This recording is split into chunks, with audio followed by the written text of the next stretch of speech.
How we all feeling, chat? How are we all feeling? Blech. Gooey morning wing and oopsie. Good morning, love. How you doing? Sleepy. Same. Very sleepy. And we're late, and I apologize. LOL. It's been a rough few days. And I'm not happy, Bob. Why? Why, Bob? What do you mean, Bob? Be more specific, Bob. Why are you unhappy? I'm glad you asked. I hate everything.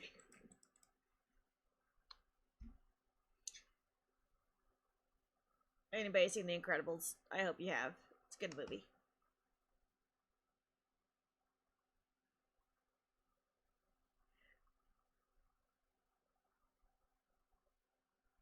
Very good movie. Very good movie.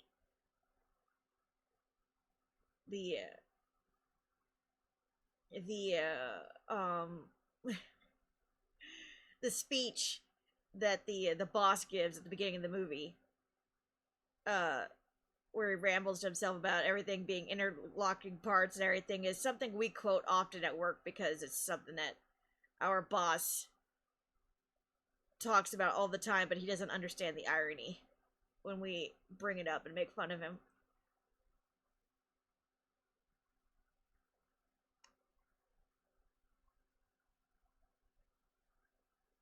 The only difference is my boss is very tall. But he looks just like the guy in LOL. every other shape and form. So that's even funnier.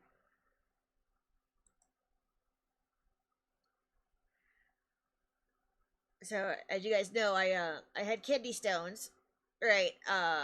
And then uh yesterday I went to HR to see if that, those absences could be excused, like where I could use vacation time since I don't have any emergency or a sick leave yet because I have plenty of vacation days. Go figure.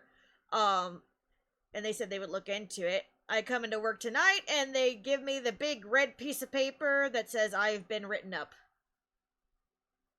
And if there's any more unexcused absences, I will be terminated. And the way they framed it made it look like if there was any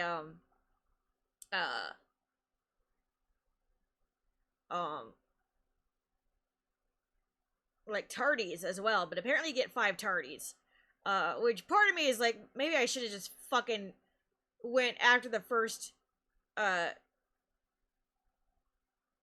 stone and then have the second stone at work if if the tardy wouldn't have just been as bad. But so apparently they're like 2 different things. There's the tardies, like you can have up to 5 before you get fired, but then there's also the absences that have their own basket, but for some reason they put them on their own the same piece of paper because their system is fucked. So like it made it look like if I got one more tardy I would have been fired, which is incredibly unfair. This whole thing is very unfair. But yeah, so I got that cleared up this morning. But yeah,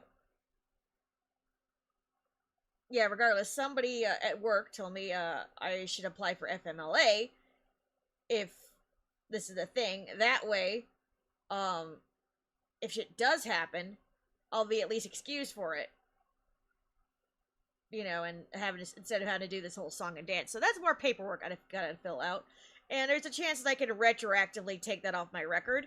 But at the same time, when they did put in a request for me to get it converted, but in order to do that, they had to like make sure that there were like vacation days on the schedule as like a whole, like to see if there's any available time for like planned employees to be gone. And apparently they're like, no. And also, we gotta make sure she's also punished for the sake of consistency. So, like, they actually did push for me to, get that time converted. But no, somebody up the ladder decided they were gonna be an asshole. WTF. So, yeah, I'm not only am I not getting paid for 2 days, I am also 2 strikes on my record that may be retroactively done if I get all this paperwork filled out and get a doctor and blah, blah, blah. So I'm like, I'm just gonna go ahead and tell my doctor, hey, I got a whole long list of shit. Can we just put it all on there? And, let's, they were like, well, why don't you get that done today? I'm like, there's no fucking way I'm getting that done today. I'm so fucking tired. Plus, the HR lady was late. I had to wait in that office for an hour and a half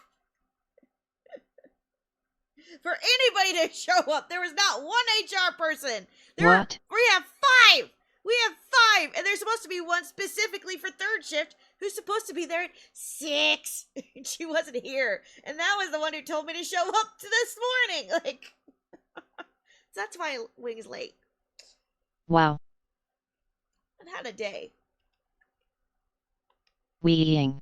3. I now have you on my phone to keep me company at work. Hey, Ed! How you doing, Ed? I saw you followed last night. Thank you so much. Yes, I'm here to keep you company. I'm just having a quick bitch fest, and then we were gonna go over the rest of the panel. Well, waiting for people to come in. Yeah, I think I told you guys. So Hat's one of the people I met at the convention. Yay! You can't see it, but I'm holding up hard hands. We had a lovely time. I'm at work too, so worky lurk. Yay! Thank you for the worky lurkies. Also, what the fuck? That's some dumb shit they did. Yeah. So, I gotta do paperwork and, call my doctor. My doctor is brand spanking new. I literally just got him. It's taken me 3 years to find a healthcare physician, and so he doesn't even know about the kidney stones. Like, I tried to give, like, a big history or whatever, but, like, it was a lot for a first visit, I'm seeing him on the 10th. But yeah, before that, I gotta warn him, like, hey, shit's gonna go down. And by the way, I got a couple of kidney stones. Surprise!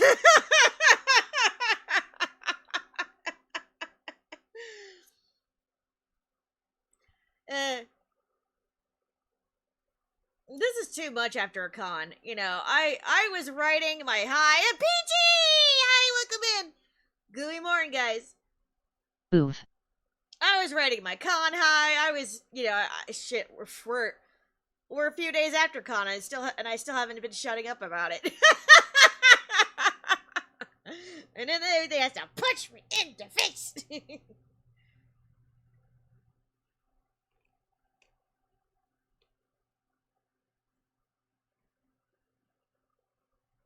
Gooey morning. Good morning. How are you?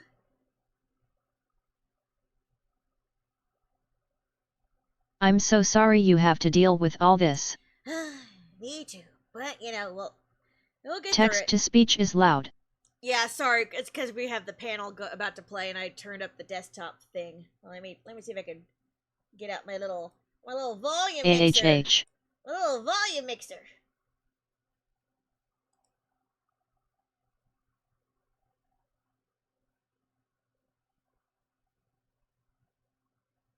Well, now that's gonna mute all the windows. Fuck. Okay, so what I'm gonna do is I'm gonna mute speech chat for now, and then we'll turn it back on and do a little wiggle of the levels when we get back to that. Yeah. Poop.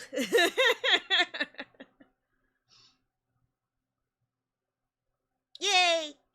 So I know everybody's excited about Summerfest. So, yeah, it's gonna be a short stream, but we still got lots of stories to go through. Mostly because I have forgotten what we haven't talked about. So the cage panel happened on Sunday, but I think as far as stories go, I barely went into Saturday. I think. So, we're kind of hopping all around the place. But, yeah. Good times, good times. Where we last left off, they were talking about, somebody brought up the Kingdom Hearts, Days manga. Right, so, that's it.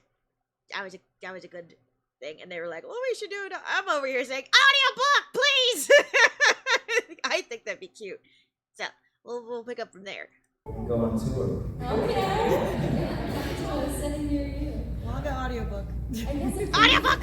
A brief response. I know, so if I focus on Shion, there's just such a running theme throughout the entire series around identity. And Shion, just thinking about sort of the not self-sacrificial, but sense of sacrifice. Since anything is possible if we're just playing with ideas, I would wonder what it would be like for her to, I'm just revisiting, say, I'm not a sham, and battling with this idea of where did I come from, and okay, now that I am more aware, what do I do with this information, and now that I know that my life is intertwined with all of these other people, will I be absorbed, and it's just so complicated, but it's never just as simple as I need to stand in my own sense of wholeness of being. And so I wonder just what that might be like as an identity journey for not only Shion, but different characters to feel, more of their sense of wholeness. But then again, that takes away some of the beautiful complexity of how everything is intertwined. So I guess I'll just go back to the sea salt ice cream store. Go back to the and she brings up a lot of good points, especially with the Shion character. I didn't know that Allison Stoner identified as they them. By the way, somebody brought that up in stream on Graven's side. I didn't know that. So that makes it even all the more interesting. And everything she talked about is also something that we covered in the fic about the sense of identity and all that. And she has a very good point. She's like, exploring about wholeness, but also if you take that part away, you also kind of remove the interconnectivity of it all as well, which we bring up a lot about when we talk about Roxas and Sora, for instance, as in one of those examples where you like that Roxas is part of Sora and so on and so forth, but you also do, and say that they're their own people. But does saying that they're their own people take away from that interconnectedness and that closeness that they have? And I don't think it does take away, but some would argue it does, and then go around and say Sora's not his mom. So it's like, she brings up very good points about the complexity of it, but also how it's relatable as well. So I love that. She gets it. She gets it. Joining you all. No, of course we do that together. But I love it. Axel has actually a second career. I had forgotten about this. He's a speech pathologist. Yeah, and he works with Donald Duck. Yeah.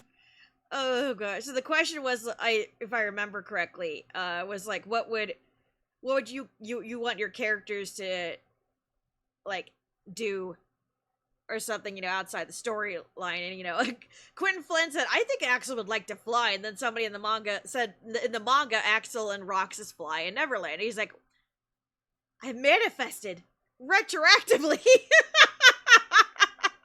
And I think Graven said something about maybe a sea salt ice cream shop for all of them, since they were all having a hard time picking one. And then that's what he was just saying, oh, I forgot, Axel's totally a speech pathologist. He's working with Donald Duck. Yeah, and to try and help him find some clarity in his speech. Good luck. With Mickey Mouse to kind of drop his register a little bit. Yeah. What's your whole voice, Mickey? Yeah. Can you use it? Oh, I don't know. Let's bring it down. Don't pick on the king! How dare you!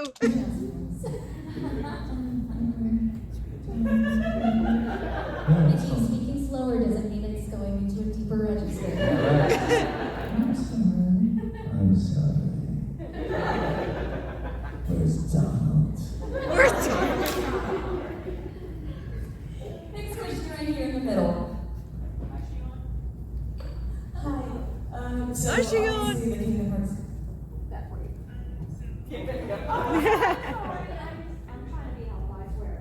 apologize. That's so kind of her to like I can't believe you take the did that. video for her. That was really sweet. So obviously the Kingdom Hearts series has a lot of very emotional and sad moments, and I was curious if at any point while recording these scenes they made you start crying or otherwise really emotional, and if so, which scene made you the most like emotional while you were recording? Okay, so this is my favorite part. Well, Is this a good question? Right? Make you cry? Anyone? Me, I did. You know, He's like, Axel's death scene, of course. Did that make anybody cry? Anyone? She's like, me. They're so sweet. I will say there was a scene with Lee and Kyrie where he flashed back and saw you remember this? Okay, so this is where it gets really quiet. I don't know if you guys can hear it, but I mentioned it before. He said that the part that really got to him was when Lee / Axel are with Kyrie in that timeless forest, and he sees a flashback of Shion within Kyrie. And then he started to tear up and something. Axel, Lee, there's a moment, and she was very comforted and said, what's wrong? And of course he said, there's something in my eye. As anyone would, not to be that vulnerable. He was so. So I don't know if you guys can hear it, but he said there was that moment where Kyrie's being very comforting and saying, what's wrong? And he's like shaking it off, saying, I've got some in my eye. He's being very vulnerable as anybody would be. So hard for him. And that when I was doing that, I was thinking, I gotta keep this inside. That was very difficult to express and not express at the same time. So he said, "What at the time I remember, I had to keep what I was feeling inside, and it was difficult, to express but also not express. Basically, he was saying keeping his own feelings out of it, like, to like that scene was affecting him, but also Axel, but Axel was trying to hold it back. So it was like, like I get that. Recognizing the intimacy of the nature. Yeah, I think that's often, including with on-camera performances, it's in the resistance that naturally happens in real life when you don't necessarily want to spill or share all your cards, that it sometimes actually ends up having an even deeper impact on audiences. They can feel that tension and the fight against your own vulnerability spilling over. And yeah, I think there's such a general heaviness and kind of grief for Shion, and there's a lot of solemnity, I think, in this entire series. But working with Renee, the vocal director, when she would describe the stakes of the situations, I wasn't allowed to see how this was going to fit into the greater storyline. We only saw little snippets. She really built the world, which allowed me to just respond to what she was describing. And there were many moments that I pretty much spent, especially for Shion, having just kind of like a catch in my throat. And I credit that to the creative team, really, because without it, had I only seen picture, I don't know if y'all would hear the original Japanese version and then match the timing sometimes, but I didn't always know from like an emotional connotation standpoint how to adapt that to U.S. culture, and so they really went to the nth degree, at least in my sessions, to help me understand what the gravity was, or the degree of seriousness in these moments. So absolutely, I spent most of the time in a deeply emotional state. And if we had the chance to be able to do more as the voices of different characters, I would so look forward to having now begun playing the games and feeling like I understand the world. I mean, I understand how much I don't understand about the world. I think I would be able to offer more to the performance. So, fingers crossed, but who knows? Hi, Kirby! Everybody say hi to Kirby. Kirby's the one who recorded this and uploaded it for all of us to enjoy. Hi, Kirby! My other buddy at the con. This is your recording. I only recorded audio just in case, anything ended up crunchy. I was just recording audio on my end, but yeah, this is your recording. I brought the tripod and Kirby provided the recording. So everybody thank Kirby!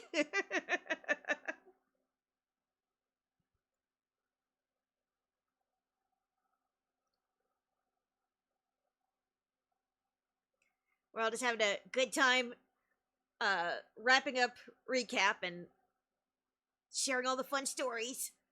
I've been kind of choppy about my my recollections because shit keeps happening. Shit keeps interrupting. And I haven't had as much time to stream it all and all that stuff, and I had to recover from my kidney stones and shit. So it's like, I feel like now that I've gotten some sleep, I'm able to remember a lot more, so that definitely helped. I'm a little less chaotic than it was when I first got home. But yeah.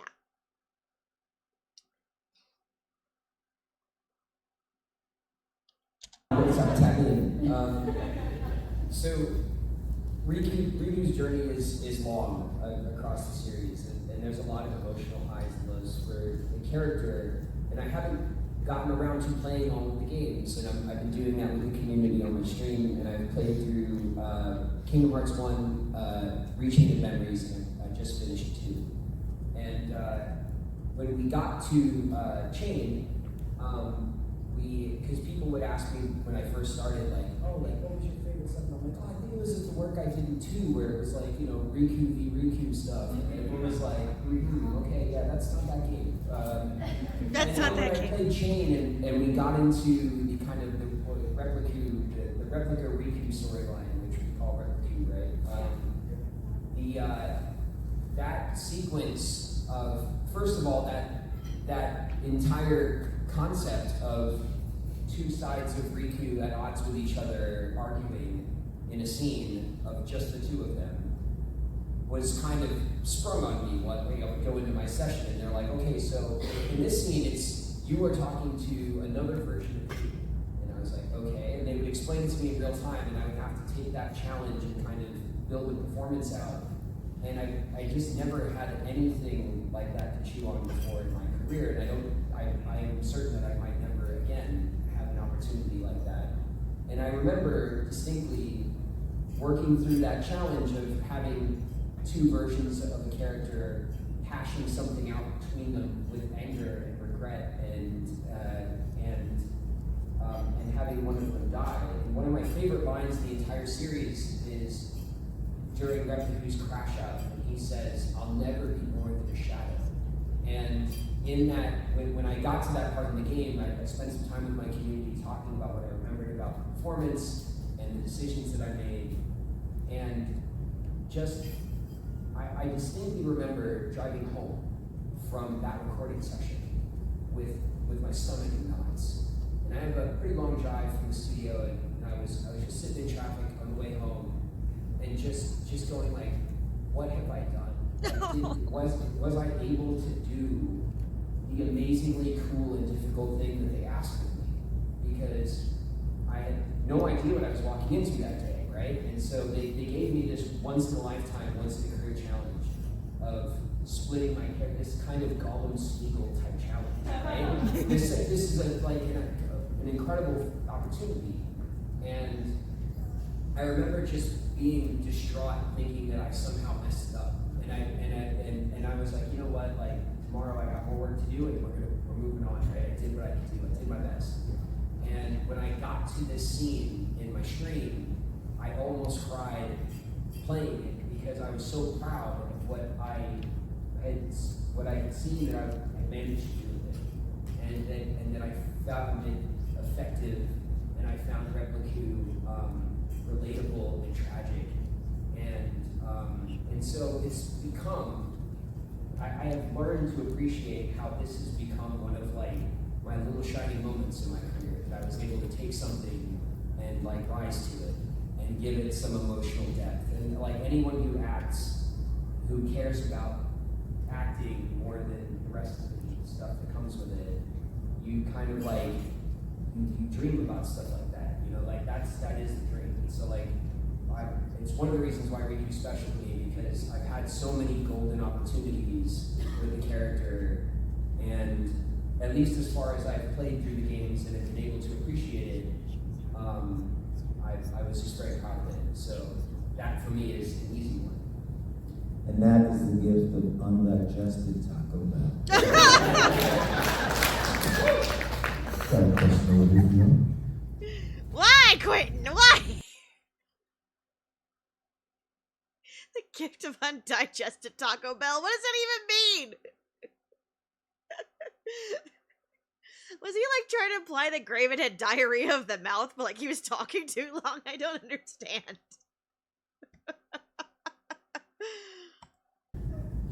Okay, so what would you guys say is your favorite world from Kingdom Hearts, like your favorite Disney movie? And kind of related to that, what would you like to see or revisit next? I'll take this one first. Again, anyone who has watched my stream and played games with me knows that I love the 100 Acre Wood. Yay! Winnie the Pooh is my therapist, and I would have it no other way. I love that the 100 Acre Wood in the game is a non-combat zone. Yeah. So you can take some of the incredibly difficult combat that's in the game, and you can say, to hell with this, I'm going to see Pooh. I leave, and I would often just go back to the 100 Acre Woods for like a little palate cleanse, hang out with Pooh, and so I love that. I think some of the experimental worlds in the game, like Timeless River, so where the art styles change, are amazing creative ideas. And I believe my answer to we did a panel in Vegas. Clinton was there, and there was a lot of great answers to this very question. But for me, probably my favorite old Disney movie that I loved as a kid that I think would be a fun world for the series was Sword and Stone.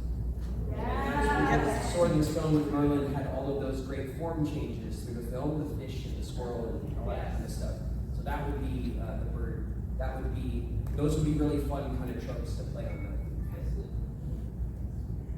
Well, I'm going to take us all the way back to the first one, because that's where I am, and I'm stuck in Tarzan land.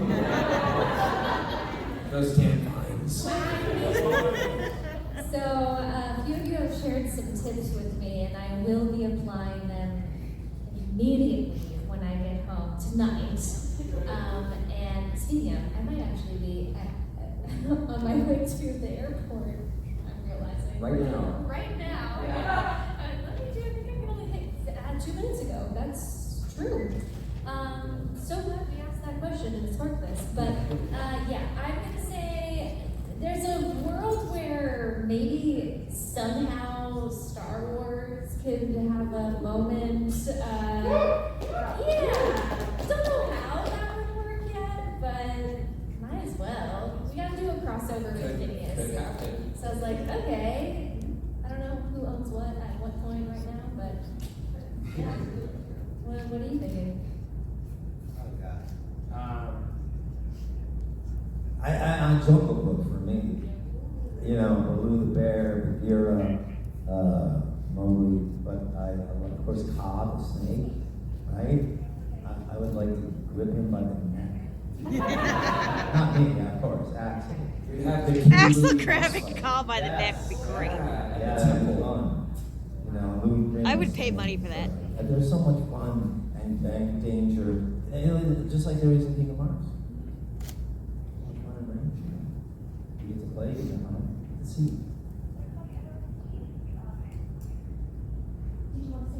I think I might have to say a short farewell. I apologize. No, stay. Right now. People on the. This is official. Oh yeah. During the whole time. Is it delayed? We know we're finding out. About but transportation. that's what we do. Okay. Yeah. Well then I'll stay here for as long as I can. Yeah. We're finding out that information. We'll get right back to you with it. Thank you. I love stories. This would be Allison's on hold. right now. She could fly. Right. Yeah. Yeah. Deal. Yeah. Where's the teleportation unit? Still do those. This flight news break was brought to you by AWEB Service. We have a question right here. So it was a similar question asked, so I hope mine is dissimilar enough to get this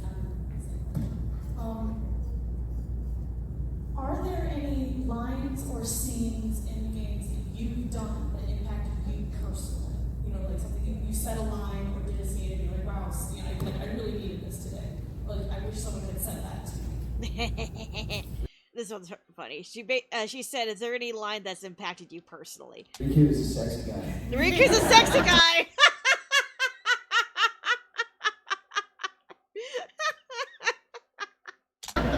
He's just a sexy guy.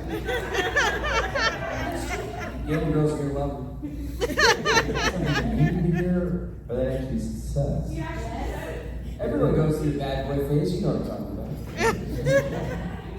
Not sure. I really needed to hear that. In my 40s, my community brought that to my attention. That 20-year-old me said that in an interview, and you guys never let it go. Thanks a lot. Exclamation mark, sexy guy. We were messing around at I think it was the Kingdom Hearts 2 launch. Yes. And we were trying to have a serious interview, and I was in the mood that day. So that was what I said in the interview. I just I went, and I was clearly just being a jackass. What they ask you? I don't remember. Oh, that was your answer? But that was the and that clip still goes I around. haven't seen it. Yeah, it's insane. I'm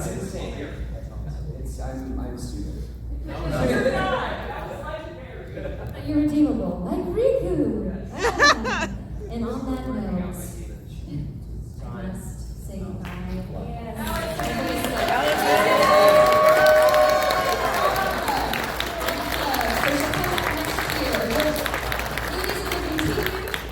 With the rest of the Q&A with David and Quentin. Graven mentioned that she was wearing this awesome jacket, and I think that's the jacket she's referring to. It is an awesome jacket. No, my promise. I hope you catch your Safe travels. Slide over here next to David.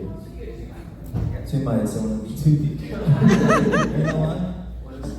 You're a very sensitive guy.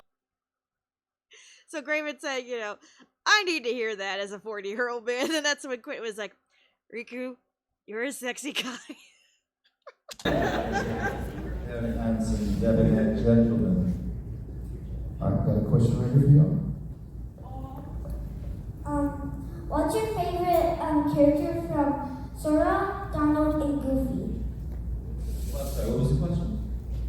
Huh? What those three? Which one is your favorite? Sora, Donald, and Goofy. Who guarded? I don't know. Riku's favorite character is Sora.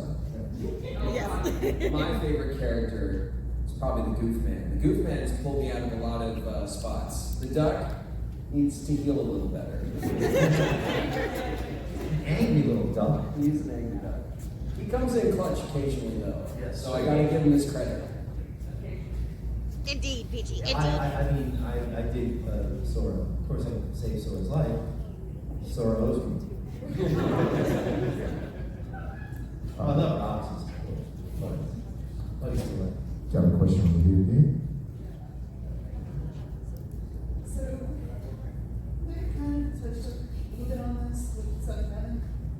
What are some of the differences between live action and voice acting in like an animated short or a film versus a game, and which one do you prefer, voice acting or live action?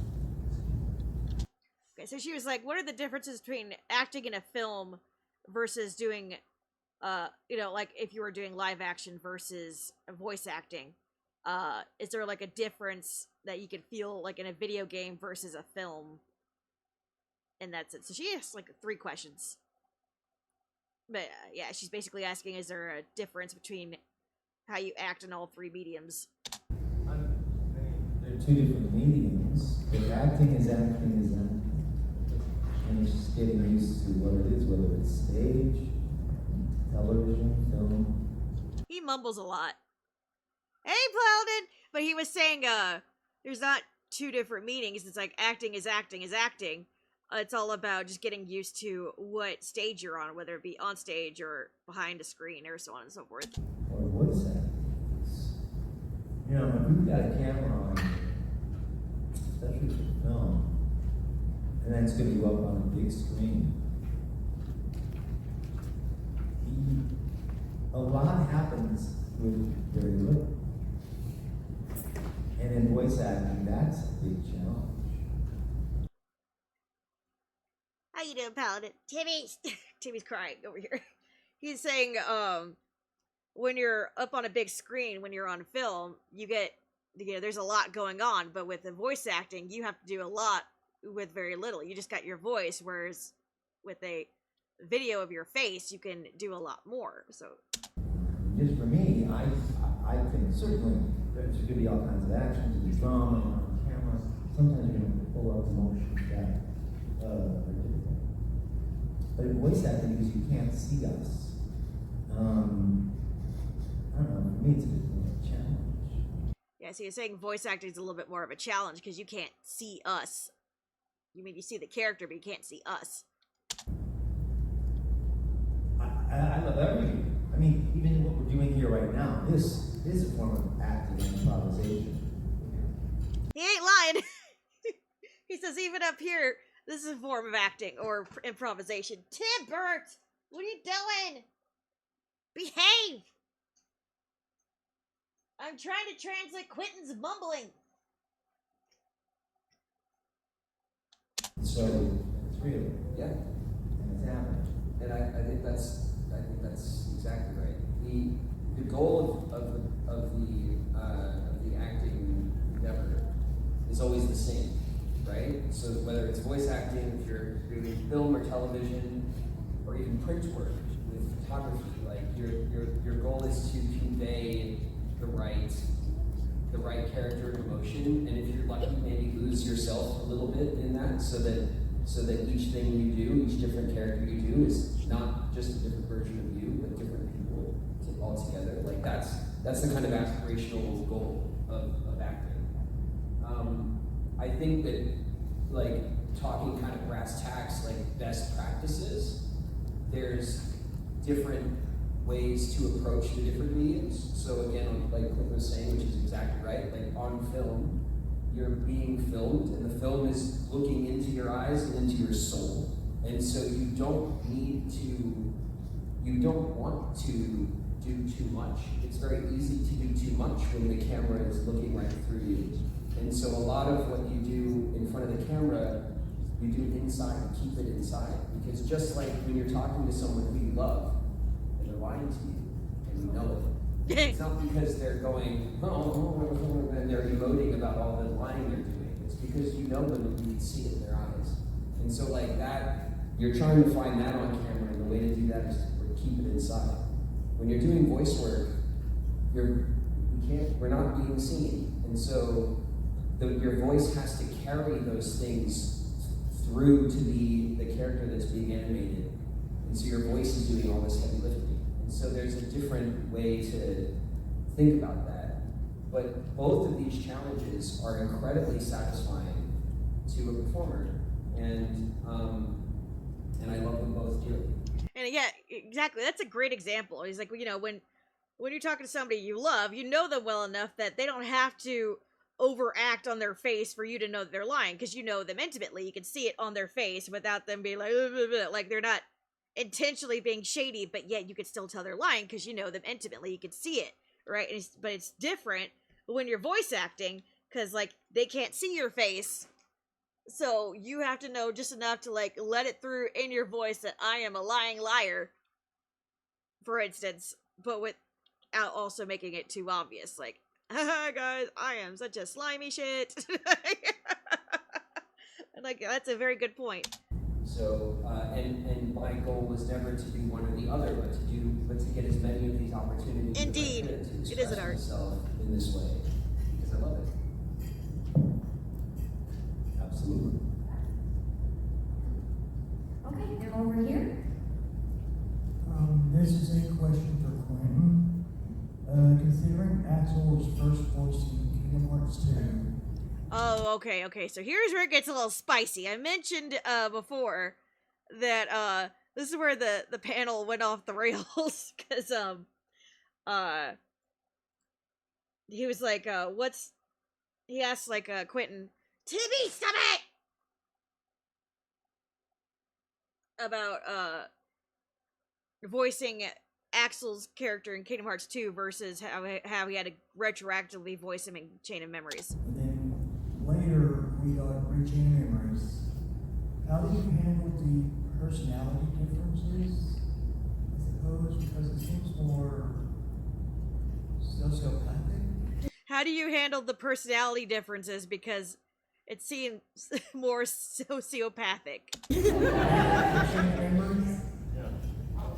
How do you handle that in terms of like acting and stuff like that? Well, it's kind of typecasting. Because He says it's really typecasting in a way.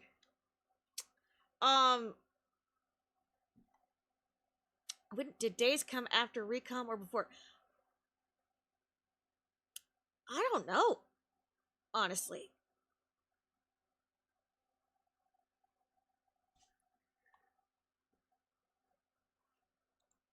I think after, but I'm not sure.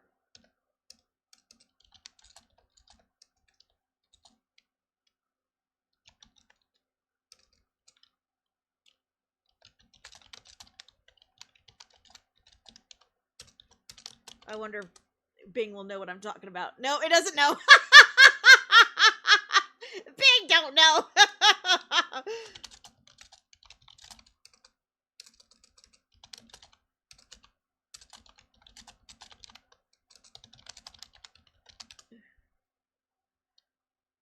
Okay, so December 2nd, 2008 for Chain of Memories.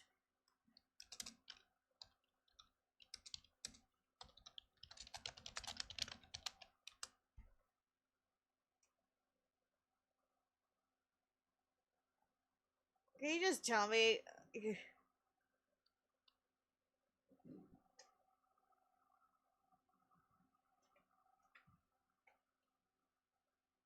2009. So yeah, Days came after, which makes sense because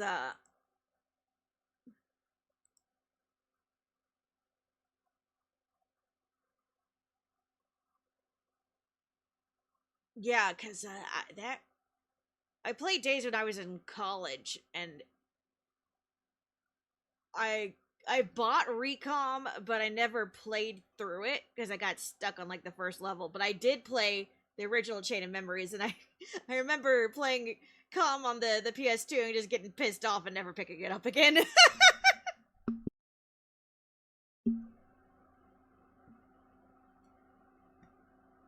I have a lot of personality.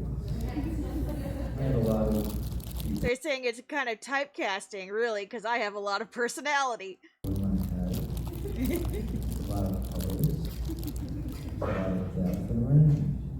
What And I have totally a lot of depth and range. are you saying? What are you saying?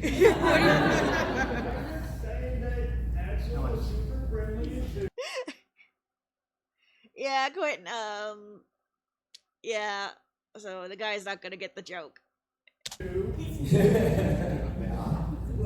just saying Axel was super friendly in 2 and playing through Chain of Memories when it originally came out and then the re-release. Yes. He's more just Rar. Say it. Say it.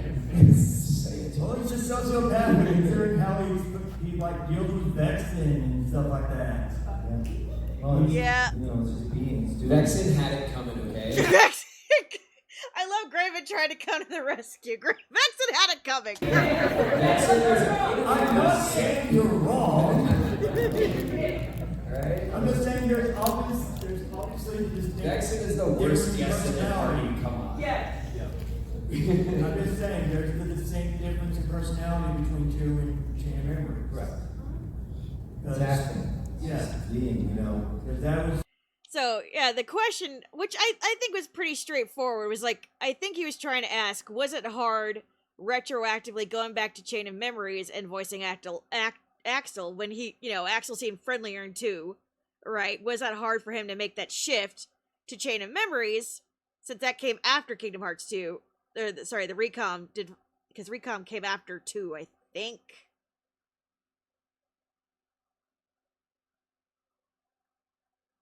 Now I have to figure out. I think Recom came out after 2, right? So I think that was the question. It's like you played him. He's kind of nicer in Kingdom Hearts 2, right? Then you had to go back and voice Recom, right? So was it hard retroactively playing the character, right? Adjusting how you interpret the character when you had to go to Recom, because obviously he's more, you know, murderous in Recom, which fairly straightforward question. But also, when you know, a fairly straightforward answer. No, it's not hard. I'm an actor. They tell me what to do and I do it. I don't have to overthink it. Chain of Memories was when it was on the Game Boy, was when he first showed up. Yeah. Well, there's always, I mean, in mine, obviously, the character's taste, you pick up right on it. There's development, there's change. One has to be flexible. I just naturally am a chameleon, and so that goes part and parcel with what they needed, or what they wanted, or really what I gave them. You know, because what I'm reading, what I see, what I present comes through, and you're picking up on it. And similarly, I'm going back to what David was talking about with on camera. You guys get to experience character and our acting in a way that is unique to you. So there may be some projection on your part. Oh no, Quentin. This is that might be some projection on your part. Calling him sociopathic. Oh no. I think it's interesting that you described Axel as friendly in Kingdom Hearts 2, because while Axel is less of a villainous character in 2, it's more just so that he aligns more with his goals to different characters. Yeah. And so he's more aligned with the characters we like in 2, but it's not necessarily selfless. No, I know that. I'm just saying. Also, just a small thing. I want to see Rude and Reno in the series at some point. Yes! Yo, Reno and Axel? About me talking to myself? Yes. We can do that. Do it now? So he's saying, I want to see Rude and Reno in there at some point. And he's like, oh, you want to see me talk to myself? We could do that right now. What are you doing here? What am I doing here? What are you doing here? Yeah. Just back on, man. This is my scene. Your scene. Rude.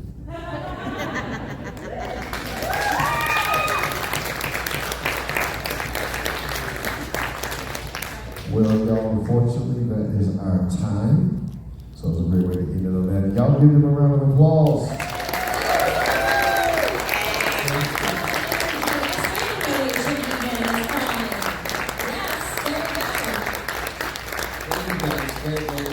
Coming to our late show panel. Yes. Thank you, David. Thank you, Quentin. You want to do a group photo? What do you think? Yes! Yes! Thank you, Kermie, for recording it and uploading it.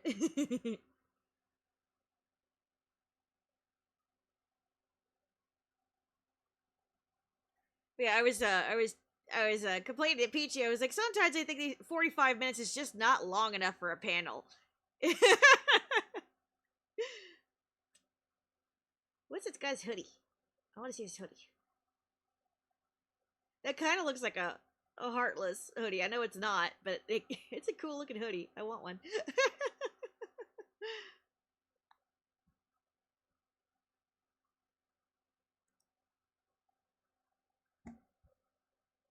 It's me and me agreement.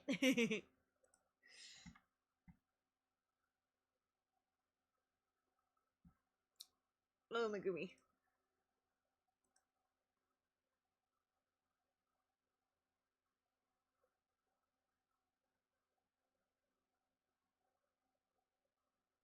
I was gonna pull up something else, but now I can't remember. Uh,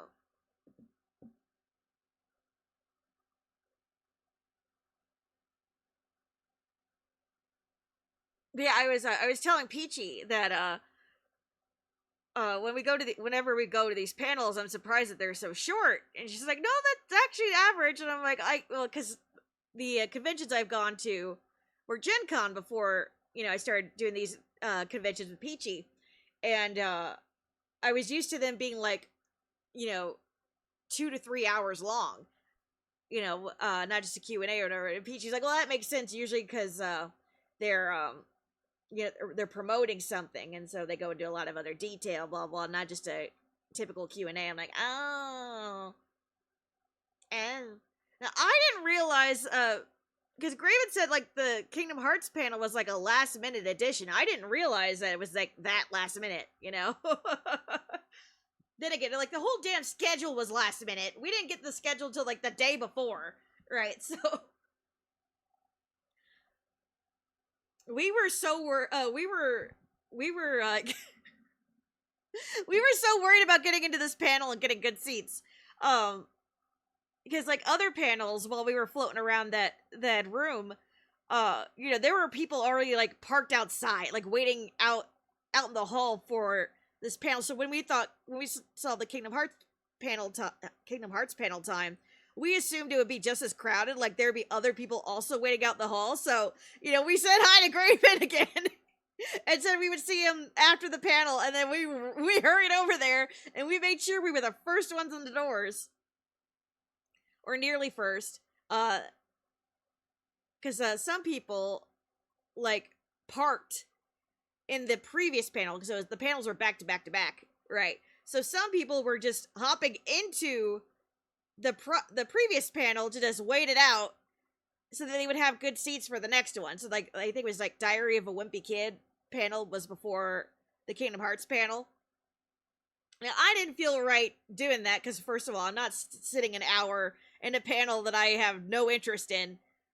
When I paid good money to be here, I'm not gonna sit there and wait just to have a good seat for the next one. But two, if it were like a full panel, I would feel bad if I took somebody else's seat who really wanted to be there, right, and enjoy it, just because I wanted to cop a seat, So, but yeah, we got first pickings, pretty much as soon as we got in there. So we picked a good middle aisle seat so that we could set up the tripod and have a good view of everything. And I think it turned out great.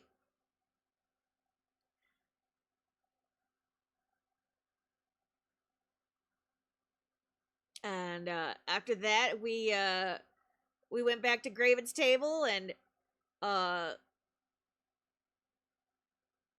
we were gonna say hi and then bye, but a couple of people came up to talk to him, and that was gonna be like our last stop. So we waited to the side of his line for about 20 minutes while a couple of kids came up and talked to him.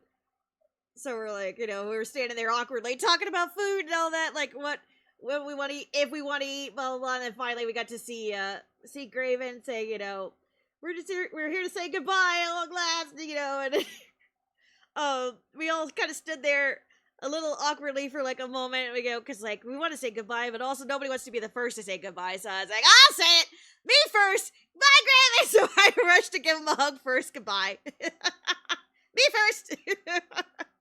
And then we all gave hugs, gave each other hugs, and then it was like we talked about a group photo. Yeah, we were also Graven was tired. You could tell he was like, oh man, I don't know if I like his social battery was depleting, and we were like, "Don't worry, we just wanted to say goodbye." But like nobody wanted to be the first to give him a hug goodbye, and I'm like, "I'll start, me first." And then we were like, "How about a group photo?" Like Graven's social battery depleting.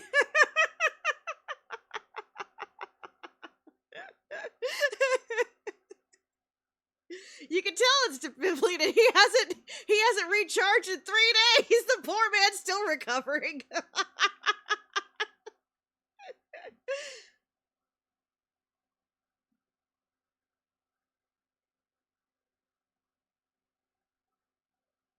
Yeah, I don't know what it was about this con, but he seems a little more drained, after this con than the other ones. I don't know if it's because he did so many in a row.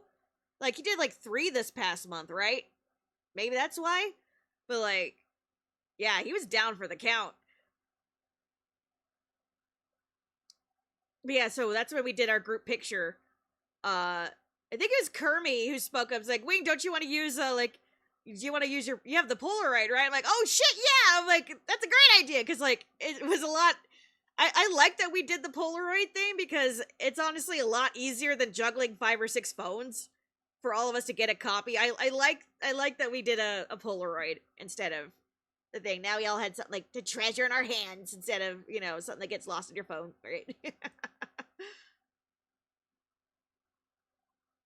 Yeah, I think it kind of worked out a lot faster versus everybody handing their phones over, right? So it's quick and dirty.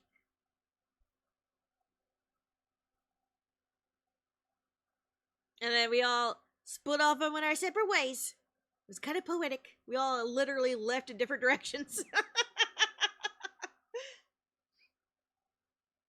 Yeah, I think so too.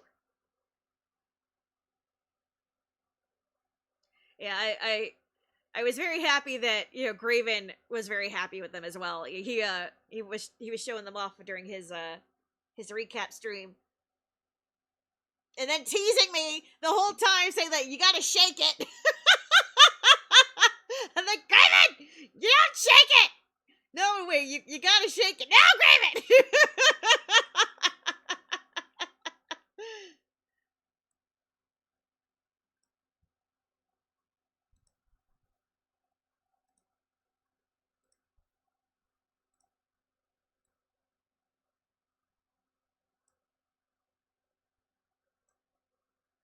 I'm trying to put my tabs all together. Here we go.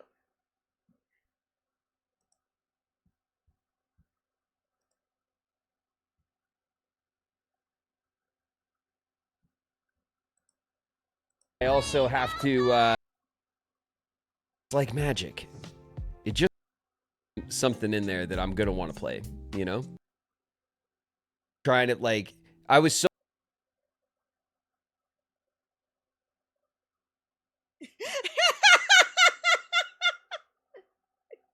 Look, you don't shake the new ones. You weren't even supposed to shake the old ones. People just thought that they came out wet, but that was the developer developing. So some genius is like, oh, you gotta shake it, just like you blow into a cartridge, Like, no. They're not wet. I mean, technically they were. So, there was a guy back in the 90s who took old Polaroids and he would use them as paintings. So when he would take a picture of whatever, and he would take a stylus and he would like smear and damage the front of it in order to make a painting out of the developer while it was still wet, air quotes, all right? But the new ones, you don't do that.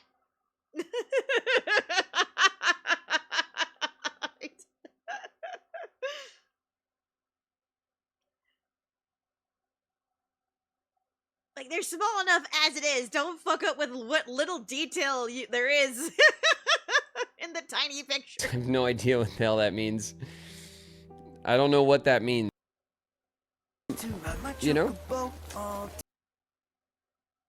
Auditorium space. It wasn't really an auditorium. It was just kind of like it was a flight from like LA to New York. But we had oh my god, like there was a bunch of you guys showed up. for the con, and it was amazing. Dax was there. Dax was there with the crew, hanging out. Oh yeah. So Saturday. Yeah, we've been kind of hopping around. So Saturday, oh yeah. There's a whole bunch of didn't tell you on Saturday. Thank you, Peachy. Okay, so I'll just start from the beginning. So Saturday was photo op day, right? So I was dressed as Sora, and my first point of business was first getting Mario Lopez's signature. And I know, right? I was falling asleep, guys. I was telling Peachy, I'm like, ping me when Graven gets to the damn fragrances, because I am dying. And little did I know that I was actually dying. It was like a couple hours after Graven, after I got signed off, that I had my first kidney stone. And then the second one after like 9 o'clock. So yeah. And currently, I was saying the other day that whole weekend I was not feeling right. Like something didn't feel correct. Like I know I was amped that whole weekend. And I was amped to meet you guys. Like, you know, there's wing levels, and there's different levels of wing ampness. And I feel like I might have been over amped, but I couldn't figure out why. Like, even though I only gotten 5 hours of sleep a night the entire con, something didn't feel right, and I was like anxious about something. And I think that was my body saying, by the way, we're about to drop an atomic bomb inside your insides. Like, so I apologize for any and all cringe. Like, there's normal levels of wing cringe, but even I was cringing at myself later, and I'm like, what the fuck was wrong with you, Wing? Like, Wing didn't know. But I was just also like, you know what? At least I'm awake and enjoying myself at the same time. You know, it could be worse. You know, I'd rather be amped, Wing, than tired and dragging my ass, Wing. You know what I mean? Like, tired Wing can wait for later. Oh my gosh.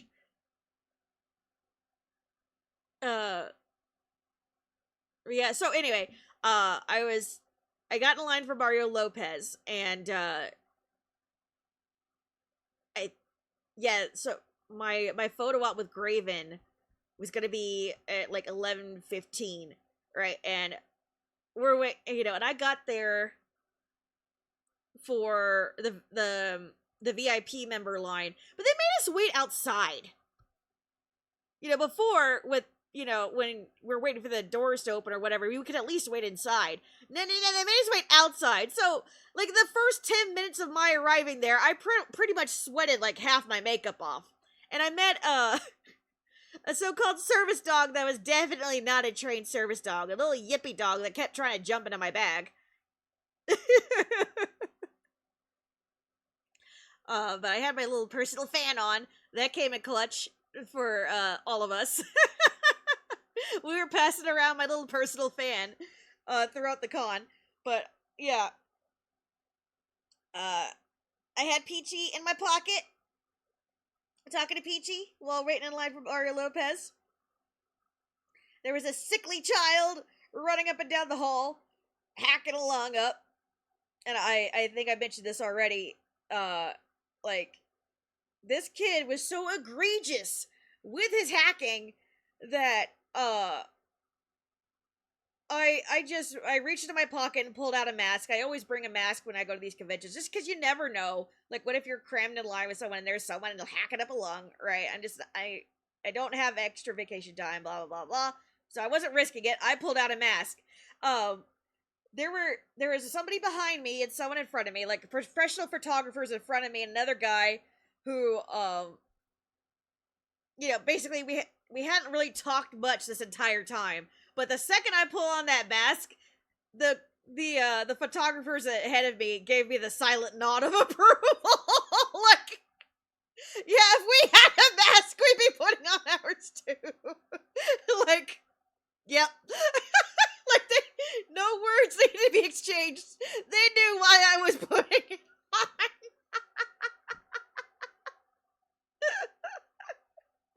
And then, yeah, that kind of broke the ice for the group of us. As we talked about, past con illnesses and shit. Oh my god. Nothing brings a group together like suffering. So we were talking about Mario Lopez, and I was like, they were like, well, would we know if he even walked by us? Wouldn't it be interesting if he walked right past us and we didn't recognize him? I'm like, I don't know. I think he might be pretty recognizable. The man hasn't aged a day. No sooner had I said that, the man walks right past us. She's like, oh my god, there he is! And I'm like, see?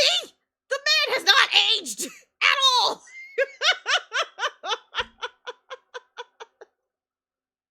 Like, Paul Rudd can go fuck himself. No, Mario Lopez has not aged at all.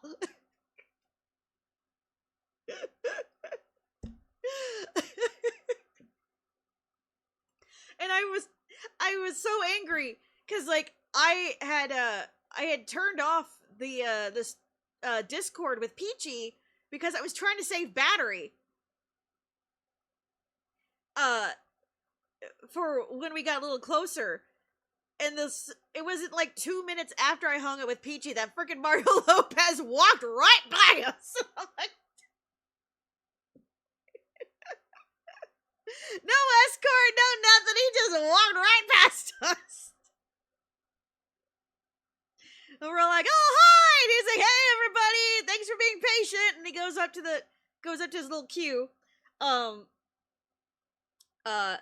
we're waiting. Now I have 2 people on. Yes, thank you for being in my pocket, Peachy. Of course.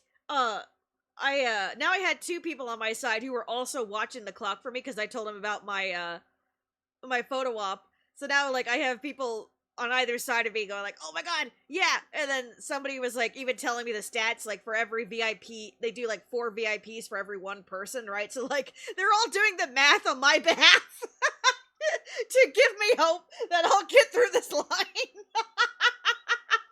So sweet. Like, the anticipation was on everybody's faces. And while we were in line, we were getting close to it. There was somebody in the general line who had a squirrel puppet, and he was surrounded by, like, I assume his daughters. They were like 4 little blonde girls. I think only 2 of them were his, and 2 were from maybe cousins. I don't know. They looked related. And the little girl was like, Sora! And I'm like, hello! And he's like, yeah, remember Sora? And she's like, you like Sora, right? Uh-huh.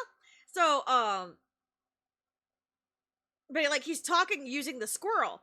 Now, and me and Graven mentioned this. So Graven talked to Squirrel Guy. Apparently Squirrel Guy's from YouTube. And, I was telling Graven, I was like, I didn't know how to interact with Squirrel Guy at first. He's like, yeah, me too. And I'm like, because when I see adults with puppets, I mean, I can't talk, I have oopsie, but, like, I'm not sure if it's, like, that kind of puppet that does, like, dirty jokes while looking cute, or if it's, like, the other kind of puppet. And he's like, no, I thought the exact same thing when he came to my booth. What he said was that, his daughter has, like, special needs, and can get overwhelmed in crowds and stuff like that. And so, like, the way to reach her and, like, get on her level is to talk to her using the squirrel. Like, the squirrel comforts her, right? So he brings the squirrel along whenever they do these things. And, like, that's what his YouTube is about as well, is using the squirrel to communicate with kids on the spectrum and stuff. So, yeah, Therapy Squirrel. I didn't think Therapy Squirrel. I thought of that raunchy dog from some other comedian I watched. So I was like, it's either like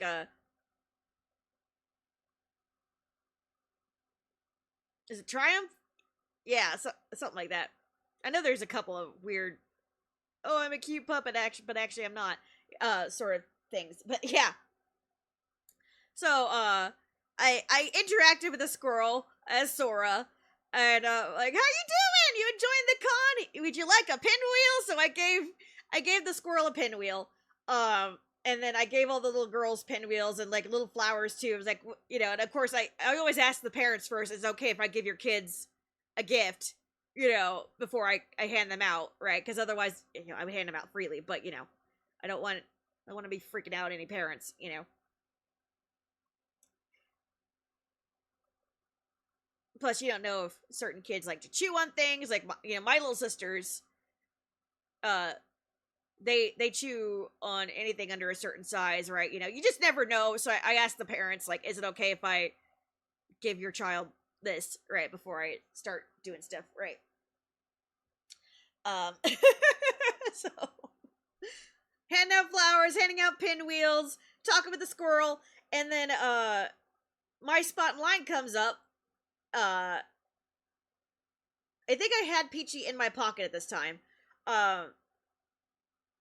You know, trying to be subtle about it. You know, I have her in my ears while I have the camera situated in my pocket so she can see, and or at least doing my best.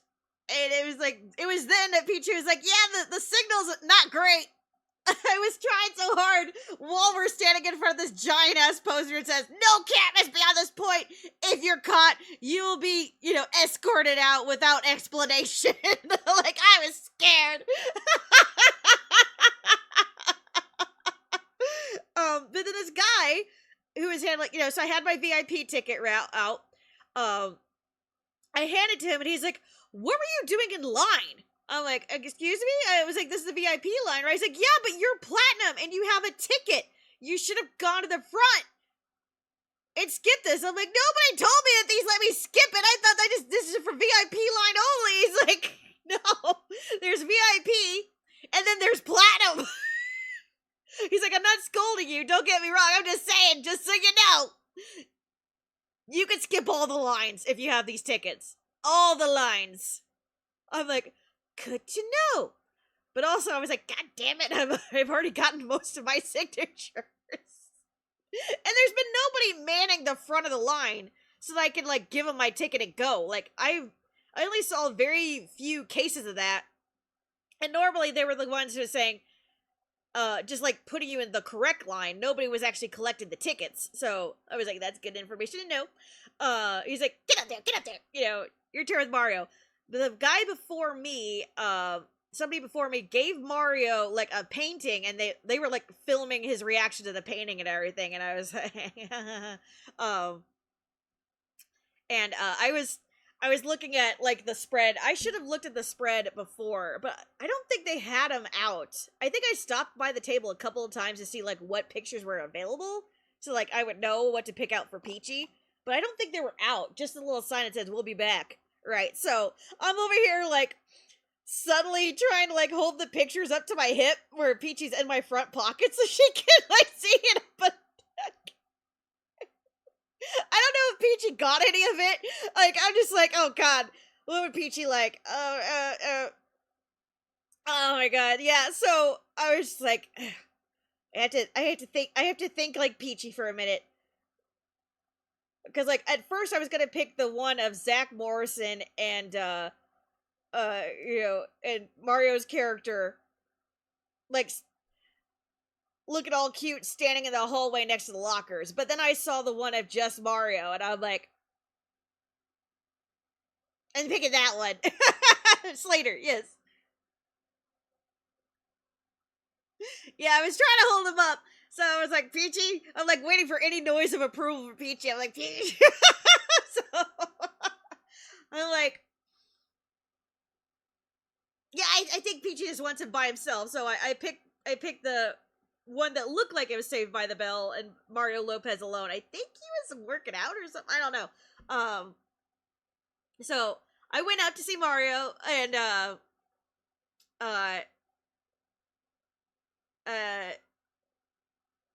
he's like, hey, how you doing? Oh my gosh, I know your character. What's it again? I'm like, sorry for Kingdom Hearts. Yeah, awesome costume. Thank you. You know, and I'm like, this is for my friend Peachy. She couldn't make it today, but, you know, she wanted me to tell you she loves you. And he's like, well, thank you very much. Tell Peachy I said thank you. Tell her I said hi. Absolutely. You know, and then he pulled me in for, like, a picture. And then the photographer's like, no, they didn't pay for a picture. He's like, oh crap, I'm sorry. And I'm like, I mean, I'll take a free picture. He's like, nah. So I'll scootalooed on my way. And as I scootalooed, fucking, I think I gave him a pinwheel, but I don't think I did either. I don't think I did. Cause, I had too many things in my hands, so I don't think I gave him one. I was more concentrating on like keeping the phone upright rather than giving him a present, but maybe I did. I can't remember. I was scootalooing away, and as I'm leaving, my bag felt like extra heavy on the carpet, and I'm like, oh, I must have hit a speed bump or something. And then I turned around, my wheels were missing off my cart.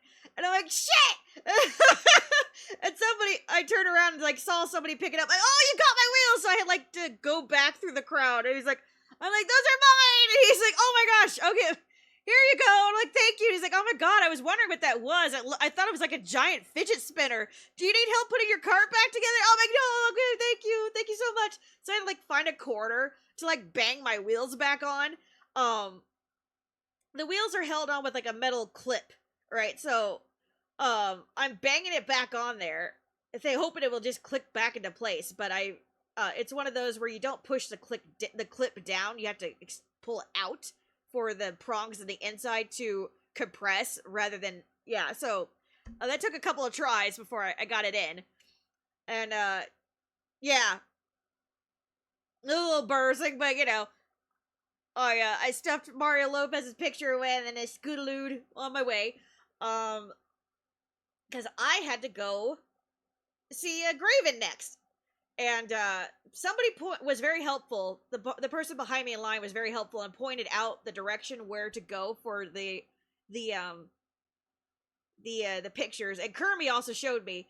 But now that I have gone back out, I couldn't like push against the crowd to go back the way in, because that hallway that would have led me directly to the area I needed to go was now filled with a line, or two lines. I think one was like Pink Ranger's line and the other was Mario Lopez. It's like there was no going back there. I had to go all the way back around. So it was a dash. I was dashing. But I made it. And of course, I get there, and my phone does not want to pull up the damn fucking QR code for whatever reason. So, I'm standing there awkwardly, with my fucking Sora wig in my eyes while I'm trying to find my...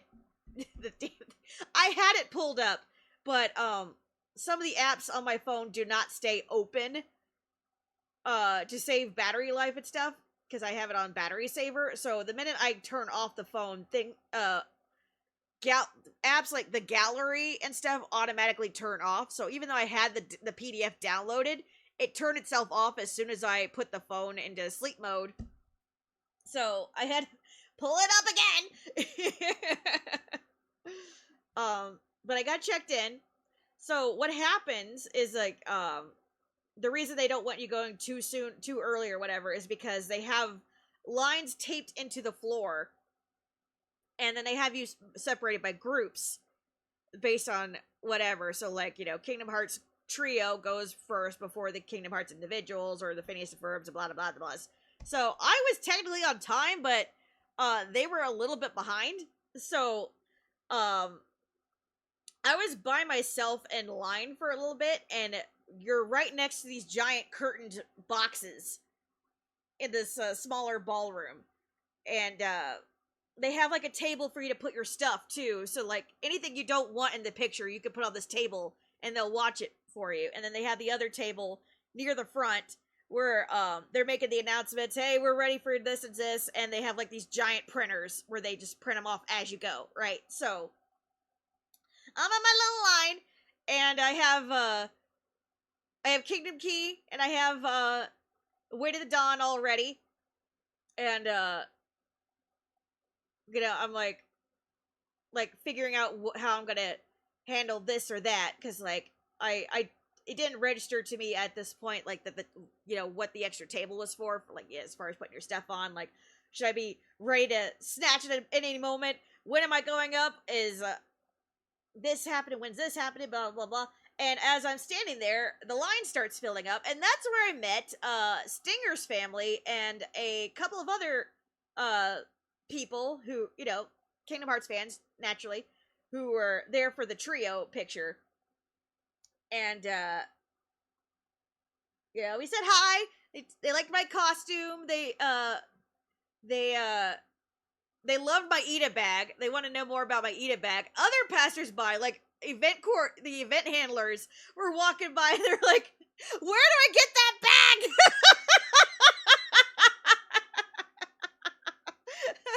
So, and once again, I should have brought Leopard Ferret's business card so I could show them. I thought about that before I left, but I didn't get a chance to like look for it. But yeah, everybody want to know where the bag came from.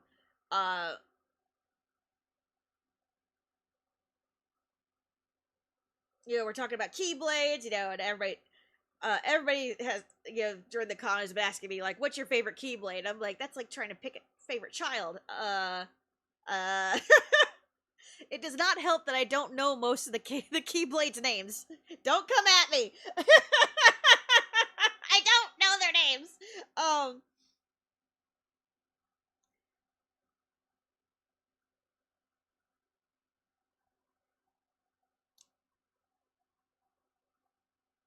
Yeah, so, you know, the default has been, like, combined Keyblade, but as far as, like, the ones we use, I was like, well, I love, this Ultima, but I also love, the Rapunzel Keyblade, but, also, you know, the Pirates of the Caribbean Keyblade in 3 was, pretty sexy, just for that flag.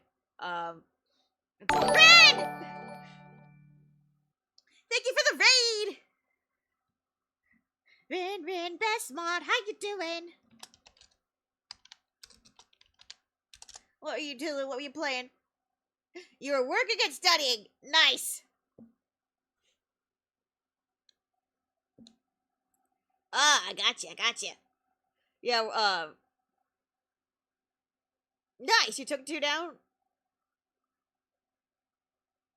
Yeah, we're recapping, Saturday, or the con in general, but, we're starting with Saturday. We're talking about the, leading up to the photo op.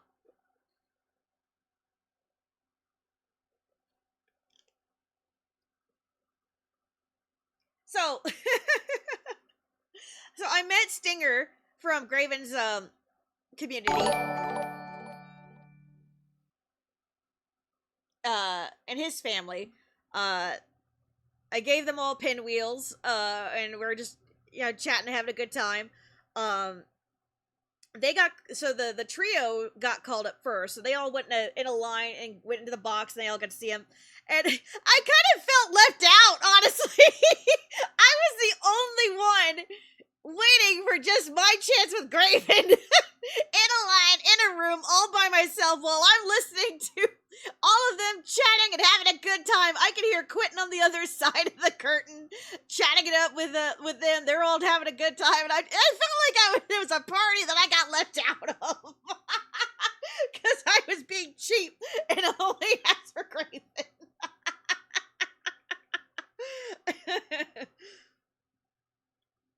Oh my gosh. Now, that being said, Graven's ticket alone still wasn't cheap, but, you know, I wasn't going to pay that much money for all 3 of them. But yeah, so they all got a good chat while they were setting up for pictures and all that, or at least it sounded like it. They definitely took a lot longer behind that curtain than I did when I got up there. I think there were only 2 other people behind that finally showed up behind me when they called for Graven's pictures. So, by that time I had my shit situated. I had my stuff out on the table and set up on my bag, and of course more people walking by saying, I want that bag! Well, I grabbed Way to the Dawn and Kingdom Key. I go in there, and Graven recognized me right away, even with full Sora costume. It's like, Wing! You look amazing! like, I handed the Keyblade. He's like, one for me too. I'm like, oh heck yeah. He's like, awesome. So Graven gets into his pose right away. And I'm so used to posing with Peachy. Me and Peachy kind of go back to back. Now Graven did it correctly. He did the regular Kingdom Hearts 1 Riku pose, right? Upper arm and all that stuff. And I was like, ah, shit. Because Sora squats with his Keyblade, right? So I'm like, he doesn't do overhand or anything like that. I'm like, ah, goddamn. So I'm like, hold on. Plus, guys, I'm left-handed, okay? So doing anything in a right-handed stance always fucks me up. And so I had been practicing in a right-handed stance, but Graven's on my right side, so now I had to adjust on my left side. And so I'm like, shit, I didn't think about this. Oh my god. Because Peachy is usually posed on my left. Because, again, Sora handles his on the right? But, you know, Graven already had prime position. And I'm like, oh, fuck. So I do it like an awkward little squat. And he's like, Wig, you gotta know the position. And I'm like, I know. You gotta get the position just right. I'm like, I know.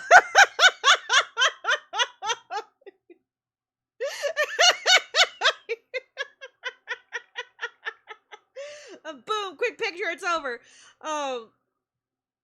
It's like, you know, so, you know, he gives me a quick hug. He's like, thank you, Wig. You know, like, yeah, it's like, I'll see you later. And then I hurried up and ran off.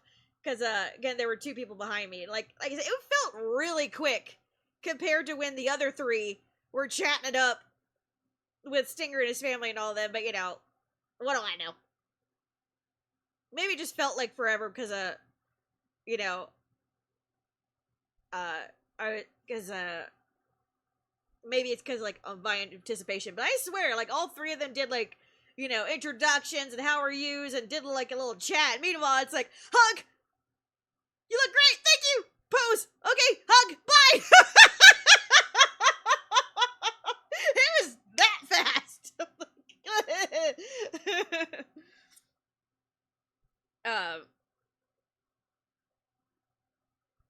So I fumbled a little bit, getting out of there and, putting the sleeves away and putting it away in a sleeve and all that shit. Meanwhile, more people are paying compliments to Sora while Sora is like trying to fumble with his damn book of pictures. That was okay. So the Lexington Con book is great and all that, but I wish I had just taken the big one and slipped the pictures inside of it instead of fumbling with that, because the pages in the Lexington Con book are so flimsy that they're hard to peel apart and put away in a hurry, versus my big one, where they have like a black sheet inside of it, plus the pages are a little stiffer, so you can like peel them apart and put them in quickly. I have another smaller book, but it's too small for holding autographs. It's like 8x10 versus the others are 8.5x11, right? So yeah, that just means I gotta get another Itoya that's 8.5x11. I think I ordered the other one because like it was for my Soriku prints, and it wasn't meant for autographs. And that's also what I hold the storyboards in, so that's why I brought it along. Yeah, and the big one, I just went big because like I wasn't entirely sure what sizes all the pictures were going to be originally. So I was like, you know, better to go too big than too small, right? And then this time I brought the Lexington. Ow! My foot! Cramp! I'm getting cramped. Hold on. Ah! Charlie horse!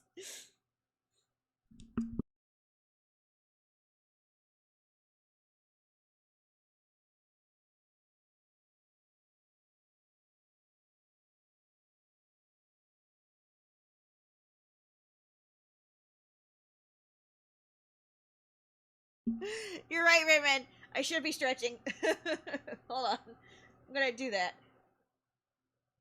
Yeah, I just flexed my foot and I got that awful pain in my arch. I'm like, oh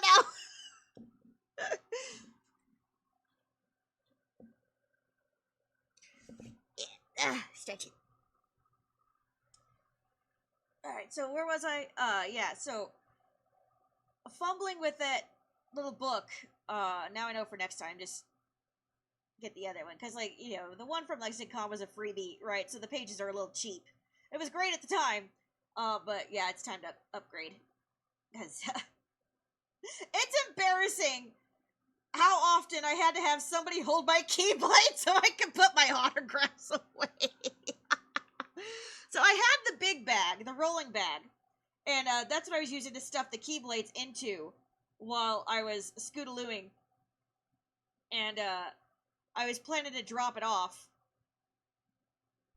and stuff everything back into my car so that I wouldn't be stuck dragging around, right? So I just brought it with me so that I could have something to put Way to the Dawn into. Ugh. I mentioned before, Way to the Dawn is a dangerous keyblade to carry, okay? First of all, the handle is very spiky. It's very uncomfortable. I'm surprised that Graven handled it so well that, you know, he didn't bust his own knuckles. I busted my knuckles putting, you know, using it, but maybe Graven's held enough of them that, oh no. The handle is very uncomfortable to hold. It is very square shaped. Like, the design that, you know, Party City or whatever, Spirit Halloween, they did the design beautifully, but the execution is lacking a bit. The handle, like I said, the handle's bad all the way around, but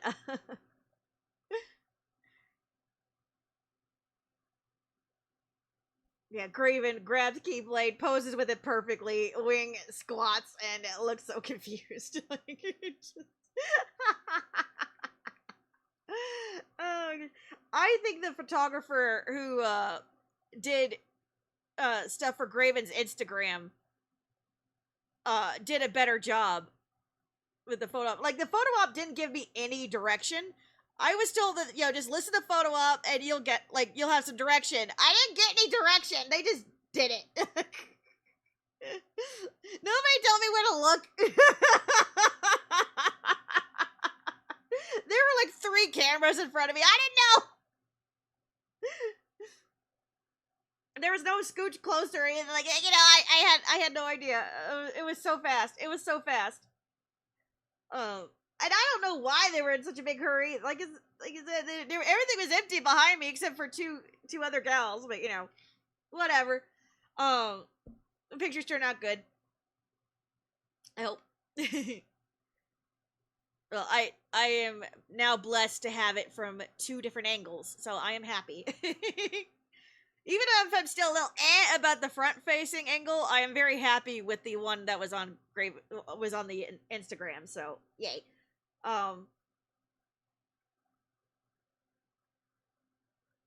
So after that, I was ready to get rid of the Keyblades, or at least, you know, one of them. I was ready to get rid of it. I was like, I was tempted to leave Kingdom Key in the car as well, but I'm like, everybody's gonna want pictures of Sora. You can't be Sora without your Keyblade.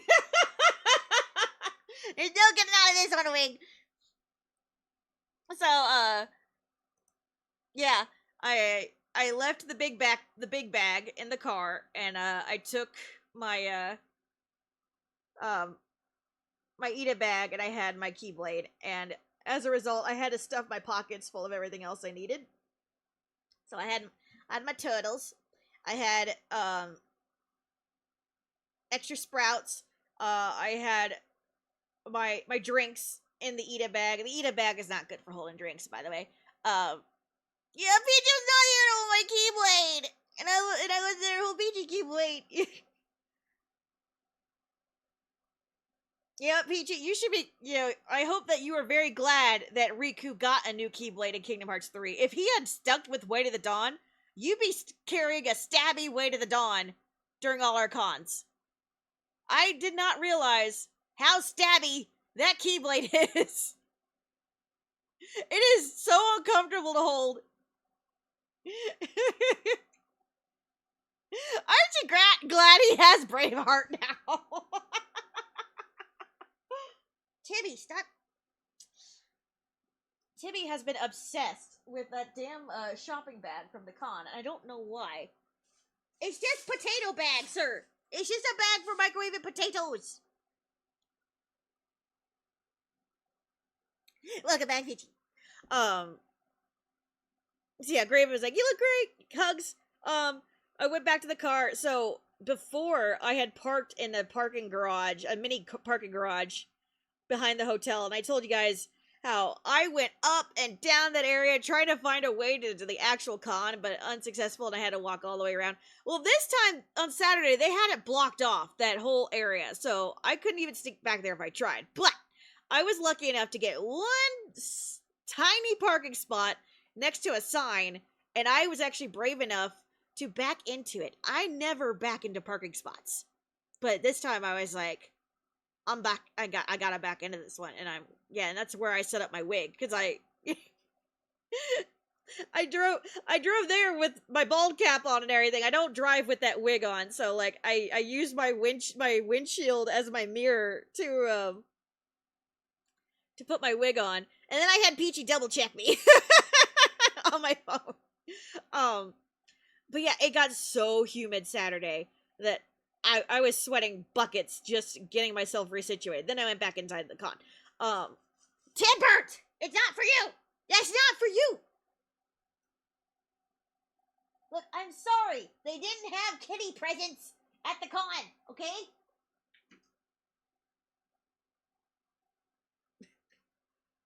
Timmy keeps digging into the bag full of that has the stuff that I got from my dad in it, and he's like, "For me?" And I'm like, "No, not for you. Especially not for you. He can't contaminate that doll. My dad's allergic to cats. I can't get any cat hair on that doll." Anyway, I also had like a little Braveheart earring, you know, for Peachy. So Peachy's there in a way. My Riku was there with me. Let's see. I think that's when I met up again with Kermie. And I saw Flame and Hat and Hat's sister. They were all ball dazzling. Hat's sister. Lovely gal. It was great to meet her. Kermie was assisting in the application of the bedazzles. Yes. Timmy, stop it! I will bop your little butt if you do that again.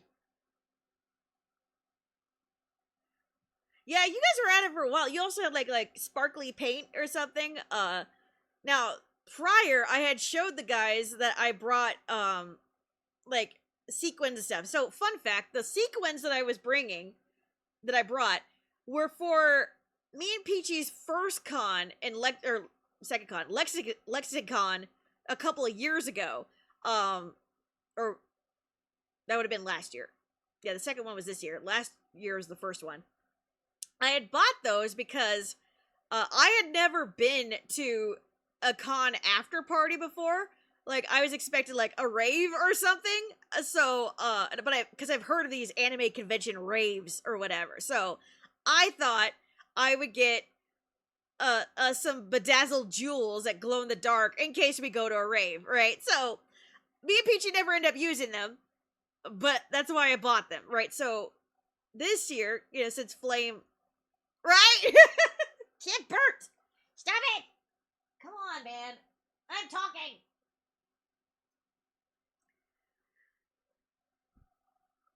So, yeah, me and Peachy never ended up using them, but now that Flame was all about ball dazzling, Graven, I was like, what if I brought some and hand them out to everybody, right? Just in case. But also, like, I kept telling Flame, I was like, you gotta ball dazzle yourself first. Don't make Graven do what you aren't willing to do yourself, right? So that was gonna be my surprise if we saw Flame. When we saw Flame, I was like, yeah, everybody gets a kit.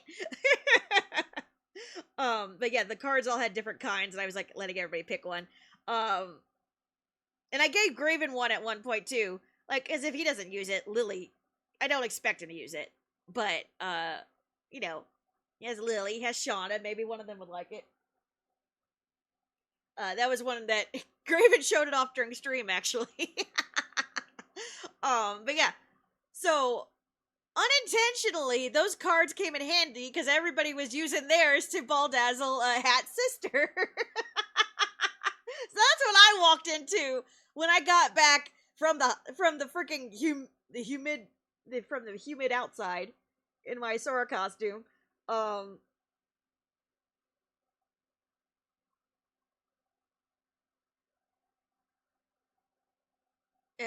Yeah, so I hung out with them for a bit.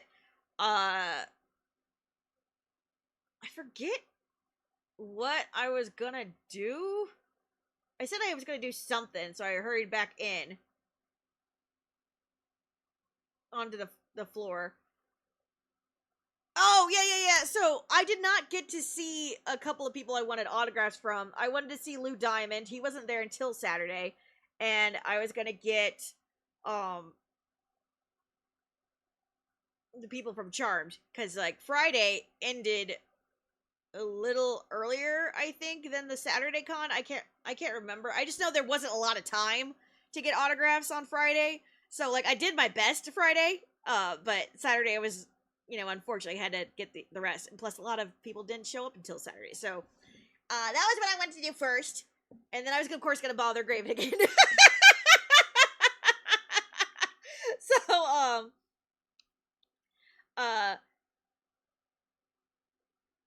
it was on the way that I met someone else from Graven's community, who was working the event, actually. I forget.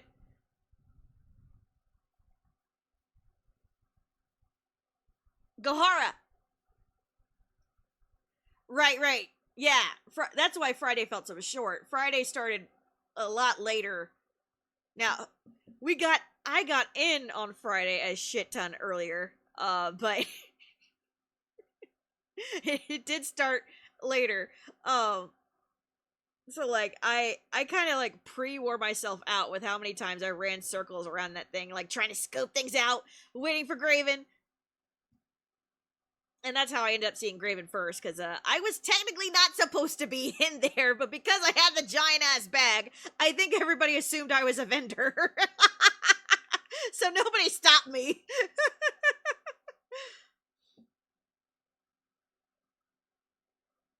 But yeah, I can't remember when I saw Lou Diamond. I can't remember if I saw Lou Diamond before or after I saw Graven again. I think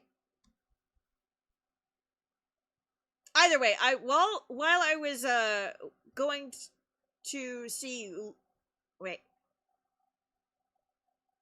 I saw Gohara at some point. I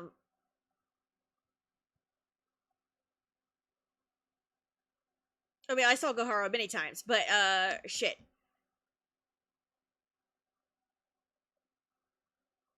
So I saw Gohara when he gave Graven the bobblehead figure.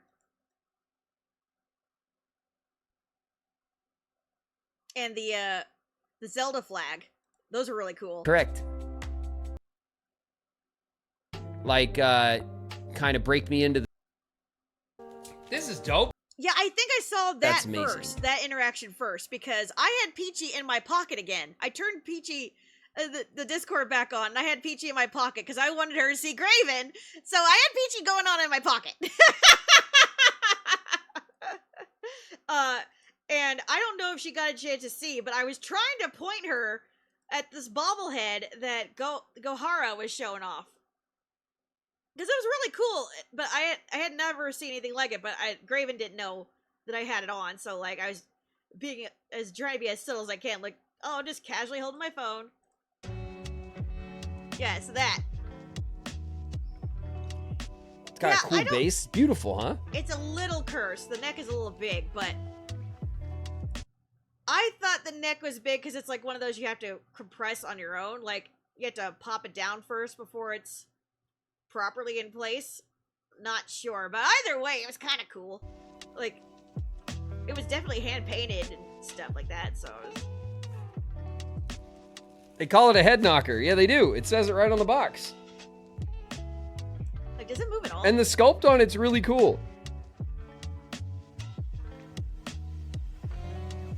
It's like kind of heavy too. It's not a like a light plastic thing. It's got weight to it.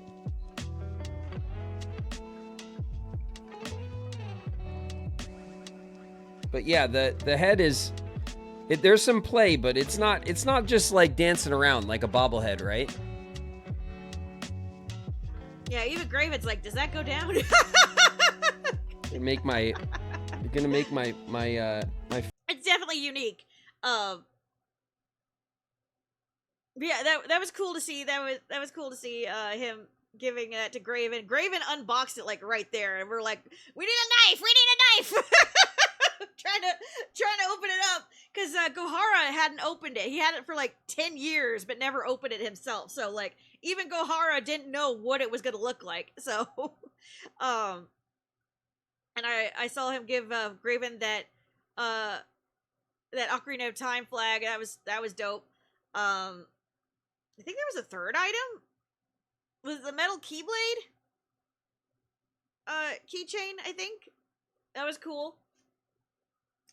But yeah, while we were in line with Graven, that's when I mentioned, oh yeah, I'll, what's your stream name? Blah, blah, blah, blah. And he was talking about, I haven't gotten a chance to get in on the, on the Discord or whatever, and maybe that was after. No, it might have been first, because that's when I was with Peachy. In any case, at some point, I told Gohara, when I see you, I'll gift you a sub. It's the least I could. I think me and Gohara talked again later, and that's how we got to this conversation. But Gohara basically held my Keyblade for me well after I met Lou Diamond, because I was trying to put Lou Diamond's thing in the sleeve, and the sleeve kept getting stuck. And I was handling my Keyblade while trying to switch it away, and it wasn't working. So Gohara helped me out.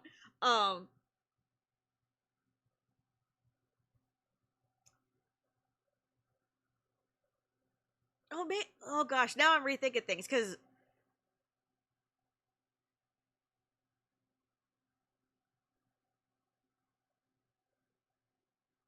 I'm trying to think, like, when did the bag get put away? I put the bag away after I was done with autographs, right? Because there's no room for the autograph book in my bag, I don't think.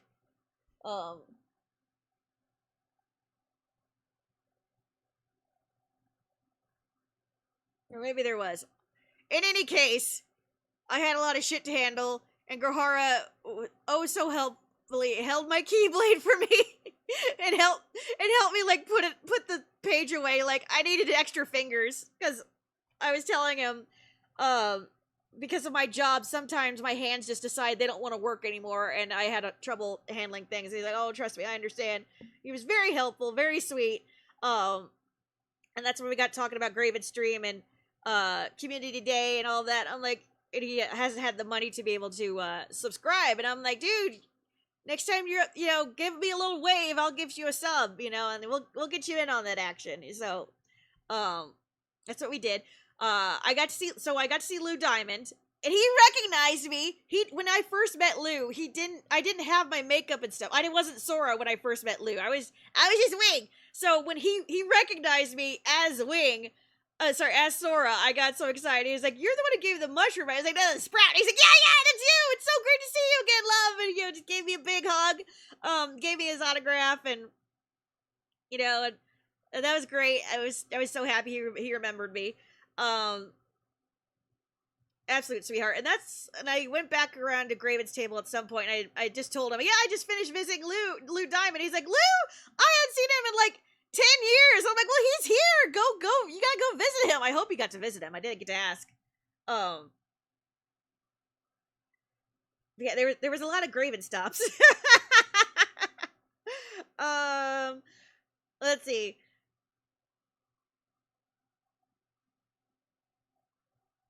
I was doing my best to not do more shopping.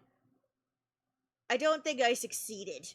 That might have been when I bought the Palpu fruit and the other little ones. And I later showed them to Peachy, and Peachy's like, "Yeah, I need a big Palpu fruit." So that's when I went back on Sunday to get Peachy her own big crocheted Palpu fruit. Let's see here. Yeah, I bought a lot of crochet things. Let's see.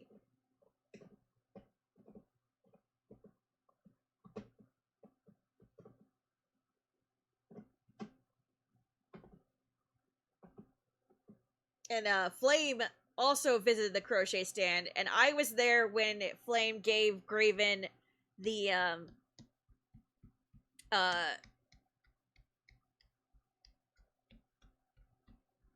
the Hornet and the Hollow Knight little characters.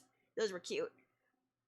At first, I thought Flame said they came from that vendor, like the vendor gave it, but no, Flame had bought stuff from that vendor to give to Graven, and I told Graven about the Wind Skyrim map that me and Peachy saw from the one vendor who had like these dragon heads propped on the wall. I feel a little bad that I didn't take pictures of the dragon heads, but to be fair, I couldn't because I had Peachy on the camera. I can't take pictures with Peachy being inside my phone. Yeah, Discord ate up my battery fast, and I have a feeling it's because of this. My phone was constantly searching for signal. Which Graven also mentioned that the internet really the phone signal really sucks. And I was like, I told you, I messaged you, and he's like, I know. he didn't message me to acknowledge that he had received the message, but he did tell me, yeah, he saw the message. So that's nice. He doesn't have to reply. I didn't expect him to, but I did. I was like, I gave you a warning. He's like, I know, I saw it. Oh my gosh.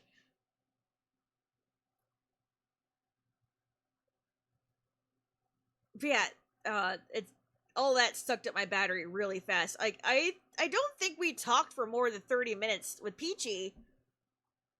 Like when I gave Peachy the first tour on Friday while we were wandering around, I don't think we were like connected for more than 30 to 45 minutes, honestly. And my battery went from like 90% to 26% in that span because of low signal and how much juice Discord sucks up. It was bad.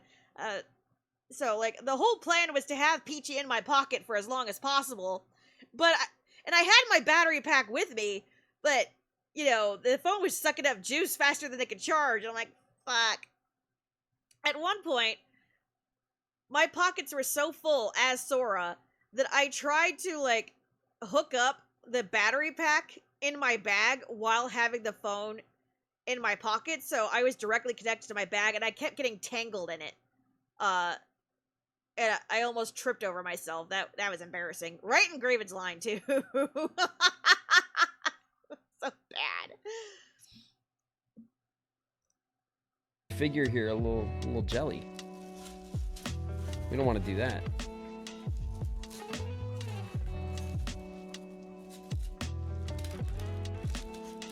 I am going to.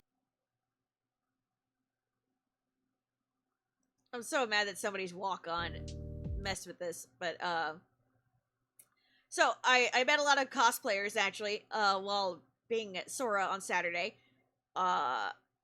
I did not see any actual Sora cosplayers. That's the thing. Somebody told me that, oh yeah, there's lots of Soras walking around. I was hoping, kind of like doing a Sora group shot or something, but I didn't see any.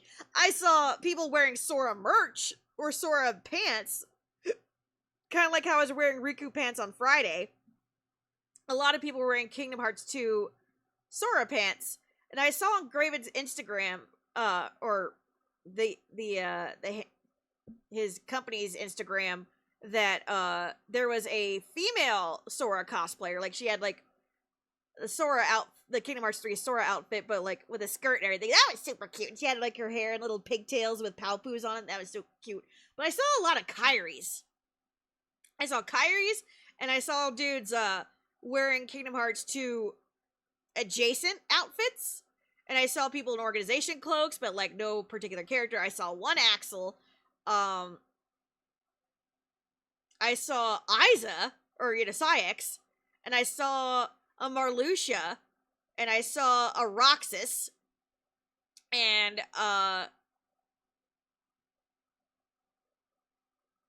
was a little hard to tell it was Roxas at first because it was like a banana yellow wig, and it was not styled. It was just spiky, but like it had the Roxas outfit, so it didn't register to me that it was Roxas at first. I'm like, oh my god, it's Roxas.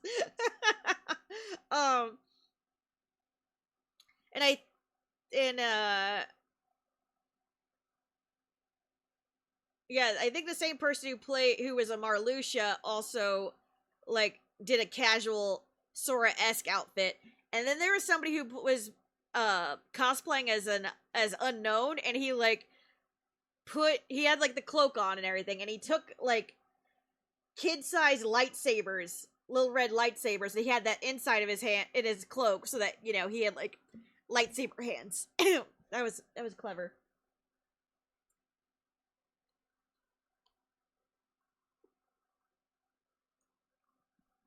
Yeah, I didn't get to take many pictures because every time I tried to take a picture, people were in my way or asking me for pictures. This is why I need a Peachy. Then again, people will be asking twice as many pictures because Riku's will be. Kitty, here. Tibby is being so clingy right now. Go get. Oh shit! Hold on. I accidentally threw one of his toys in the trash. Hold on. Damn it! I'm sorry.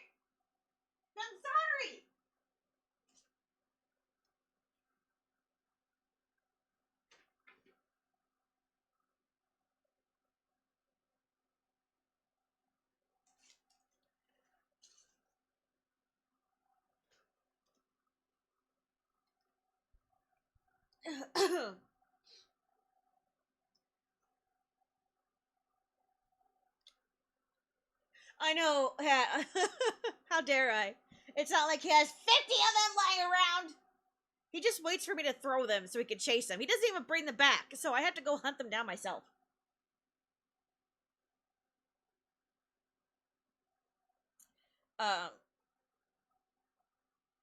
There's like a key component of fetch that he's missing here. But yeah, so there was a Kairi cosplayer. She asked for a picture, and I gave her basically anybody who said hi to me, I gave a pinwheel and or a flower or something like that, and she gave me a Palpoo as well. She gave me this same Palpoo. The leaves fell off of mine instantly. I put it into no, wait. That was Friday. Cuz I was carrying my my black backpack with all the I remember.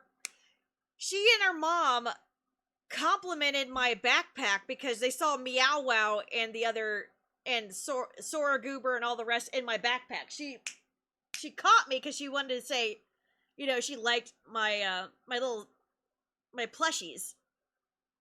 And I said, "Oh, thank you very much." And that's when I gave her one of the pinwheels, and she gave me a Palpoo, and I put the Palpoo into my bag. And right away, I felt bad because one of the leaves fell off of mine, and so watching the stream, I felt a little better seeing Graven like the leaf fell off his too. So I'm like, okay, good, it wasn't just me.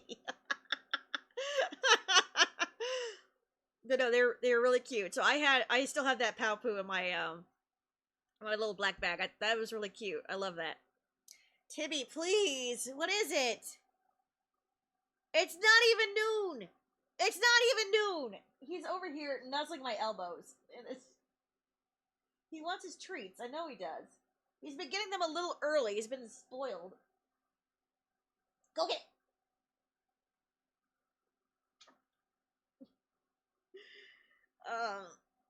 Because mommy hasn't been streaming. Let's see. So, there was a Kyrie cosplayer. There were a lot of Kyrie cosplayers. I think I counted 3. Any cosplayer I met, or I got to directly interact with, I gave pinwheels or whatever was in my pockets. I think day 2 I gave mostly Sprouts, because, pinwheels take up a lot of pocket space. It's easier when you have the big bags, but yeah, I ended up just giving out Sprouts or Turtles. Sprouts and Turtles. Let's see here.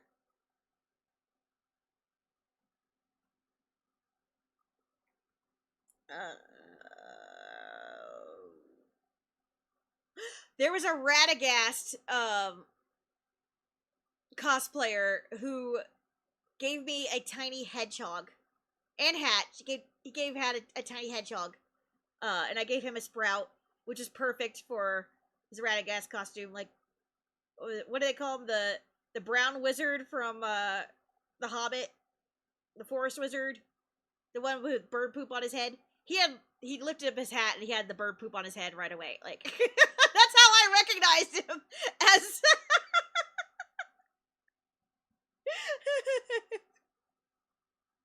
I was like, oh, it's bird poop wizard. It was a great costume, but he was introducing us to his little stuffed hedgehog at first, and like, he was dressed as a wizard, but I wasn't getting the reference until he took his hat off. I'm like, oh, I know you are! So, amongst all of my little treasures in my pocket somewhere, I have a little hedgehog as well.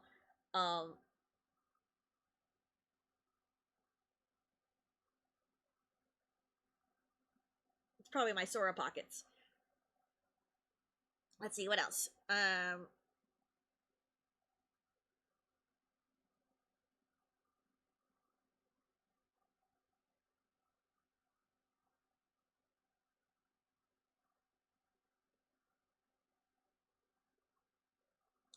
Yeah, I'm a bit disappointed in chat. Nobody asked Graven if he recognized Wing right away.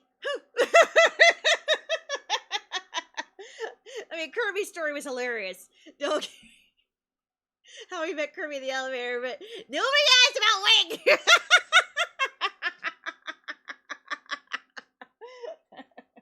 We all knew he would recognize me right away. There was no question. And he did. He did. Just assumed. Exactly, Hat.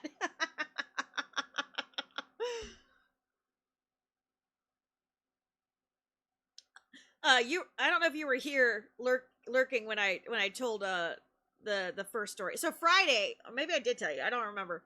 So when I first met him Friday, I had like all this shit for him to sign, right? But I was hoping to spread it out over the weekend. But once I opened my bag, I couldn't stop. I was like Mary Poppins. I kept pulling shit out. But I was alone in his line. I wasn't gonna waste an opportunity because, like, what if I'm the annoying one later? Tim Burt, please.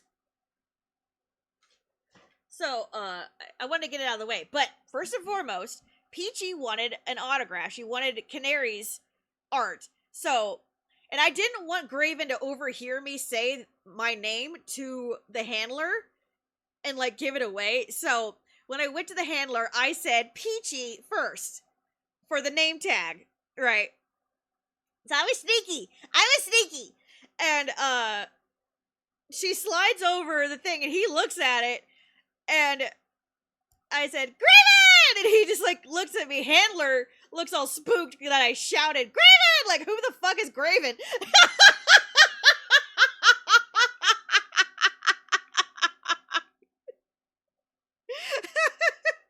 We already established a long time ago, like months ago, when in Graven's stream, we were discussing, like, I keep thinking of how I would greet Graven if I ever meet him, and I think I'm just gonna shout, Graven! And Graven's like, I bet I would recognize the call, and I will respond with, Wing! So, ever since then, I was just like, somehow, I will say, Graven! But, like, I didn't know if I was gonna like shout it from across the way. Like, I wanted to shout it, but not shout it. You know what I mean? So, I almost choked when I said it too. My mouth was so fucking dry that I barely choked out.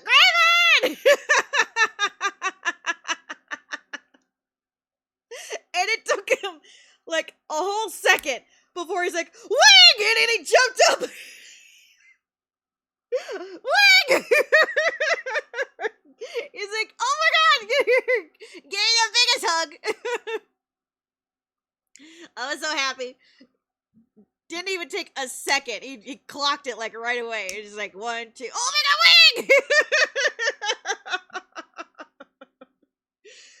Like I said, you could tell that he was like calculating because like he saw Peachy's name and he's like that. He didn't even get the chance to look up before I said Graven, and then the handler looked confused and he looked at me and he's like, Wing! It was so fast, but he clocked it. He clocked it right away. It was like all according to plan. So that was great. Yeah, I showed him the placemat first with Sora and Riku. And yeah, I was asking, how'd your flight go? Everything, was it too long? He's like, oh, it was good. I'm trying to be casual, not freaking out while I'm pulling out a shit ton of stuff. Like, I don't think it was more than a couple of minutes before, like, people started piling in, so, like, and I was, like, trying to hand him presents. I was like, these are for you. Like, I gave him the box. Like, oh, you want me to open it right now? And I could see people lining up, and I was getting self-conscious already. I was like, well, you don't have to open it right now, but, I'm just like, warning now, in the box, so you don't freak out. I already wrote a note, because I didn't know how long we get a chance to talk. I wrote a note what it all is, but there are room fragrances. They are not colognes. They are official Kingdom Hearts. I promise they're not anything weird. He's like, I mean, they are, but they're not. It's like, okay, noted. Okay, great. And then, I asked him, like, do you remember the Kingdom Hearts pilot, animated pilot? And he's like, I do remember that. It's like, well, and I went down the storyboards, and he just like, oh my god, and, I showed him, and as I'm flipping through, he got a good laugh at, like, the selfie, and, the Riku, you sure are line, but then they got to the second one, he laughed out loud, seeing the Riku grabbing Sora's ankle storyboard. And I was hoping he would, because, like, that was the one I was going to give him if he liked it. Like I said, I was trying to gauge which one he might like, and then the third one, and I was like, if I gave you one, would you accept it? And he's like, what? No. I'm like, see, I was hoping you would like this one, because that's the one I want to give you. He's like, no, wait. You've given me too much stuff already. You've already bought so many autographs. You're not giving this to me. Okay, these are so awesome. You need to keep the set together. But just so you know, I might slip it on your table later and run away. He's like, no, you're not. But, yeah, I think I got, and then I got the big poster out for him to sign, and that was right around the time people started, like, really getting in there. And also we got a selfie.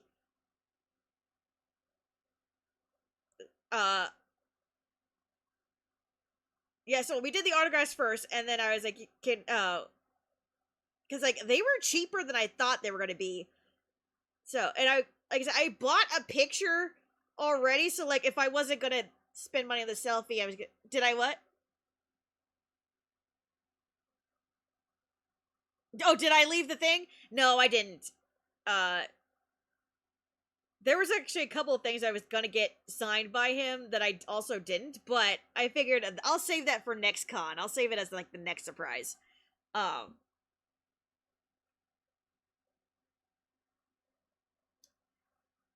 With how busy and chaotic things started to get, I worried that it would get lost, because, like, here's the thing. He didn't even notice the Winnie the Pooh bags until later. So, like, he was so sweet, too. So, like, I wasn't gonna get a picture, but then I wanted a picture. So I was about to pay for a selfie real quick. So, keep in mind, I think I bought 3 or 4 autographs already.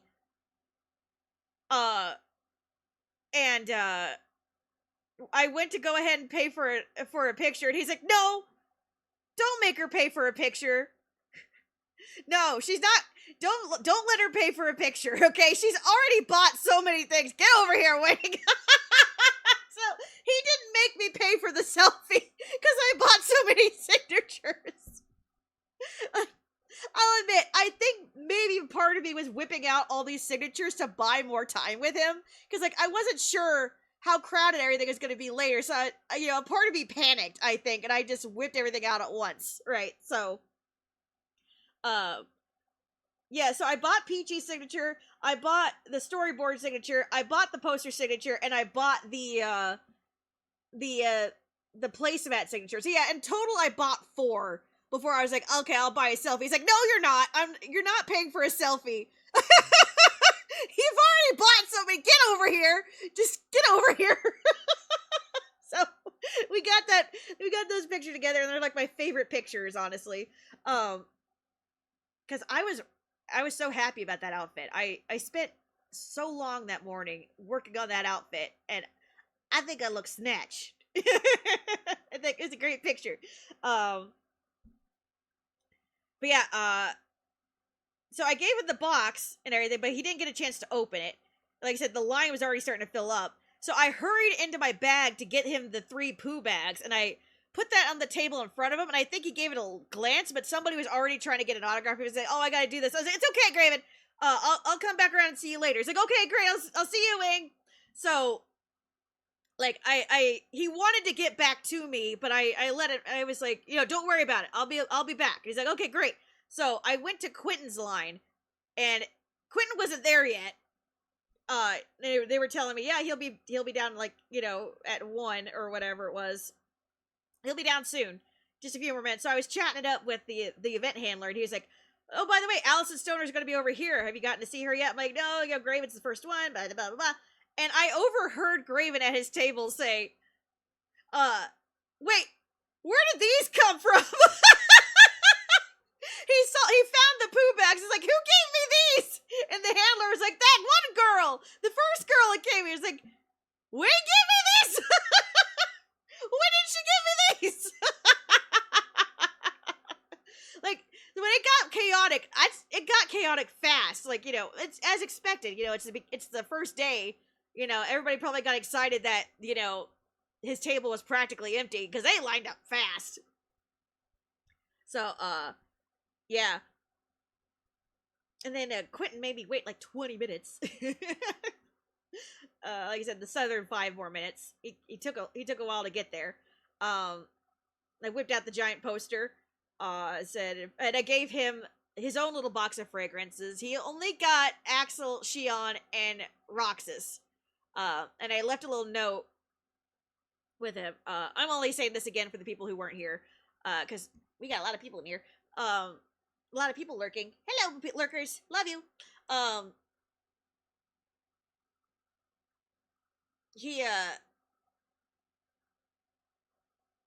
So I told him about it, and the fragrances, and he's like, wait a minute, so these are real?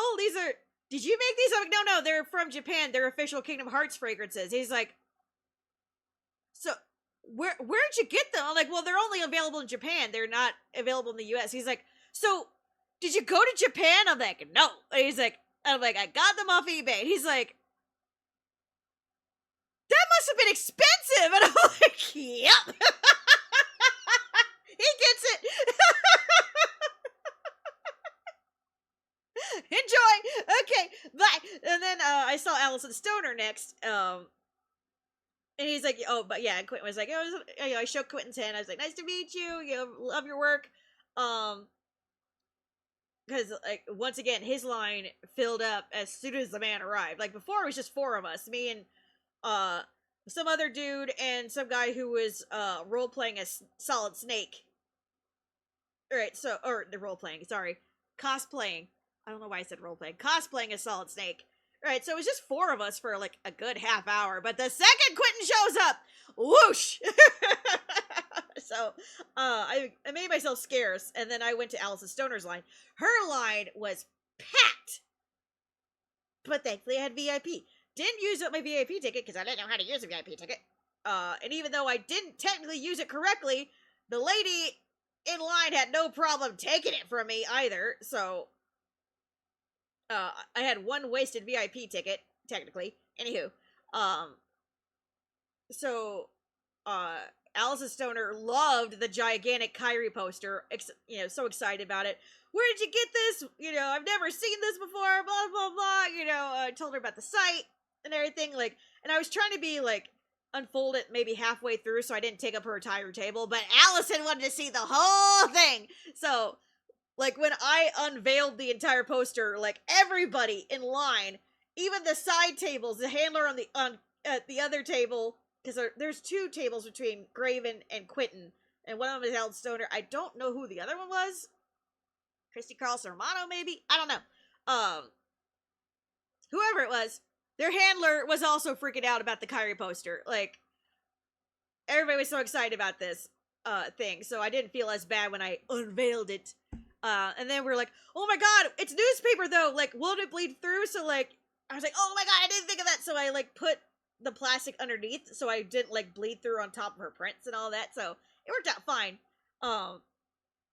And it was then I was like, yeah, we need a selfie with this. I was like, would you like to pose with this poster between us? And she was like, I would. And so yeah. So that was great. And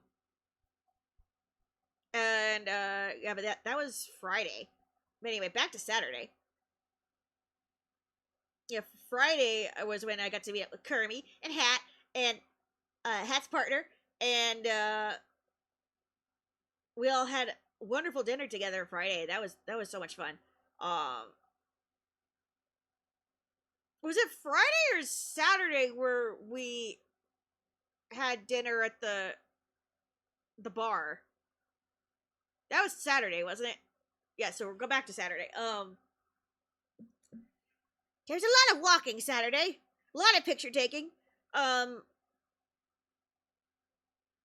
Saturday was also the Seventh Heaven panel, I think. Maybe? Was that Friday? Or was that Saturday? Yeah! But when was the Seventh Heaven panel? Was that...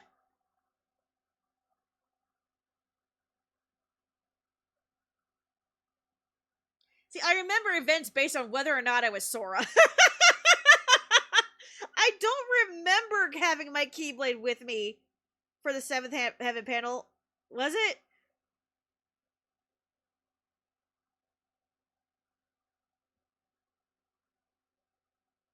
Yeah, I'm not sure either. Because I remember very distinctly you and I poking and talking about the armpit farting, and I don't think I would have done the armpit fart gestures if I was Sora, because I had to carry the Keyblade. I needed my hands to make those gestures. So poop. I don't know.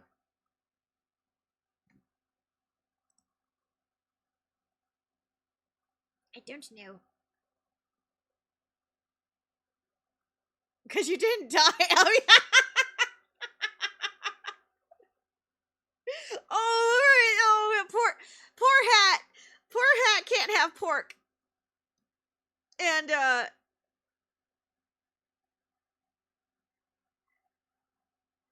it was Saturday when we had pizza and the pepperoni was bad, right? Or something.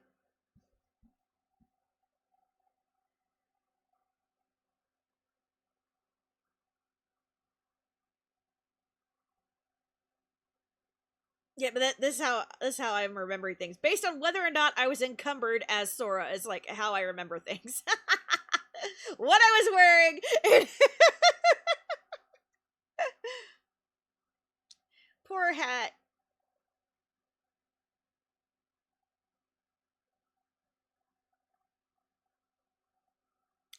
Uh,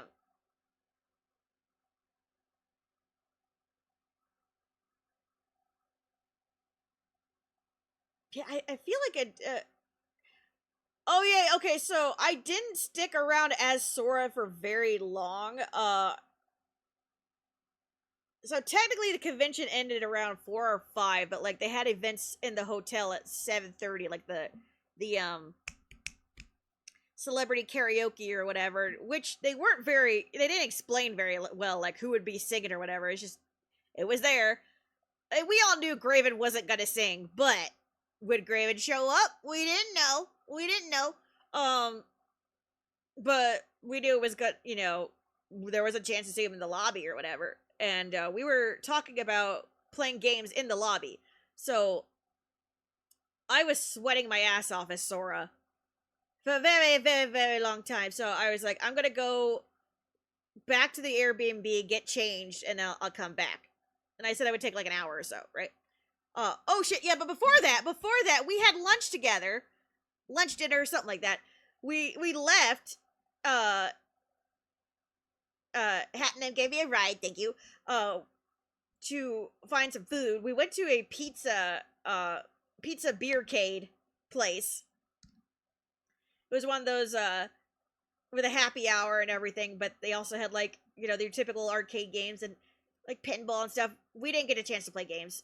We thought about it, but like we were also like weighing how tired we were and how much energy we wanted to keep, Yeah, and Flame was there. We ran into Flame. By sheer coincidence, our happy group met Flame's happy group, and the groups combined.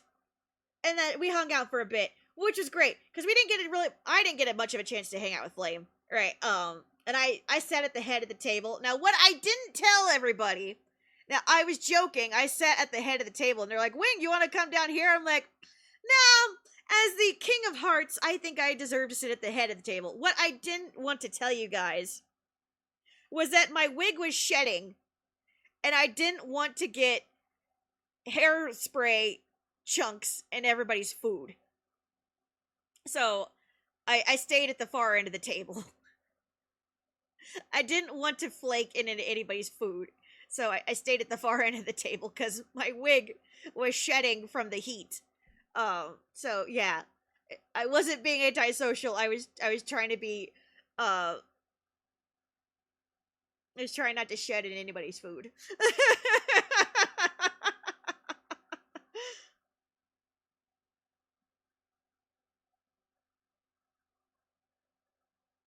But yeah, we took some pictures.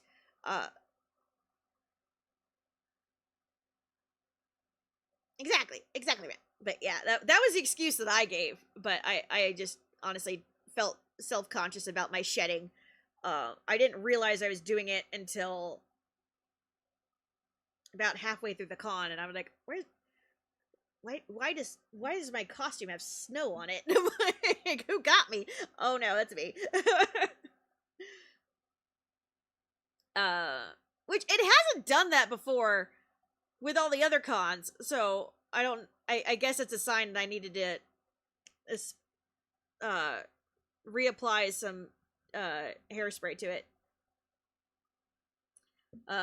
Pieces of it were falling out too, so that's unfortunate. I don't think any fell out permanently. They just had to be stuffed back in. But yeah, there are pieces in the back that are just free hanging locks of hair that the one I commissioned just kind of stuck on there. So yeah. Anyway, we didn't get a chance to play any of the arcade games, which is a shame, because I mentioned I want to try the boxing game, but when we got talking about other plans and stuff, I kind of forgot about it. That's alright. I didn't have any quarters or anything anyway. And that's when like a lot more people started showing up, along with lots of little children. So I was like, never mind. A picture would have been funny, but there's always next time. There's we might go again. Maybe one day in the future, Sora will finally get to punch something. Oh my gosh. So, I didn't eat because I was wearing 2 layers of shapewear. But I did have a cider. And I had plenty of food back at the B&B from Friday night. So, I was just gonna go back and nibble for about an hour before I went back. And I figured, if I was hungry, I'll get food at the hotel, right? Yeah, I got loud really quickly. We had like the whole place to ourselves for a good while, and then all of a sudden, big families started coming in, and I'm like, damn it, damn it.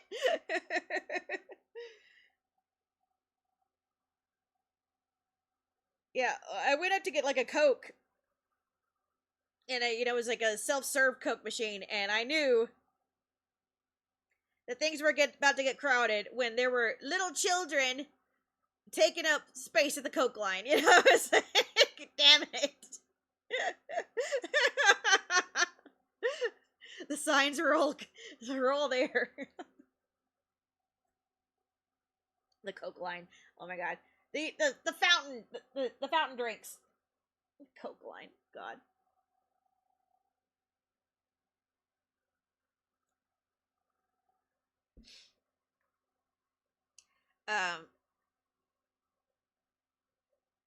Yeah, so there was talk of playing Talisman, the Kingdom Hearts Talisman game that Kirby brought, other board games, and we talked about bringing our Switches so we can do some Tomodachi Life. The Tomodachi Life thing didn't happen, unfortunately, but that's alright. When I got back, after getting undressed and dressed, I wore my Kingdom Hearts shorts, and I had, what shirt was I wearing? What shirt did I wear?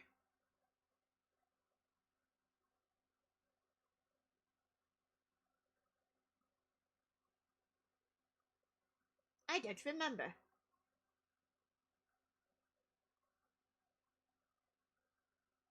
Like, I made sure all my outfits were Kingdom Hearts themed. But I don't remember what shirt I was wearing. I didn't bring that many shirts.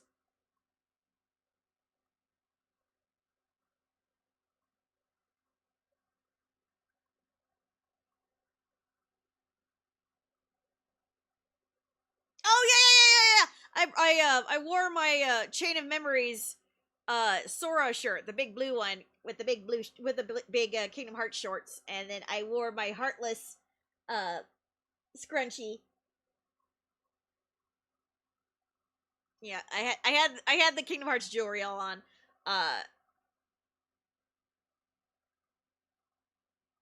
And I brought the Riku backpack because I brought my Switch and stuff. And so there was karaoke that night, and the burlesque show was at 11:30. I did a walk around because I wasn't sure where to go, and I took one look at the karaoke thing, and I was like, because what it was all outside, first of all, which Mosquito City, hello, what the fuck? But like they had like the outdoor patio area. They had one corner of it sectioned off for the karaoke stuff. I didn't see anybody I recognized already doing karaoke. Well, except, okay, there was this one guy with flaming red hair that I kept assuming was Flame before I found out who Flame was. Right. And I knew he wasn't a celebrity, but for some reason he was the one leading the songs at first. So that made me think that maybe it wasn't just all celebrities.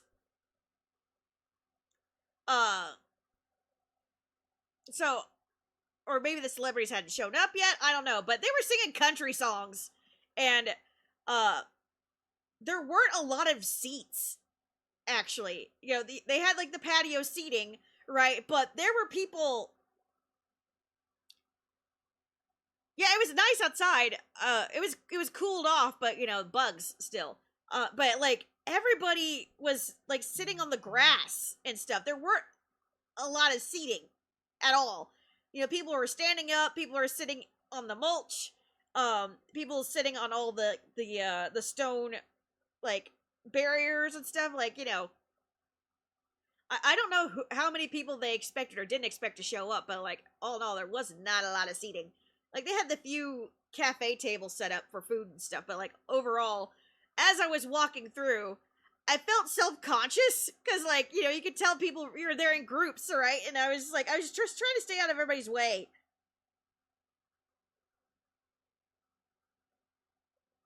By the way, happy Donut Day, everybody. Oopsie's favorite holiday.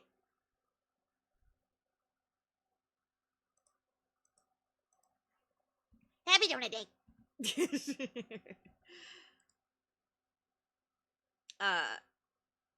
And they had like some mild like rave lights going on, but I don't like country, so you know when I heard that was like what they're starting off with, I was like, I could live without it. So I kind of wormed my way through back inside. Plus, I was hungry, and that's where I found Kirby and Hat's partner, and they were playing Quacks.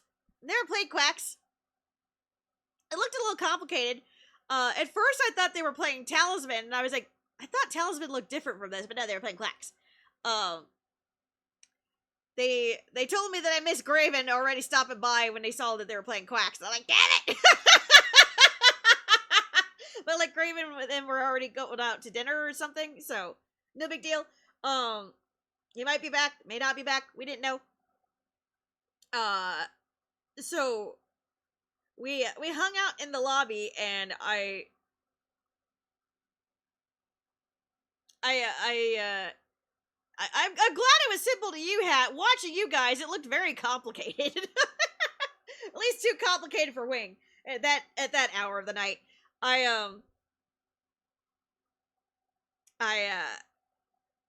were talking about food. So while you guys were playing, I got our food order and our drink order, and we ended up to get some food.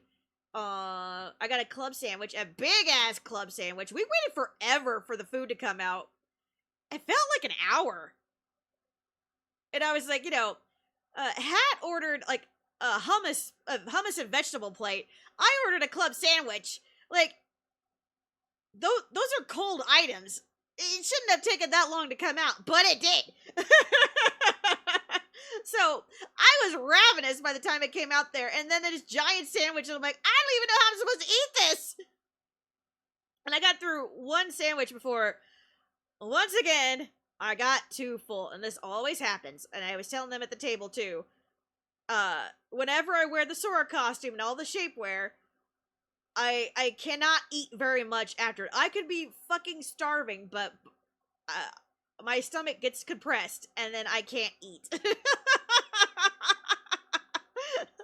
So I got like half a sandwich and some fries before I started sharing it with the table, which unfortunately led to potentially Hat's partner getting very ill the next morning. Poor Hat's partner got so sick the next morning, and like we couldn't figure out how.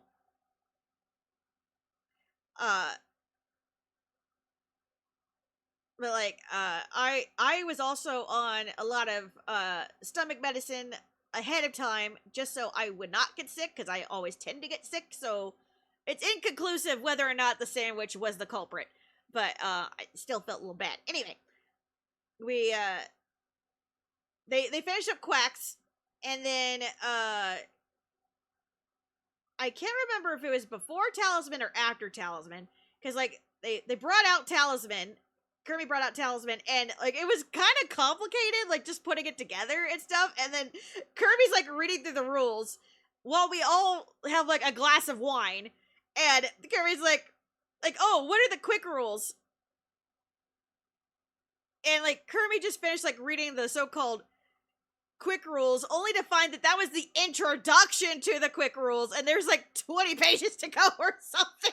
And we're like, maybe this isn't the time. It's like, we were like, we'd rather have more wine than play a video game, than play a board game. We're like, agreed. So we put the board game away. But that's when I think somebody brought their laptop out and hooked it up to the giant TV that's in the lobby to play Jackbox games. And we thought, oh boy, we can all play Jackbox, right? So me and Kirby whipped out our phones to join right away. But then the guy up front was like, I don't want anybody else joining my game. Like, even if we didn't sign up, right away, we could still be audience members technically. But this guy was determined to not let anybody else. So right away, when me and Kermie signed up, he reset the game, determined to not let anybody else play except whoever was in his group, which I assume was his family, because like some of the people were like mom and dad or as their screen names. So me and Kermie decided to be like little trolls. So when when they started doing their signups and there's only 2 slots left, we hopped in there. Now, he once again said, nobody else join my game! Well, I shut mine off, and so did Kermie, but, like, shutting it off doesn't log you out. So I'm like, well, fuck it, I'm already in it, so I turned mine back on. Kermie couldn't reconnect, but I did. So, the answers they were given, because they were playing Quiplash, and some of it was so fucking vanilla or whatever, but you could tell that they were all, like, making sure that Wing didn't win, because, like, as soon as they figured out that some of the funnier shit was coming from me, they stopped voting for my stuff. So, So Wing didn't win, but I should have won.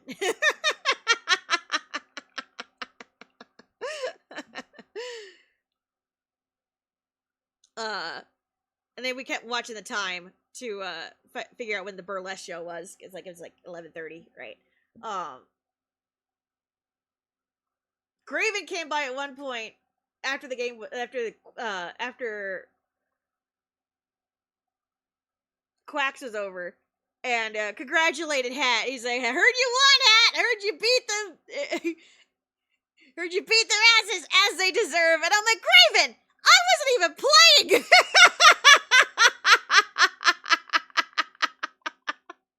How dare you? But he was taking Quentin to the bar, and I think Mac. So it was a quick hello at the table, and then he was scootalooing off. Then at some point we went upstairs to the burlesque thing. Could not see a damn thing. I did take some video of it, but like, I guess it's the. Yes, we were near the back because apparently they filled up a lot earlier. But even so, we sat in the back for one of the panels and we could see just fine. But for some damn reason, there was just a couple of people that had to ruin the show for everybody, including one lady in the damn aisle who kept getting up, getting down, getting up, getting down, and then she was like screaming and hollering the most, and like somehow managed to block the view of every good stunt. Like, I'm asexual. I don't care for ats or tits or ass or any of it, but I do enjoy a good show. So like, I'm here. Don't block the show. She blocked the show, so I couldn't get good shots of anything, even if I could show it here. But like, there was like a Jaws themed one. There was Wilma from the Flintstones, and there was some other show I had no idea about, but like, she did a dance with a flashlight on her crotch. That was funny. So like, whenever she danced, this little glowing her crotch glowed and just flickered everywhere. Kermie's partner, no, sorry, not Kermie. Sorry. Hat's partner, joined in some audience participation thing where you had to put some nipple pasties on and with tassels on it, and like whoever spun the tassels the hardest would win. The other participant was one of the paid announcers. So like, it wasn't a fair fight. First of all, the other guy's tassels fell off. And Hat's partner was doing his best, and again, I couldn't even see it. I couldn't see it because that damn bitch was in the way the whole time, and she was, I think she was screaming for Hat's partner louder than Hat was. Like, goddamn, lady.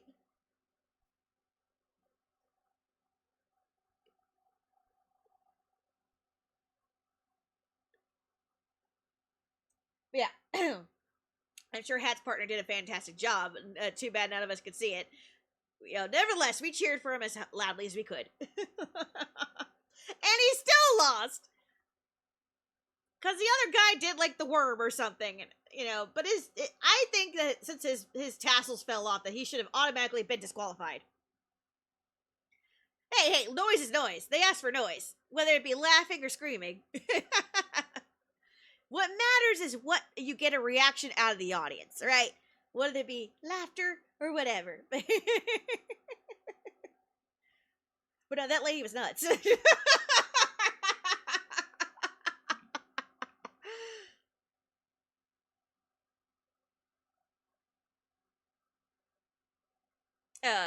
But yeah, so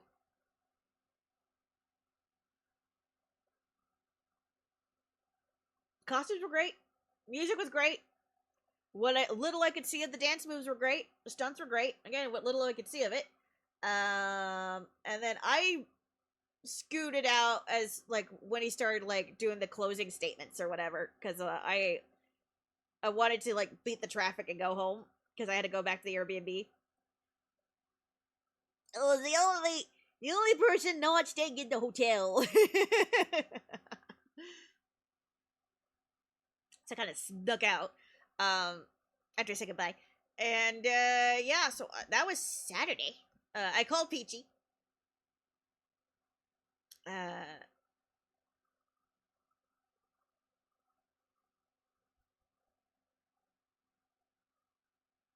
I did see Graven a couple more times with the Kermie and the others, but I did get one chance to see Graven alone, and he gave me an extra big hug and told me, thank you for all the positivity you bring to the community. And I'm like, I'm like, I love you too, man. You're my buddy. And then I felt bad because my air conditioner like bopped him in the shoulder while we were giving a big hug, and I'm like, I'm so sorry. He's like, it's fine, it's fine. But I got extra hugs. I think I got like 12 Graven hugs during that whole weekend. So many hugs. Let's see here. Maybe it's not 12. Maybe it's like 6, 7. I don't know. I wouldn't be surprised if it was at least 10. Let's just put it that way. So many hugs.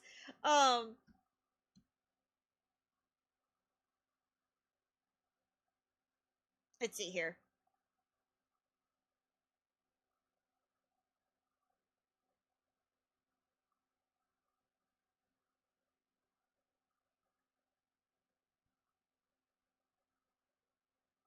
Yeah, I remember going into Peachy's stream, because Peachy streamed that around noon, so that's why she couldn't stick around for me to give her more of a tour with my phone. She had a stream, so that's when I was, I went into her stream, and I'm like, Peachy is so Graven again! And then I told her about the show and everything. Did I text her at midnight? I don't remember.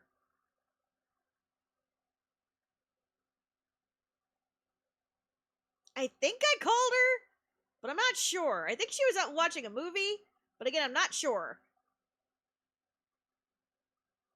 No. I called her when I got dressed before, because like I spent an hour just chilling and resting my feet before I went back. That's when I called her, and then she told me to text her when I got back.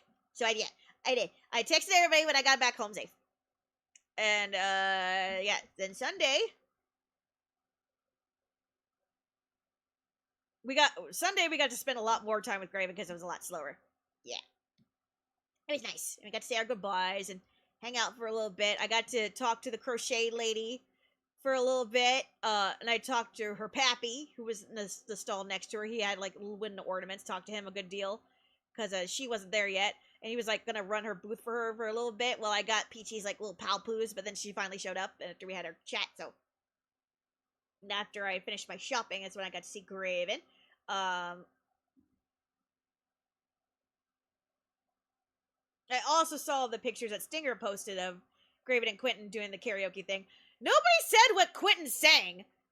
Graven said that Quentin killed it, but nobody said what Quentin sang. I want to know what Quentin sang. I should ask. Because, like, I'm trying to picture it, but I can't think of what Quentin would sing.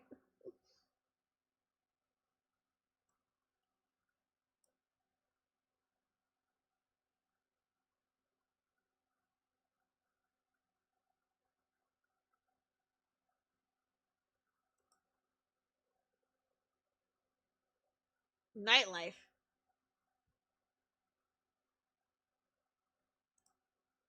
That could be any song.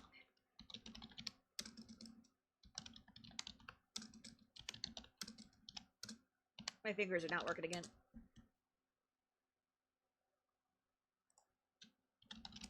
They do. You don't want to pretend to be. What the fuck?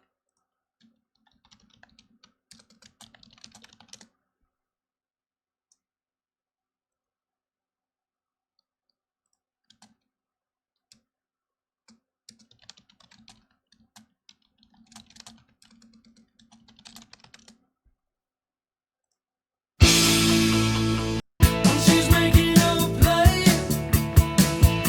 She can't go wrong. She never waits long. She's waiting on down on the clock machine. I can see it. I can see that.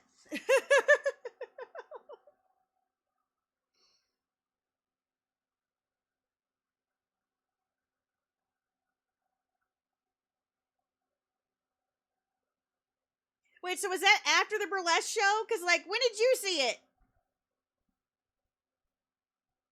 It must have been afterwards, right?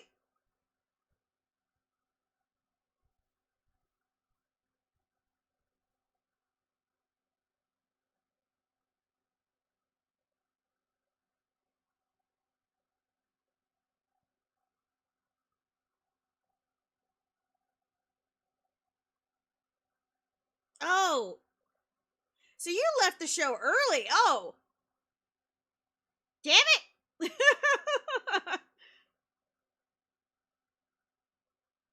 I thought you just left to go to the bathroom. You ditched us.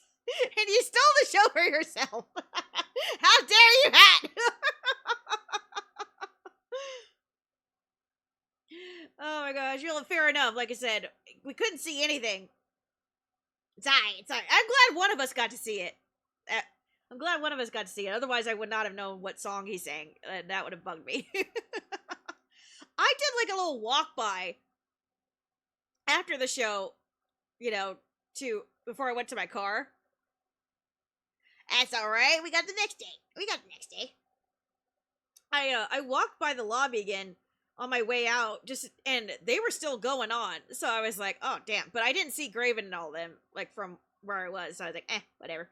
I mean, not that I was gonna bother them again, but like, if there was a chance that they were at the bar, I wanted to at least wave goodbye before, you know, just in case. Want to get a little wave, but I didn't see them, so. But Graven did say that they had to ditch pretty quickly because, like, it was getting crazy. Oh no. I didn't think he was going to be out there at all. Like, I just thought he was going to be by the bar and go up. Like, I would never have thought.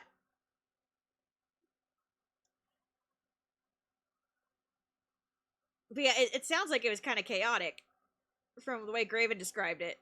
Like, people started rushing for selfies or something like that. Which, that was the thing I was worried about. Because, like, from what I could tell, there wasn't, like, a barrier that separated the celebrities from everybody else. So I was like, you know, is that safe? And then Stinger posted the selfie with Graven and Quentin, or the picture of Graven and Quentin, and I couldn't help but wondering how many people were going to try and get selfies out of them. You know what I mean? PG, give me that video. Oh my gosh! So,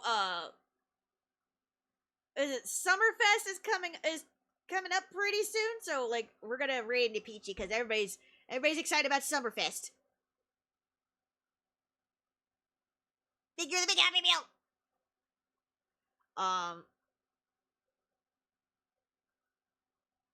5 p.m. tonight. Oh, okay. So are you streaming later then?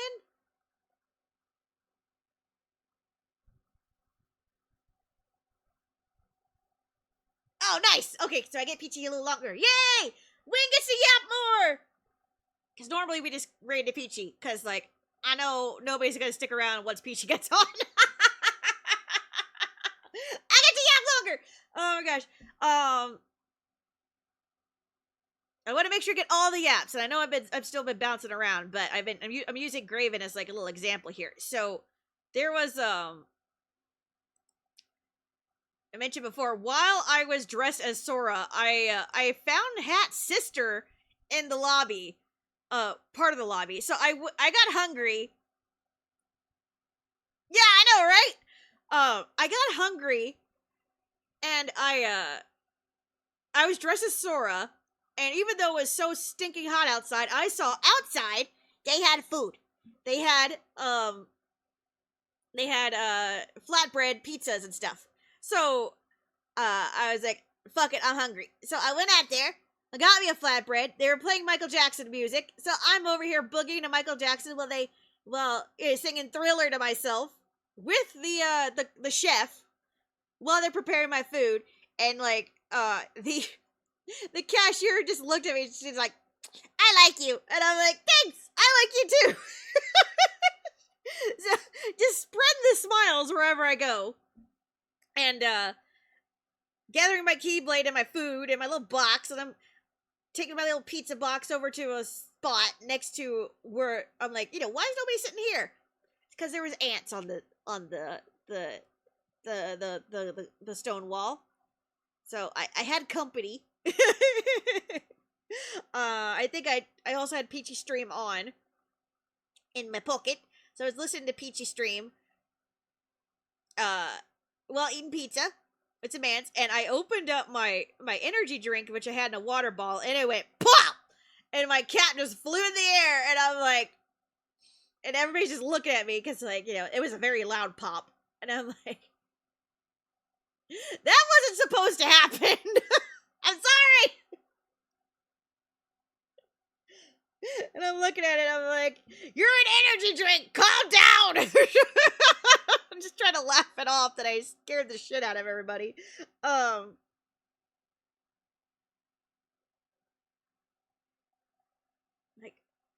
I don't know what the deal was. I don't know if it's because it was so hot or whatever, but my energy drink bottles kept exploding.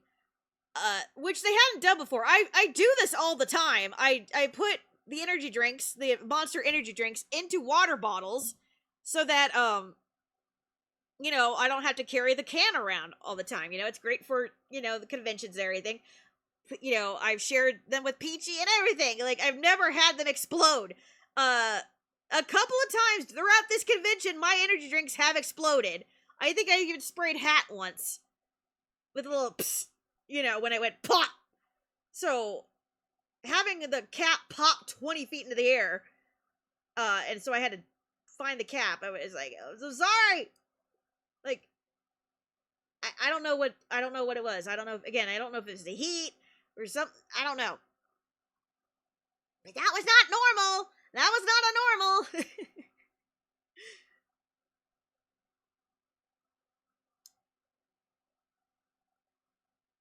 So, I had my flatbread, and then, I was gonna finish up and I finished up and went inside. I still had, like, half a flatbread left, but I was gonna see if I could find Kermie in them and, like, unload my pizza on them.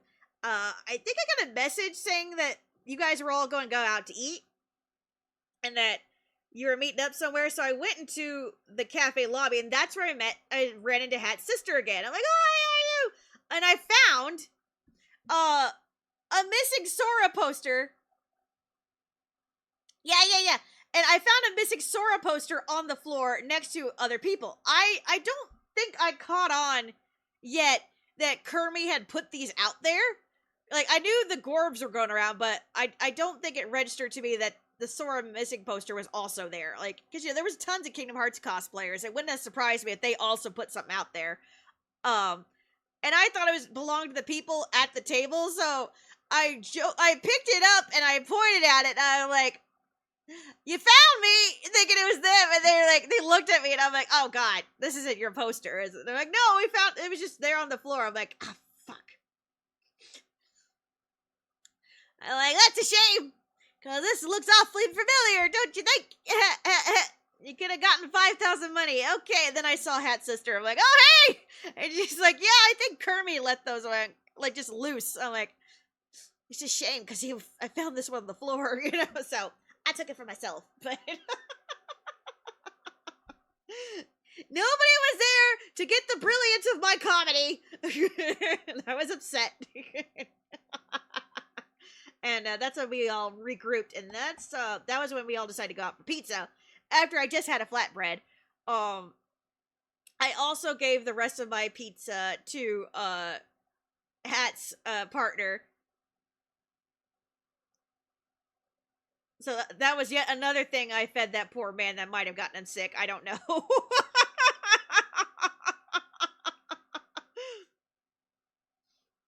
I feel so bad.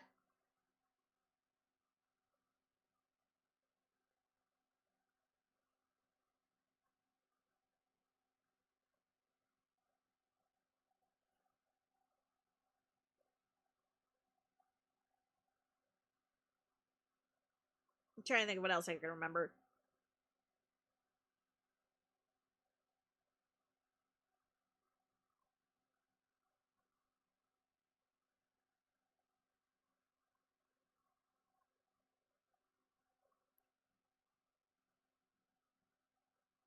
Oh, poor guy.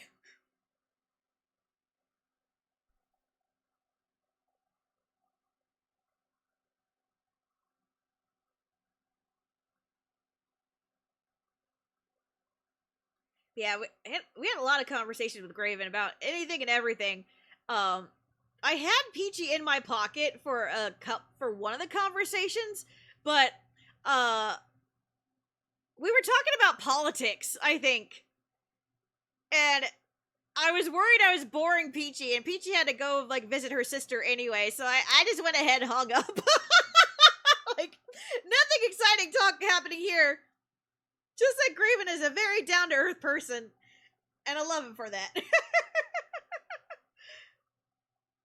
You know, we were bitching about HOAs, cell towers, satellites. We have all this technology, and yet half the time it doesn't work. And also, cell providers being crappy, and we were talking about Mint Mobile, and so on and so forth. Like, yeah, just shooting the shit. Talking about how the minimum wage sucks. How big companies, bitch about, people not wanting to work, but also not willing to pay people to work to begin with, and, anything and everything. Oh. Hey, Graven gets it. Graven gets it.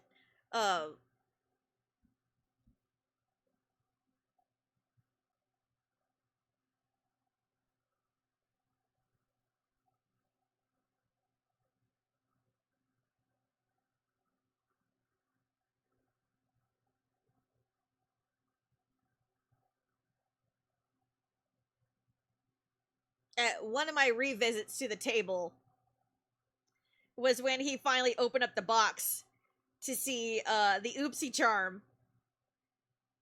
And he laughed so hard at seeing Oopsie. He was like, it's a Sora!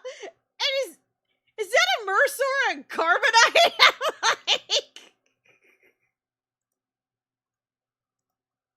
well, technically it's Oopsie, but details, details. I wasn't about to go into detail about how, it's my Mer AU Soriku child or anything like that. I was like, yeah, it's totally Mersora. He's derpy on purpose. Not derpy, handsome. That's right. So handsome. Yeah,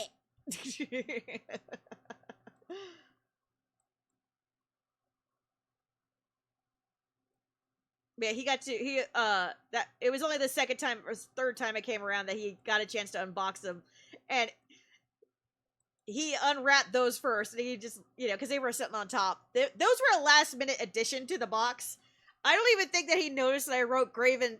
I put Riku's thingamabobs on the top of the box.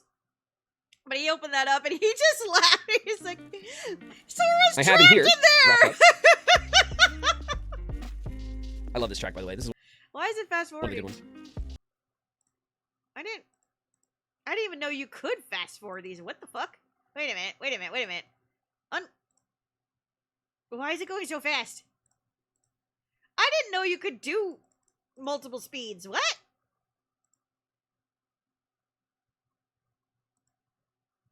Did you guys know that? You could... Oh, I didn't know that.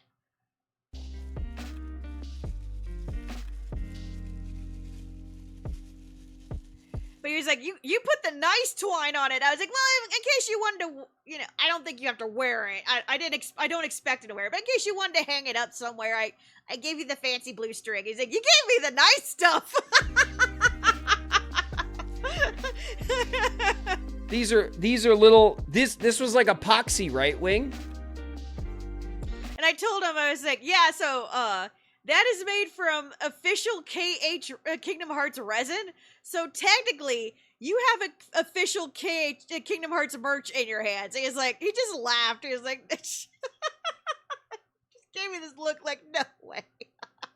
I didn't get a chance to explain to him the whole kit thing because more people were showing up in line. We made sure to get out of the way if anybody who hadn't gotten a signature already, you know, was lining up. We didn't dawdle for any longer that we had to. Like, we didn't like try and finish up a conversation. If people were showing up, we hurried and got out of the way, you know.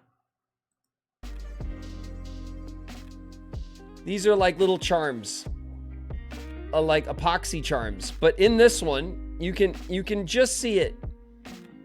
In this one is Sora. Sora's in there, like in carbonite.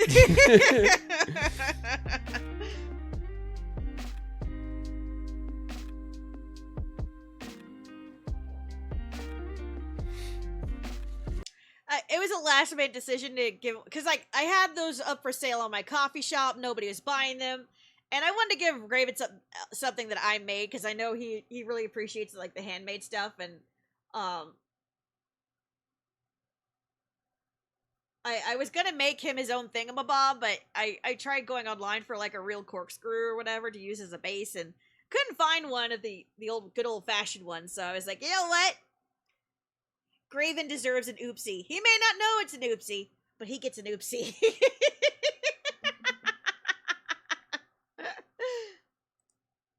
So I got these cool epoxy charms in here. I also got this cool little Sora. And he got a Skrunkle. For those who don't watch Peachy stream or don't know, we have many classifications of Sora merch. We got the little Sora Kingdom Hearts 2 plushies that we call the Goobers. And the tiny Soras, the Gashapon Soras, we call the Skrunkles. The Sora Skrunkles. Figure. Here, let's see. I'm terrible at doing this. There you go. Like Little Sora. Those, one of which Peachy gave me and I treasure very much. And I have one on my shelf. That's mine. And then I bought 2 more of these at some point. And this one was on the desk, and I'm like, Graven's getting the Skrunkle. Little chibi Sora figure. Comes with a keyblade and a stand. So we could set him up with the figures. And then Wing has gifted me. This is nuts, Wing. Not 1 or 2, but the entire set, the entire range of baby. Kingdom Hearts themed room scents. I don't know what they're like. I don't know what they're like really called. They're set. They're not colognes. I was specifically warned that they are not colognes. I told him in person and in writing. I've included a note. These are not colognes. They are room scents. 1 spray. I gave him very specific instructions. So I love when everybody's in chat saying 1 spray, 1 spray. Just 1. Graven's like, I know. I also love Niku coming in confirming that everything that I've given Graven is official merch, like with the poo bags and everything. You know, Niku's like, "Yep, those are official. Yep, those are official. Thank you, Niku."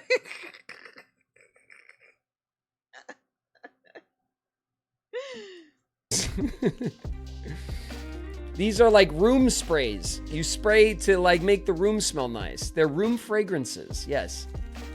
Okay, like a candle. And there is Ventus and Riku and Aqua and Roxas and Axel and Terra and Shion. And of course, Sora. All the Smelkus.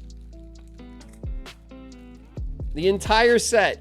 Not Graven not knowing how to spell how to say shield. Do we crack one? No, right? I was so worried when he said crack one. I don't know if it's because I was tired or what, but when he said crack one, I thought he was actually going to crack it open like a glow stick or something. Like I was so worried that he was actually going to pop it open. Like, and I was like, no, don't crack it. It's a spray bottle. I promise. Like, it's so small. Like, maybe I was worried he didn't notice that it's an actual spray bottle, but I was in chat like, no, don't crack it. You can just open it. But I know what he meant, like crack one, like crack open a beer or whatever. But I was so worried that he was actually gonna like shake and crack it open or something. I don't know. Describe Riku and Sora smell now. Do we crack one? All right, you guys. Is it gonna explode? Well, especially when he said, "Is it going to explode?" Yeah, buddy. If you crack it open, yeah, it might explode. Let's crack one. Will it explode? Maybe if you do that. Darkness. I hope so. Okay, hold on. And I'm like, no, it's not going to explode. It's a spray. That's Riku. Now, I did have one bottle of Sora as a spare with me. I used it to freshen up the Sora cosplay. Yeah, I do spray it in the air and wave my clothes around in it as Sora. Plus, maybe I should have carried a Riku one too for Hat and Kirby and all that to smell. But like, I think Riku is the one I have the least amount of. So like, I didn't bother refilling a Riku, and I think I only refilled Sora as like a last second idea. So like, yeah, I had a sample bottle of Sora with me that I let Kirby and them smell too, and Kirby said Sora smells like coconut to me. Like I love how everybody had like a different interpretation of the scent. I don't smell coconut, but I don't think Kirby would be wrong either, because like it's very tropical fruit smelling. You know, you definitely get like beach vibes from it, so I don't think Kirby's too far off the mark.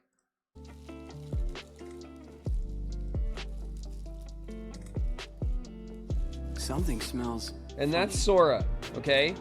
So What's that? Now Solar, I think, said, Wing, would you say that Sora is simple and Riku is clean? I am mad that I didn't think of that. Because that's totally right. Sora, you know, while he does have a long-ass description, they all have long-ass descriptions for their things. Sora's scent is very simple smelling. Riku's is very clean. I am mad that I didn't think of that. It's very apt. Oh my god. Obviously, it's so familiar. If I want my office to smell of Soriku. You might, I don't know if you guys remember, but on stream forever ago when I was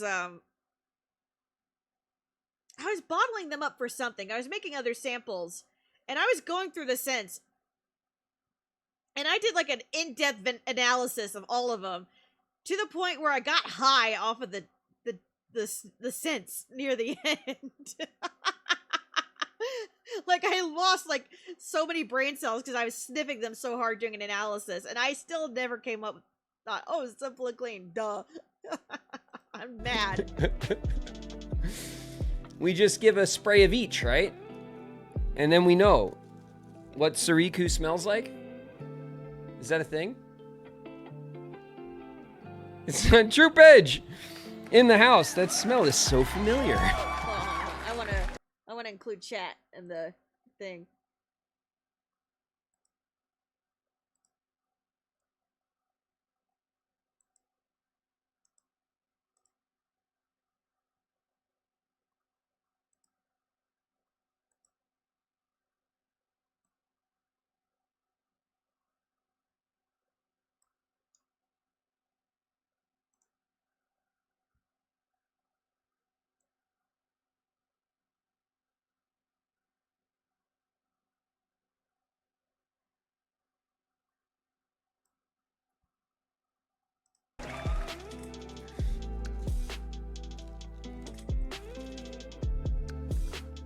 And also in here from Wing some jewelry and some other. These are like little flowers that Yeah, I didn't get to see his reaction to any of the bracelets and stuff. I gave him like a black bracelet and some green jade ones and all. They were all real minerals, but I didn't get a chance for him to see like any of the clips or whatever. I didn't get to directly hand him a clip. I gave him a pinwheel, I'm pretty sure. He might have given the pinwheel away. But yeah, we all were wearing the clips. Actually, I think Wing was the only one not wearing a clip, ironically enough. But everybody I came to contact with got clips and everything. And even Flame was like, hey, Wing, did you see so-and-so? Did you see the kid giving out samples of candy? I'm like, yeah. And he's like, well, I saw that they were wearing one of your sprouts. So I think everywhere I go, I see the damn sprouts and pinwheels. And I'm like, oh yeah, Wing must have been here. I'm like, yeah. the flower clips that you guys are wearing and stuff at the show.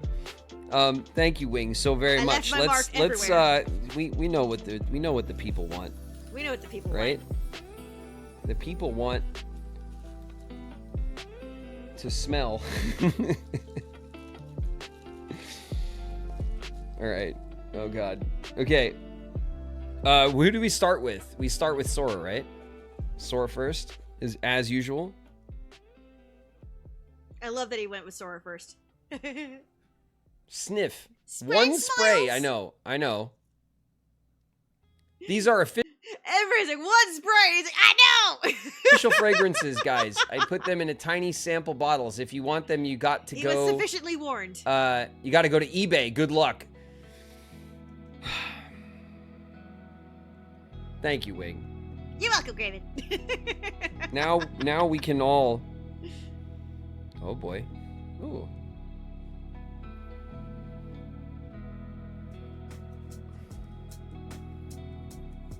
You can't always get like a good smell of it, like without spraying it, you know. Yeah. But it does. He's spitting facts, and I can tell that to you guys for a fact. As the one who has sat here and sniffed many a bottle. As soon as you open it, you get like, it's a very floral thing. Okay? Now, I'm not going to spray it like over myself, all right? That was also my instructions. All right. Like, I told him, if you spray it directly overhead, you're going to get like overwhelmed. You got to do it in the room. Here we go.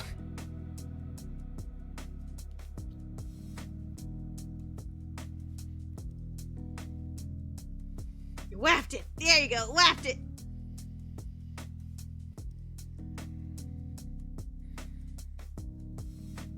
It tracks. I love that he said it tracks. Get a card stock and spray it on it. Nope, No. we already did one. It's a room spray. It's now in the room. It's like, tell us the notes. My nose isn't that good. But the Sora one is like floral. It's like a bright floral smell, I would describe it as. I don't know. Do you know the notes, Wing? Do you have the official breakdown? Yeah, that was my bad. I wrote in the note that later I would give him like the text file with all the scents, and I didn't do that because I didn't want to bug him because like Hat said near the end, you could tell like his social energy was like depleting. So like I didn't want to bother him right after he got back from con. So I was like, if he gets to it, he gets to it, right? So I just yesterday sent him the list. As promised, here's the rest in case anybody bothers you. Smells better than the bald cap? Certainly.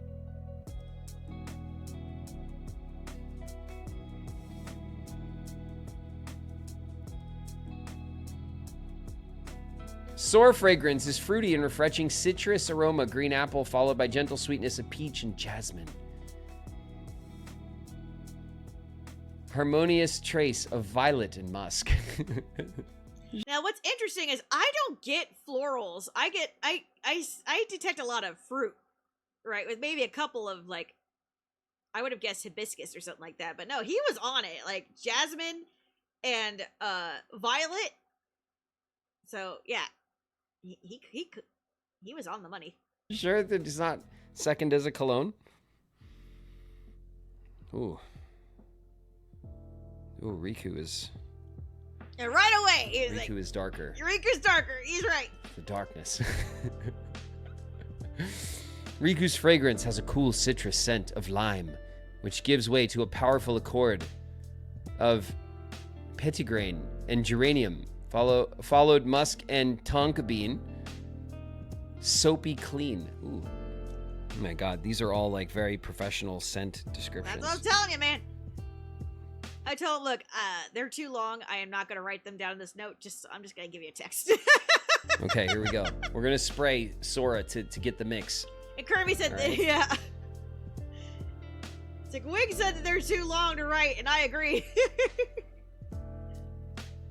I don't think we're... I tested these bottles before I wrapped them up, guys. So that's why I was like, click harder, fire please! I told him, click harder, because I knew. I tested them. Because poor Peachy. I sent Peachy the 9 originally. And I think it was Shion's, the one that didn't work. So, like, I don't know if Peachy's ever been able to get Shion to spray properly. And I was like, I'm never making that mistake again. So I made sure that every single bottle, even though I had to give it a little spritz to test it, I made sure every single one worked. So, especially since some of them I had to pry apart because for whatever reason the manufacturer sent me the bottles pre-assembled. Hello. So like I double checked to make sure that they all spray. So when he's like, oh no, Rick is not spraying, I'm like, click harder! God damn it! I think he was going at it too gently to like, get the air going in there. I'm like, click harder! I don't know if I'm getting spray. He was so scared Like of they it. need to be primed.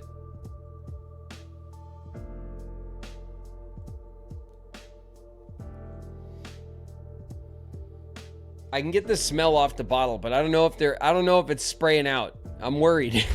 Do it again, Graven, with feeling. He's about to detonate. 41-year-old man doesn't know how to use spray bottles. Thanks.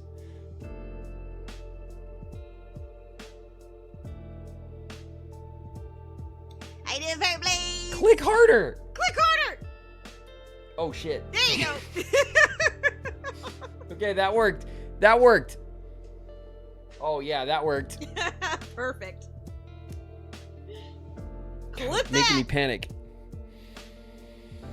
Oh boy, yeah. There it is.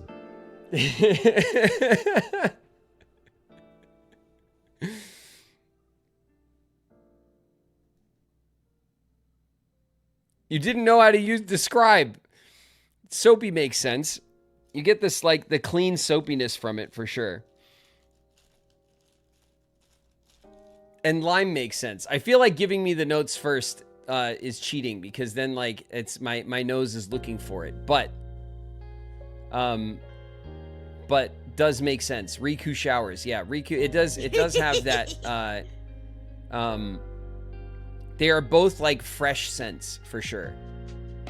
And not like, I wouldn't describe either one of them as musky. Like I have some colognes that are like, that have that, like those like kind of like masculine, like musky leaning colognes. Like I have one or two of those, and it's nothing like that.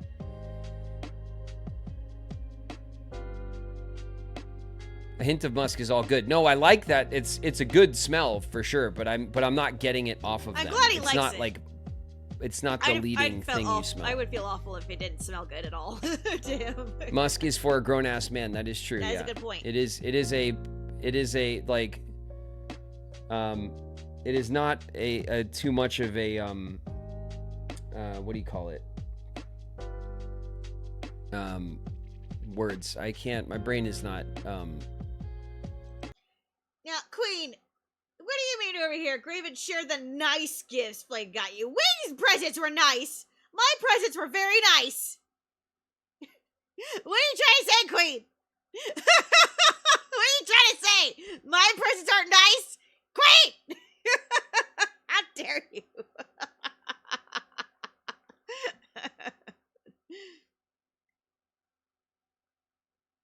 Oh my goodness. But yeah, that's a very good point somebody brought up, you know, that musk is for, you know, grown ass man. Yeah, I agree. Like there, Sora and Riku's there, you could detect the musk in there, but it's very light. Like it just enough to tell you that this is like a masculine scent, which is why I describe it as strong boyfriend who's been in the forest and then washes with Irish Spring, because like it's there's a strong zing in there, but it's not overly adult smelling. You know that. Now, if you smell Terras and Axels, there's definitely a bit more of a kick as far as the darker scent goes. But Riku's is just subtle enough. And so is Sora's.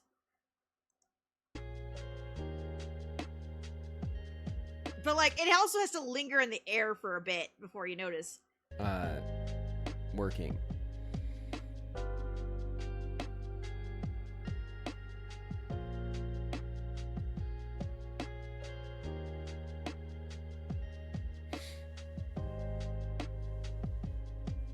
Too much smell cannot word. Yeah, often. But we definitely got him.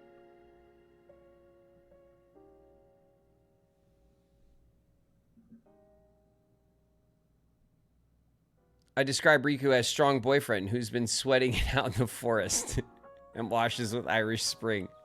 The soapiness is like what it leads with. It leads with that kind of clean soapy smell. I think the kind of like and the citrusy lime thing is there too, but is there after.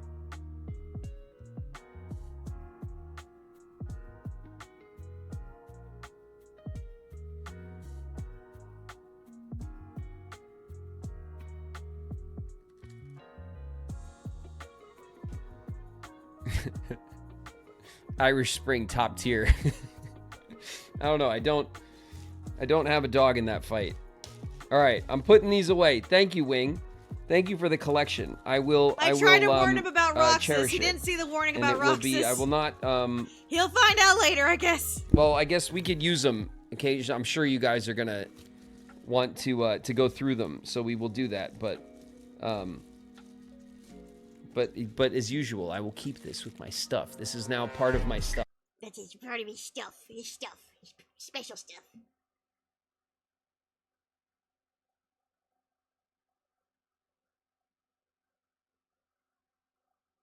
It's like, wait, how'd you make? I don't make them! I don't have a perfume factory in my fucking apartment, guys. I promise.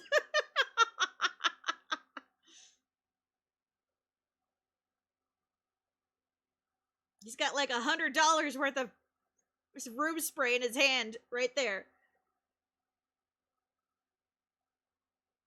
At least 80.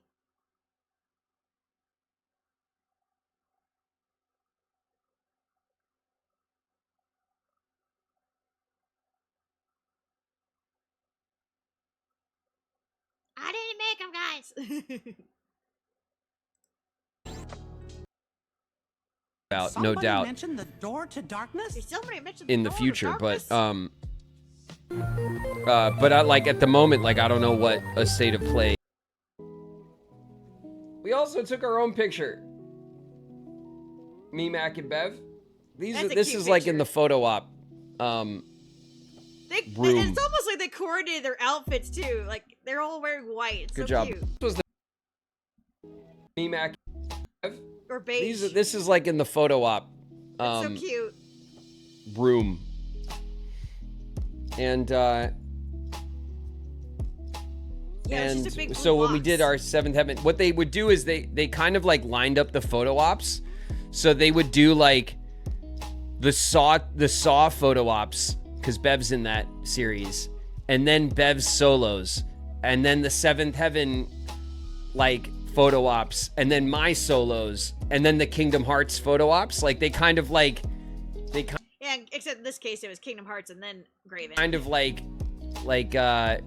lined them up so that people could, you know, like do their So all the trios got first, and then for a while Wing was all by herself in line, listening to all of them have fun while she's waiting for her turn. she's in Saw. Yeah. Bev's in Saw too. So all but by yeah, herself. so Bev can do like horror con shows and stuff, because that's obviously like one of the big like horror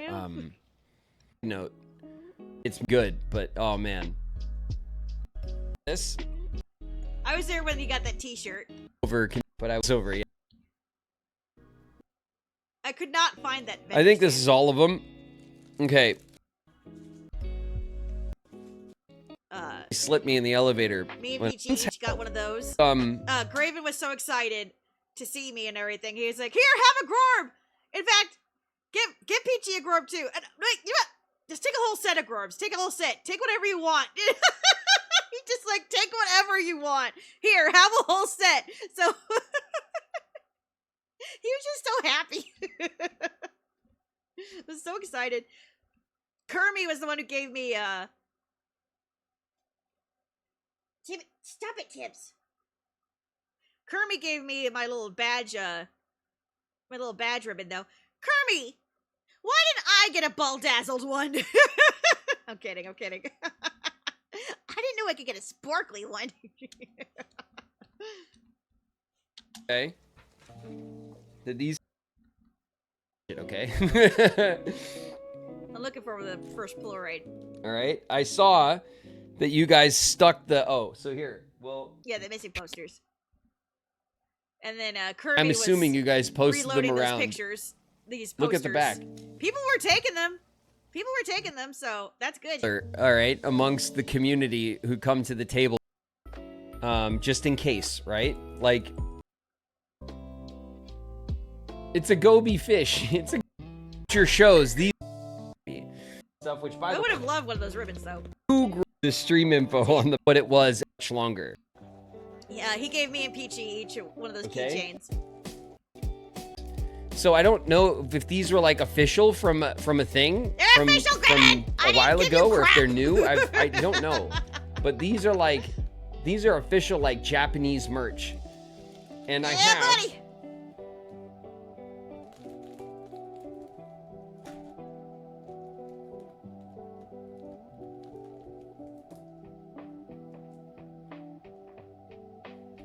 I have 3 of them, and they are amazing. I love these. I'm so glad he liked them. Like I said, And I have didn't get not. his initial So I don't know reaction, what I'm going to do with. because he didn't see that I even put them on his table until I was already gone. But I overheard them say, "Who gave me these?" Hold on, Tibby's begging for his treats. I know. I'm coming. 1 second. I'm coming.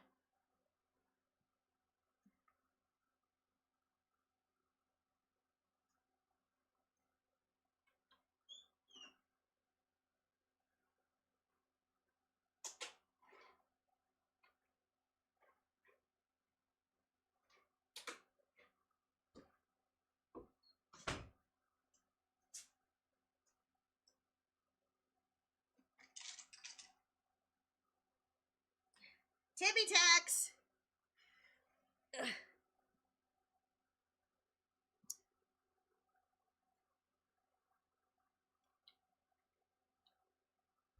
with them, but I want to like use them. I want to I brought my bags too. I want my to put pins in. these to work.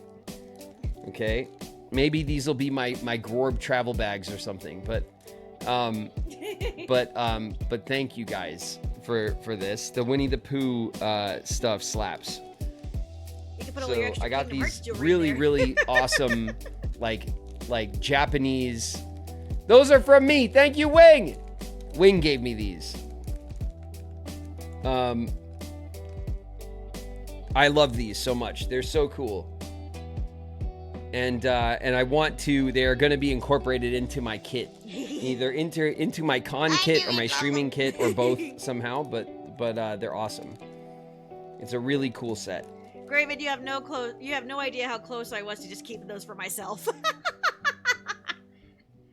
Instead, I bought my own, but I bought those for him first, and I kept them on my desk for so long in preparation for this that the more I stared at them, the more I was like, I kind of want to keep them. They're really damn cute. And then I was like, yeah, I'll just buy my own again. I was also visited by one of the vendors that gave me like these sticker packs. These are cool. I think these are all of them. Do you have anything to say to these people? Your mom's coming.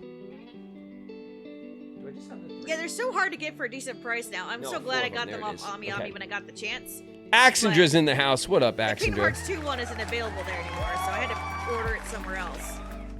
And they haven't got. I got these sticker packs, and they're designed.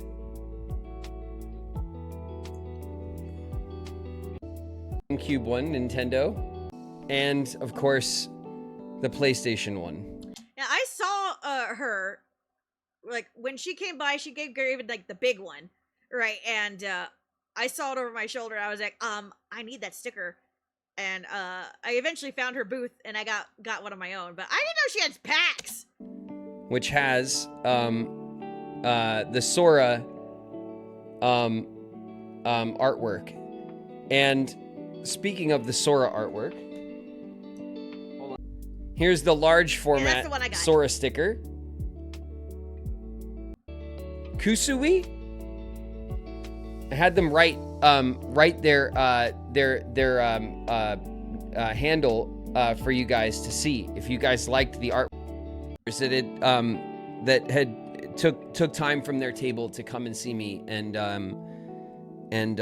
give me gifts from their table. I wish I was able to, honestly. The one thing I really wish I could have done this weekend was go spend time in Artist Alley, because I love to see that stuff. And I did not, because it was in a whole different, there was like 2 halls, and I didn't even know there was 2 halls until Saturday. And Saturday we were, Saturday was busy, and so like I wasn't able to go over there. And then on Sunday I had my panel and stuff. Sunday was slow, and I probably should have made some time then, but also a lot of people were packing it up and stuff too. So but thank you, Kusui, for all of the cool stickers and artwork, and it's very appreciated by me. Yeah, I went by her table and I said hi. Got the sticker, and I told her I was going to be Sora, and she was like, "Can you stop by my booth when you dress up as Sora so I can see?" And I was like, "Girl, you got it." So I visited her again. And right up the community's Costume. alley. She was so This excited. stuff. She wanted pictures, of course. Oh my gosh.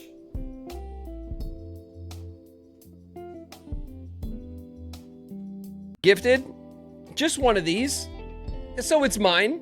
It's got the, there's a black one in ways. A young kid who visited my table and was at the I remember meeting the person who gave him that thing, and he was like that, and he was like, "Yeah, yeah, I think we took a picture together because I was in cosplay." He's like, "Yeah, I'm about to give Sora one of my my ribbons," and I was like, "I want one. I want a Koopa ribbon, Kapo." Wait, I don't think he heard me because he didn't give me one. I love how like I was probably present for most of his presents. the panel. Like I was there. I remember when he received that. You guys, the story. And I don't know if that's a reflection of how many times I've probably bothered them. I don't know. Right place, right time. Because, like, I don't think we visited him that many times, but I'm like, oh, I was there for that. Oh, I was there for that. Now, to be fair, I also passed his booth many times. Like, I was circling like a shark, like, the whole outside of, like, the main room, because, like, that was just the easiest way to get around. Going up and down the middle was, like, a death sentence, because, you know, people are stopping and going. There were lots of little kids just going up and down the aisleways. And so, like, it felt like the best way to get around was just do the outside. And I would just do a sweep, a casual sweep to see if Graven was empty or not. If he was, I was just acting oh so casual and kept walking. Before, but long story short, Nintendo had me and Jesse Biel go out to New York City. We were at FAO Schwartz, and we helped launch the original Pokemon games in America. Pokemon, because, but I think the kid that gave was him cool. those cards was like the last. Which was incredibly sweet and like a very like thoughtful like. Yeah, I was there for that too. So we were there to say goodbye to Graven. That was Sunday, and that was after the panel, like you said. And this kid went up, and if I remember, that was also the kid who asked about the armpit farts in high detail, or at least it sounded the same. But he gave Graven all those cards and like had a good long talk with him. So we were standing around for 20 minutes or so, you know, preparing our goodbyes and talking about food. Well, he talked about cards for a bit. It was cute. Personal gift, right? Like it was just because he thought it was cool that I did the Pokemon thing and that was my favorite Pokemon, and these came from his collection. And so it was a very sweet gift, and they're very, very cool. So I have now what seems to me to be a pretty damn complete Ninetales card collection. Bro, like, it's bad. But poor Graven talking about his skin breakout. Official color of these. And then these. Kirby got gave him ears. My in Niku green is green. Stupid shit. No, I'll never mind. I'll block that one back.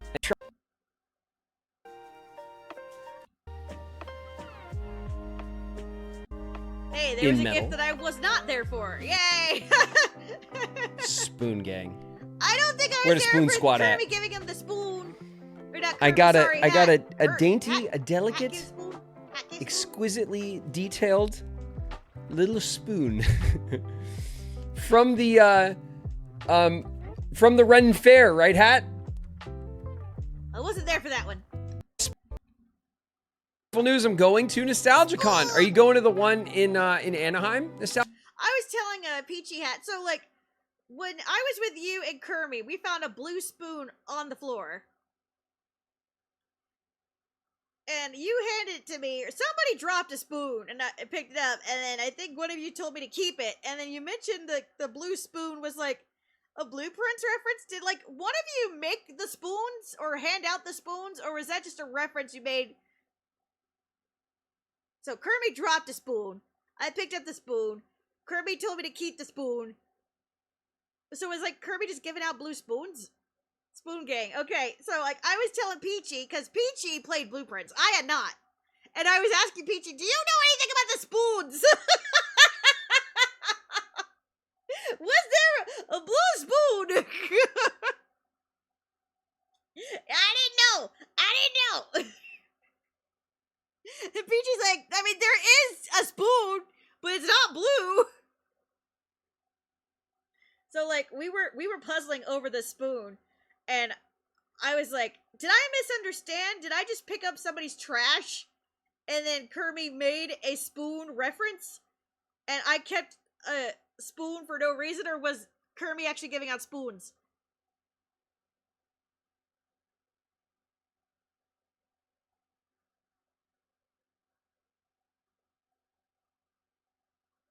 Because, like, I've been looking at the spoon, And I was gonna give it to Peachy, but I'm like, if I just picked up somebody's used spoon,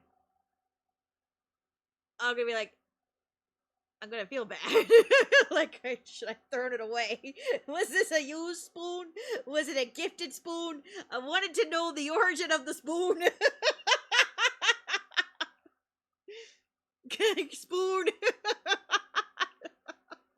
You keep saying spoon till spoon loses all meaning. Nostalgia Girl? That's awesome. Which one? There's a lot of nostalgia cons. Which spoon? Spoon. I was also gifted this bedazzled bee in a jar. Now, I wasn't there when Graven was gifted the bee, but I was there when he was showing off the bee to Flame. And you might think to yourself, that must be from Flame. Now, I don't understand the reference between bees and Flame. But, yeah, clearly there is a reference, but so I wasn't getting the joke. These are not official. Among friends. I didn't know Flame had any association with bee. I have my own bee. But the Flame bedazzled, did that's show right. off his It is own bee. bedazzled. Flame was like, I got my own bee. So I didn't, like, why would I associate bee with Flame? I don't Perry's know, Walk but On. I missed apparently Perry's that's Walk On. Become a bee. And I'll scenes. Because you're all bebes. Oh, yeah, here we go. Gotta go make dinner. Glad you like the Keyblade at the next one.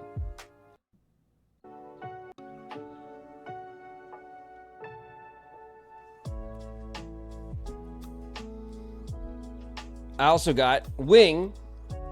Wing had a Polaroid camera. Now I know that none of you know what that means. Watch chat and blow up. Because you're all bebes. But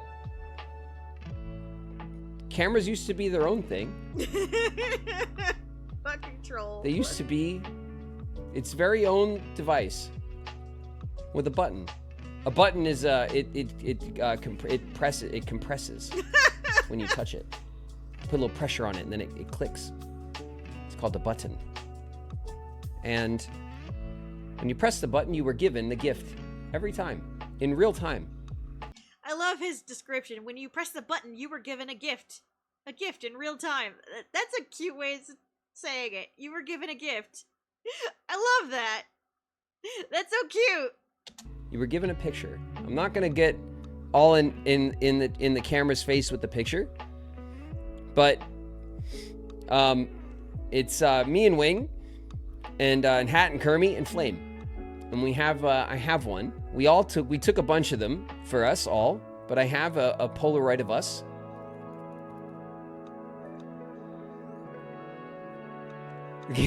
Now, okay, so I had the Polaroid with me, and I took a Polaroid picture of me and Kermie first. And I was telling Kermie, I hope there's enough film in this. There should be enough film, but I have no way of knowing because the damn thing on the front of it had been broken for a while. She's like, yeah, that really sucked. So we go up there and we get a picture with Graven because she was Kirby was giving Graven more gorbs, I think, or something, or going through the box. And I was like, Graven, I was wondering if we could get a selfie with the Polaroid. Awesome. Sure enough, I whip out the camera, and the camera didn't have film. And I can't remember who said it first. But it was either Kermie or Graven who said, damn it, Wing!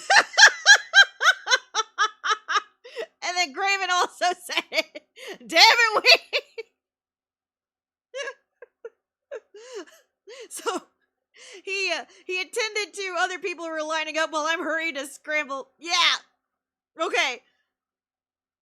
How to drag it. Okay, so somebody said damn it, Wing, and then Graven repeated in reference to my best walk-on ever that they made me take down because it was scary. But yeah. Damn it, Wing! So I had to hurry and disassemble my camera and pull out the pretty rainbow cartridge. And I got me and Graven. It's one of my favorite. That and the first selfie we took together, two of my favorite pictures of all the ones we took.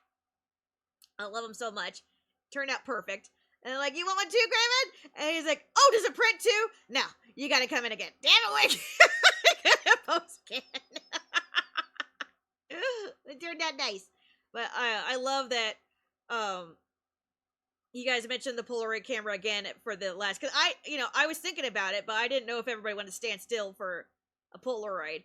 But when you guys were down, I was like, yeah, get everybody a copy. Everybody gets one.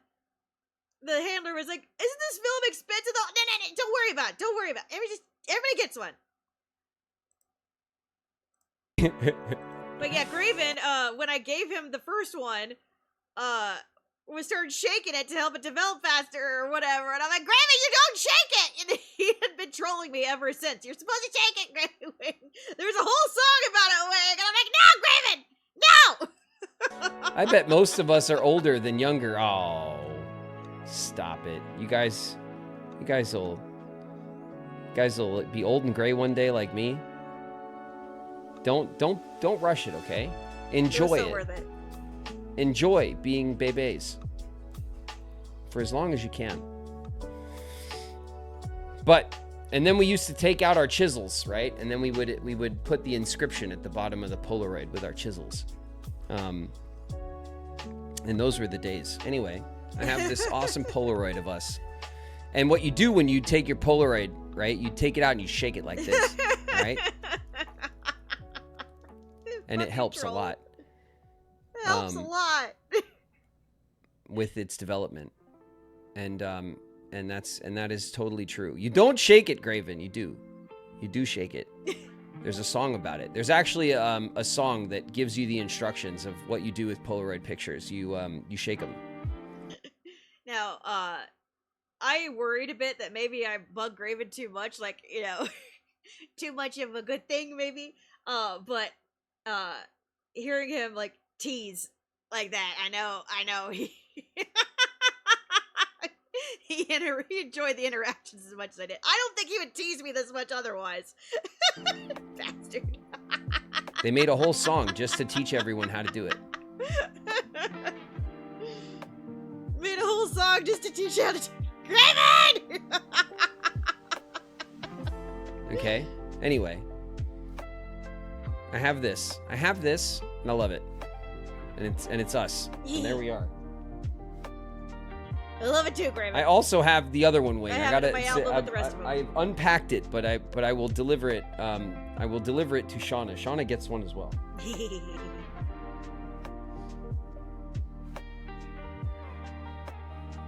I was gifted. I'm actually wearing this in most of my photo ops and stuff, but I was.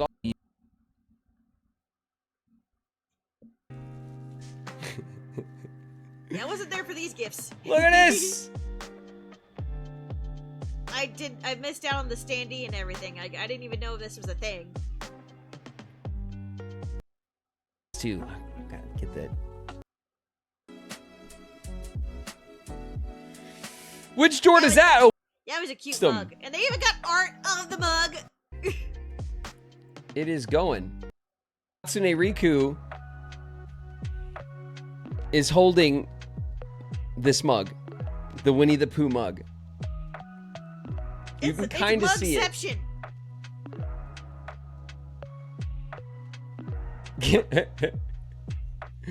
So fully custom.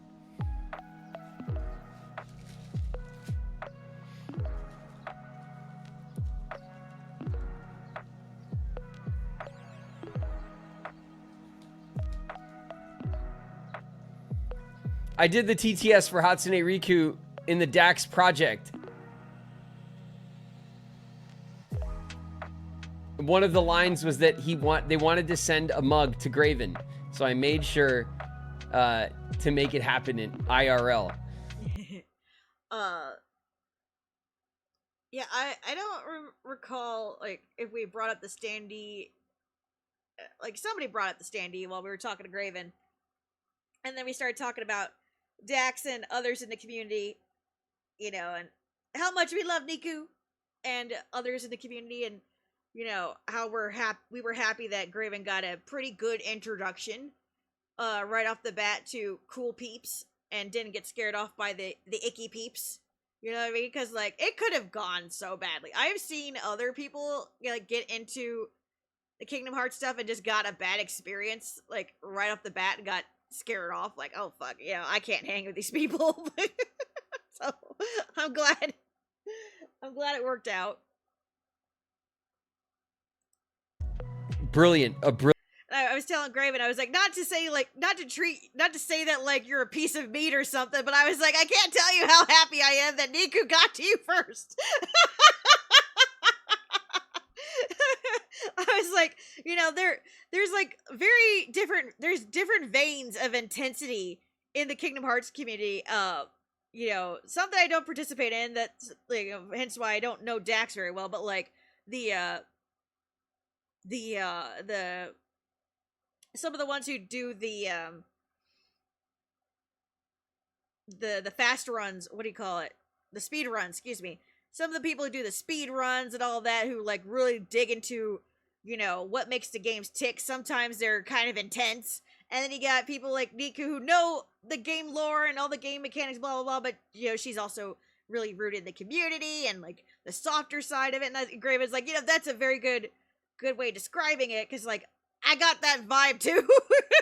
So, you know, and you know, there was something he said about how he wanted his community to vibe, like, and that really resonated with me. What he said was like, you know, sometimes you get people who come in and this is the only reason they joined Twitch was just to watch me play, right? And it could be like their first community ever or something like that, and like they don't know the etiquette, and sometimes they say things that, you know, can really annoy the mods or whatever. And I tell the mods, you know, like, you know, be gentle, because like some of the mods have been like really trigger happy about this or that, because like they've been through war. The mods have been through war. They've already been, you know, they're battle hardened already, like most of the mods. He said, but he's like, I've been asking them like show a little mercy, because like they're never gonna learn if you just cut them off right off the bat. Like you know, give them a warning, like let them grow into it and all that. You know, just be gentle, because like it's like I don't want it to feel like it's an exclusive thing. I want everybody, all KH forms, KH walks of life, to come and enjoy themselves. You know, I want it to be open, and I also want it, you know, to be a good experience for everybody. And I'm like, that's nice. That's nice. That's very nice. And that's a excellent way of looking at it. So it's like, that's why it's been awesome working with Niku, because, you know, she has that softer side. Like, you know, she's seen everything, but she's also, you know, more forgiving, and it has that amount of mercy that I'm looking for. Yeah, I can see that, and that's great. And I love that for him, you know. And it makes a lot of sense, you know. Just a little tolerance is all I ask. And I think that's really sweet too, you know. And it's a very good point, you know, for a lot of people.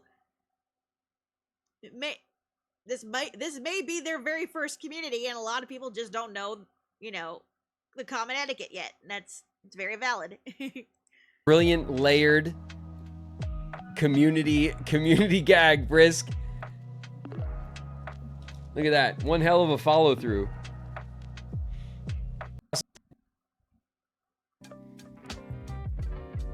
Here.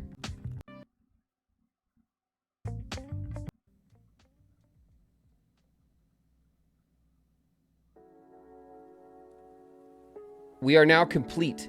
That was badass hat.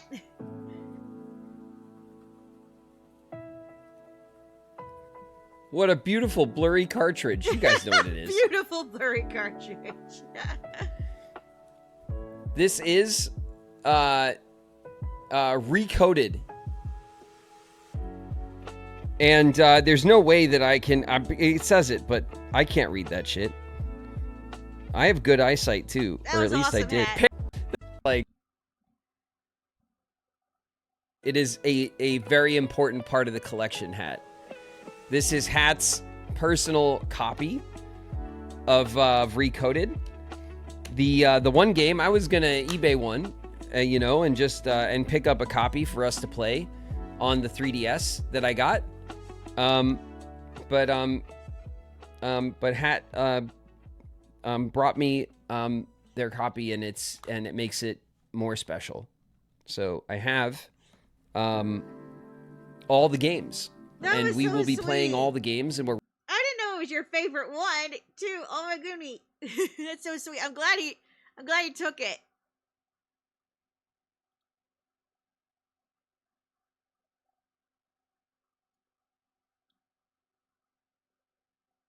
And he probably took it because he knew it was so special to you. But me,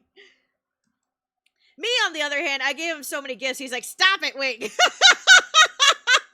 Stop it!" Ready to play all the games. I still, of course, You never finished it. Don't need to. Well, so you'll get to experience the ending with him. That's awesome. Test the the 3DS and figure out how it works and how to connect it to OBS and stuff. But that's fine. We have everything we need for it. That's the hardest part. You still need to test it? Yeah, when was I going to test it? Yeah, when's he going to test it? When have I, since the last time I said this, when was I going to test it? You tell me. When I was on the plane? When I was half asleep on the plane?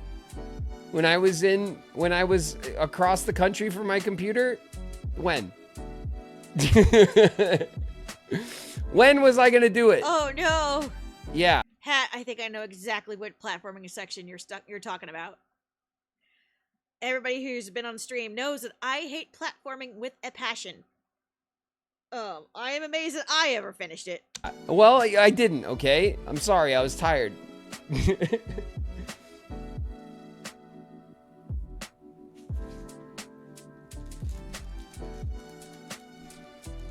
In your dreams, I probably will start doing that in my dreams.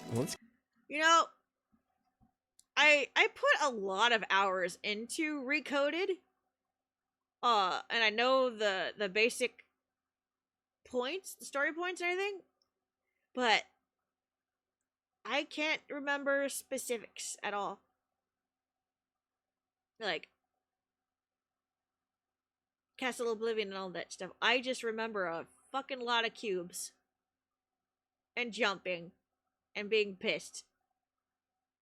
And so many hours. Because I think there was like the platforming puzzle parts where you had to like beat this or that in a time limit or whatever. And I put like so many hours into like getting every single bit. Because we hadn't had a Kingdom Hearts game in like a while. And so like I like to like wring out as much juice out of every Kingdom Hearts game that I got. Like for the Dream Eaters, I get, and even though as hard as I try to get every bit out of my Kingdom Hearts games, somehow there's always shit that I miss and things that people know that I had no clue about. I'm like, how?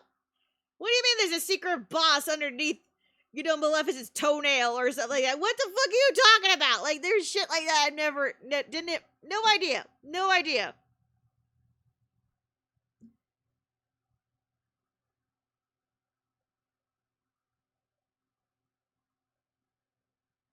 Like, I would play every little bit of these games and get every little crumb, and yet there's still so much shit that I didn't know.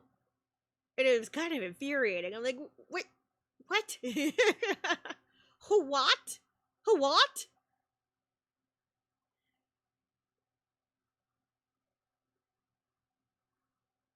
Of course, a lot of that stuff is also the final mix stuff. And, and I played Kingdom Hearts 1, the shit out of it, but I never actually beat any of the extra bosses because they were too fucking hard. But, stuff like that.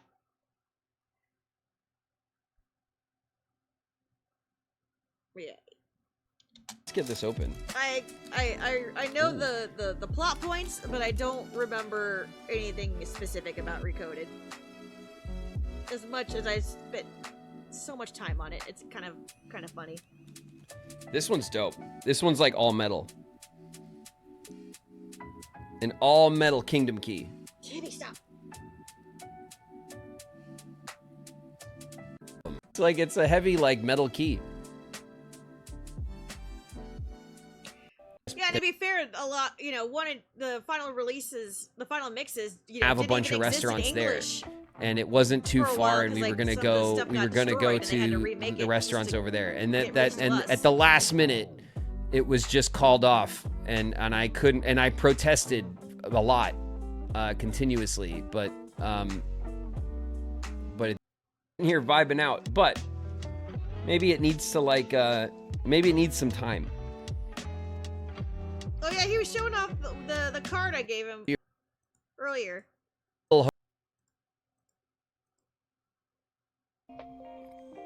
Rainfall and Aqua is here. What's up, Rye?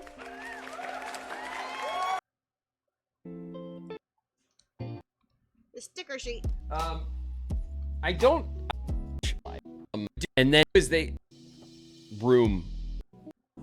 They have so lines. That's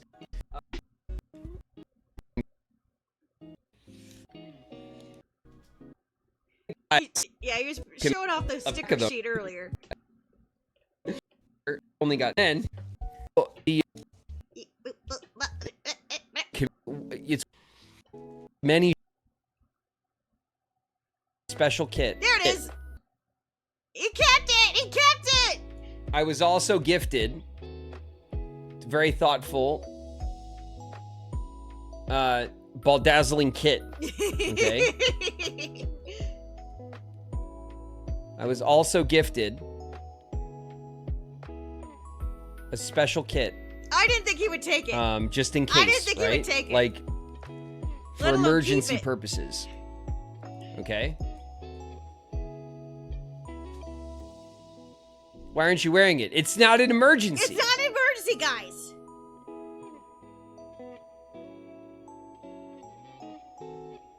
See, that's how you do it, Flame.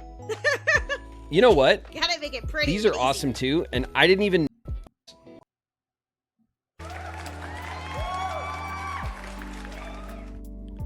I got these sticker packs. They're. No, Okay, so part, I didn't get a chance much to watch and I was like, this other thing. that was my full revenge for us not doing the like. Spoon. We invited him out to dinner. Bonita? Dripping. You know, I didn't expect him to accept it, but like we even offered to buy him dinner. He was like, "No, you don't have to do that." Hi, boss. How you doing? Look at that. That was a very pretty spoon hat. We are watching Graven's recap. Well, I do a recap on my half of the recap. Well, Hat also provides her recap, and Kermit's also lurking. Is Flame around? Where you at, Flame? Should we open it up? Right? I don't want to hear it. I made good on my promises. Look at this. I was given a birthday present. Recapception. From Flame. It says, to Graven, from Flame, no more excuses. Wrapped in wrapping paper. And I was told it must be opened on stream. All right? Uh-oh. That's right. Uh-oh, indeed.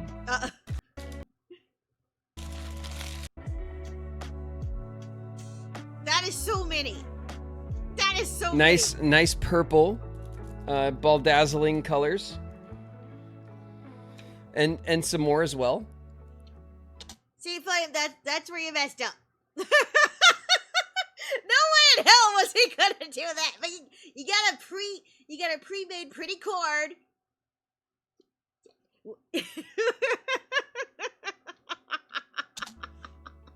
Some more. Now the bald cat was kind of genius.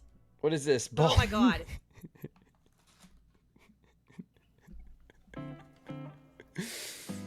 A bald cap. All right, a bald cap with bald cap instructions. There's instructions.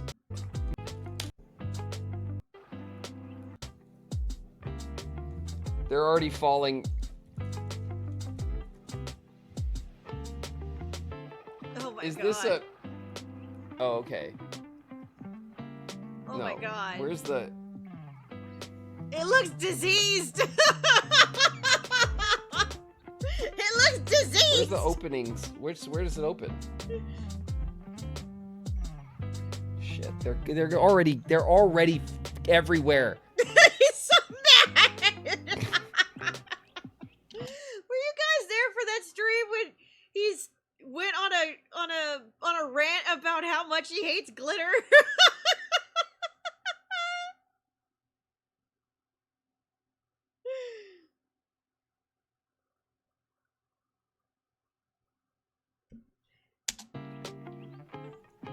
Do I have to? Oh, I do. Oh. Okay, it's peeling open.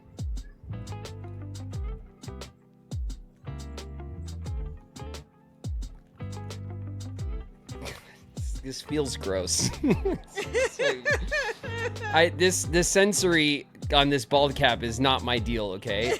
Just so you know. Is that not gonna open?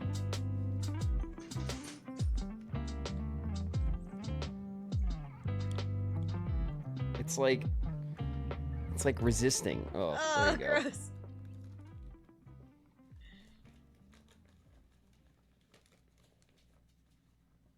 Oh, Christ. He said Christ. Oh, God.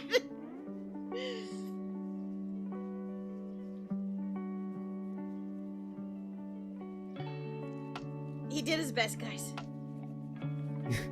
It's dripping.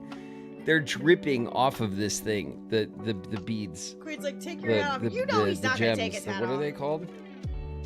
He was never gonna put that on, guys.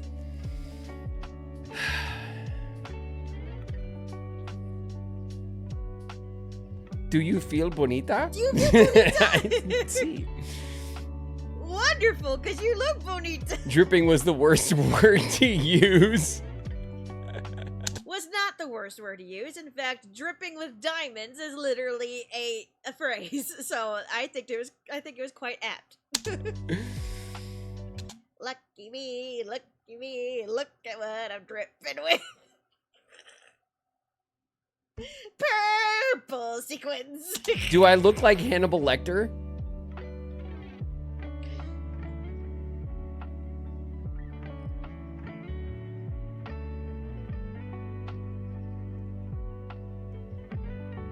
Do I look like Hannibal Lecter with this bald cap on my head?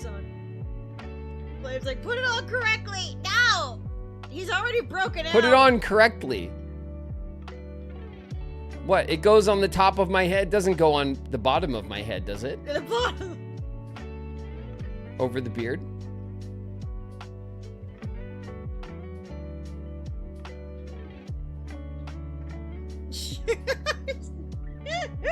Chat's like, put it on. Put it Is on. it a chin cap? A chin cap. Under the hat. But he's gonna get glitter on his hat. Oh god, it's all over his Riku's Vikus. No.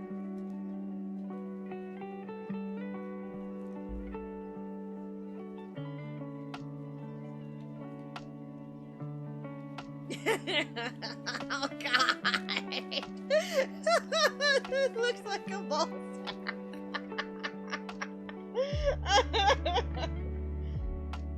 Oh god, you know that stinks. Like this? Under the hat.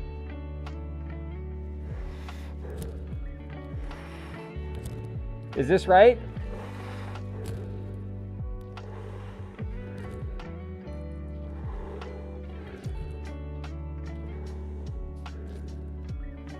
I hate this.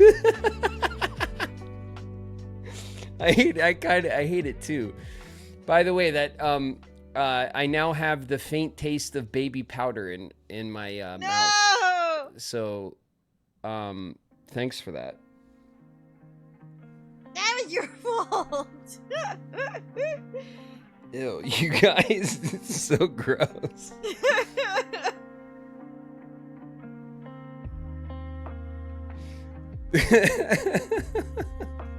It was better than the Reuben.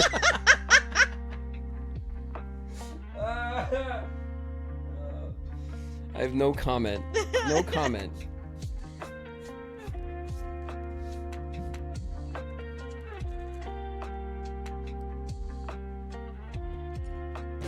Dude, they're just all over me. I love he got revenge on Lucas or whatever by trading a soggy sandwich with him and I was like in the comments, revenge is best served wet. we had a stream together where we were doing a power wash simulator, and Graven accidentally erased my name off the side of a blimp, and I was like, "Oh, you erased my name. I see how it is." And he's like, "No, I'm sorry." And then Flame's like, "Oh, okay, I see how it is. First you're deleting Chi, and now Wing." And it's like, and we're just laughing. And I'm like, "Yeah, it's okay. He's mad that I soaped up Soriku last time." And he's like, "Revenge." And I said, soapy, revenge. Revenge is best served wet. And I was like, to me, in my own silly little mind, we've come full circle with a wet sandwich.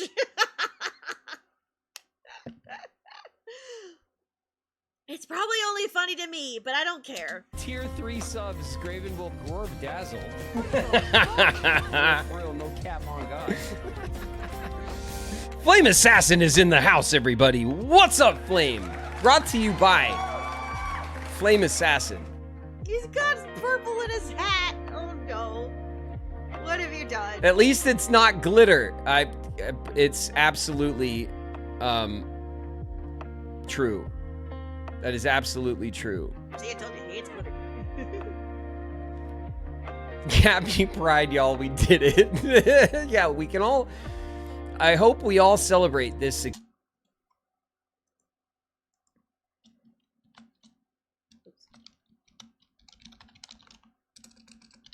Why can't I type?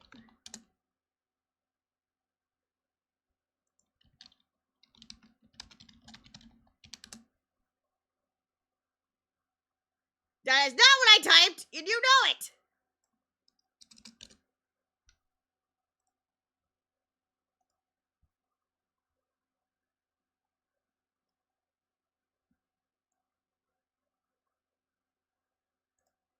Exposure. Damn it! I don't think Son of a bitch. Come on. Fucking YouTube shorts. Why do you hate me? Exposure therapy. No, thank you. No, thank you. I am worth the sparkle. You are, Wing. You are worth the sparkle, and I'm not a hater. If you love glitter, then be glittery. You just can't come over my house that day. You know what I mean? you glitter, you sparkle and shine, all you like. Okay? Exposure therapy. Success together, and we can agree that this chapter in the stream is now complete, and we can move on. We can move on happily as one. I think that's amazing, and I'd like to thank everybody for participating in the ball dazzling. It was awesome, and I hope that our next gag is as wonderful. But does not taste of baby powder. If any of you are acting strange because you've been replaced, or because this group is full of weirdos. Liz Grizz in the house. What up, Liz? This group is full of weirdos. That is perfectly timed. There's sequence on the hat. Is there? Is there?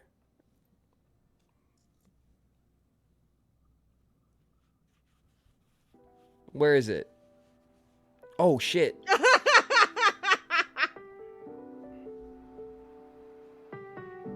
Yeah, there was. Damn it. Oh my god, dude. He's gonna be picking those out of his keyboard. Gosh.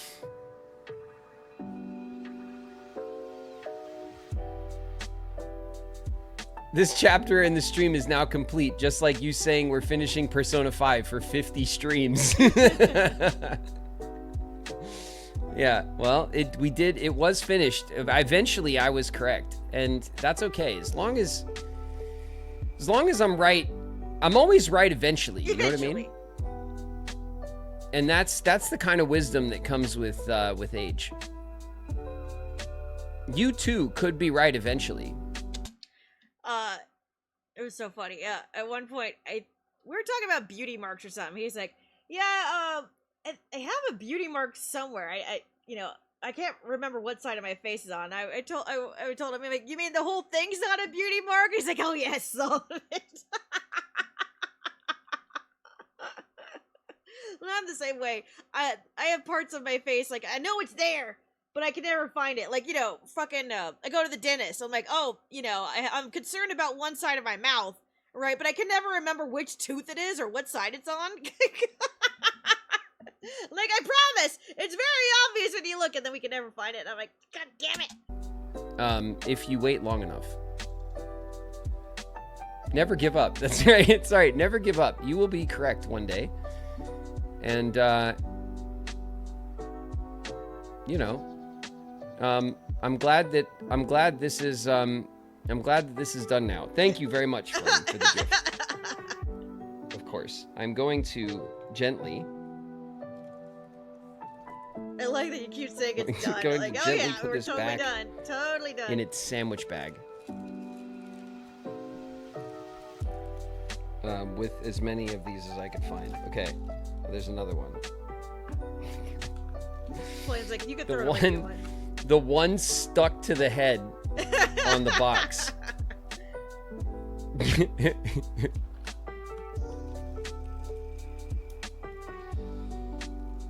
Oh shit! There's all right. Get 1 second. They're all over the floor.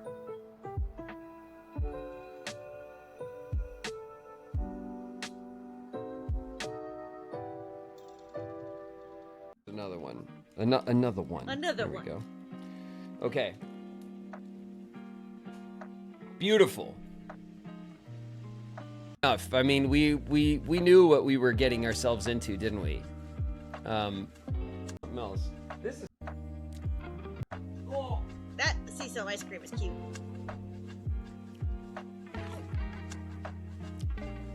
ASMR. It's the gross kind. Stuff kids do. Mukbang. Mug to the ASMR. Polaroids. Let. Yeah. Squishy. ASMR is the new Polaroids. Yeah. You'll never make it in the ASMR industry. That's, you know what? I never let the naysayers bring me down, okay? At least I'm gonna carve make some it. soap, Flo said. I'm gonna be big one day. Tapping on stuff and whispering. And making slurpy noises. Everyone's gonna love it. Alright? I believe in myself.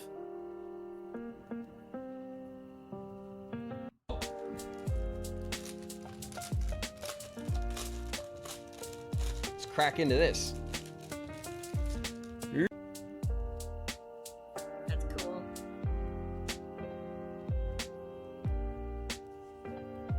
This is like...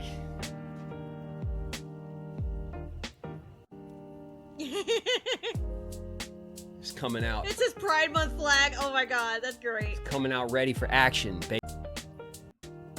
Go to bed. Ever heard or tried the Trails Kiseki games? Kiseki. Mods are like, go to bed, and I'm like, not until he opens my box. I was so bad. I'm like, no, you all tell me to go The to bed. board until you game open my Trails, box Joshua? yet. What's up? Welcome to chat. box. You're not talking about that. I Your don't box, know what my you mean. box. Trails in the sky.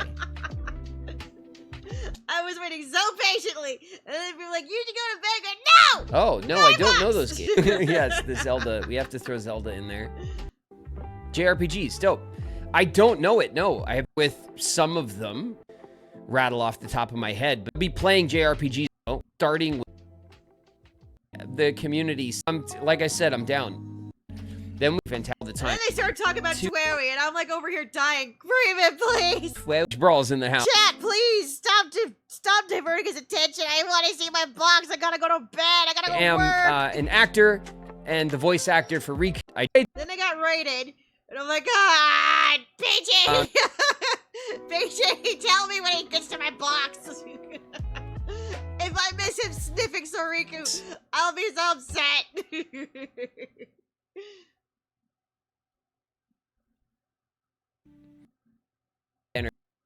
Future conventions table. Round 2, we all.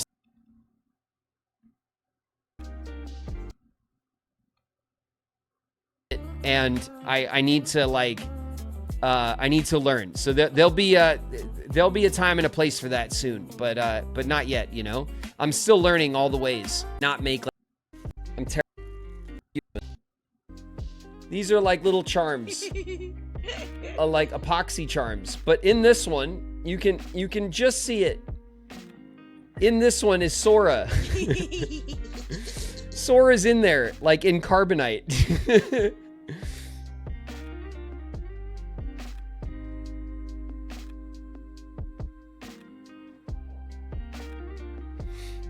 This has set the entire range of Kingdom Hearts themed So guys, it is our porn. mission. Whenever there's a Kingdom Hearts stream, we gotta go in and we gotta go in there and say, Graven, open up a fragrance. Okay, like a candle. We will get him to sniff all 9. And Roxas. Right? Is it gonna explode? You're not gonna That's Riku. And so to Sora. Hey, I go to eBay. Good luck. Get it. You know, I love how when I tried to like sell them on coffee, because like I got them and I told myself the price would be worth it because I'll get like half for myself and then the other half I'll put into bottles and then I'll make my money back, right? Not one damn person bought a spray bottle, okay? To this day, nobody has bought a spray bottle of any of them.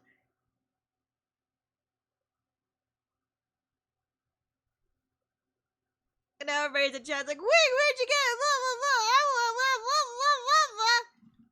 Where were all you when I tried to give them away? God damn. Okay. Of course, everybody's gonna want to sniff Soriku now, but now I don't have enough Soriku left to confidently give that away. But if any of you want Terra, I got 2 bottles of Terra. And lime makes sense. I feel like giving me the notes first is cheating because then like it's my nose is looking for it. But does make sense. Riku showers. Yeah, Riku it does have that they like that have that like those like kind of like masculine like Irish Spring. I will not There's a Polaroid of me engraved right there.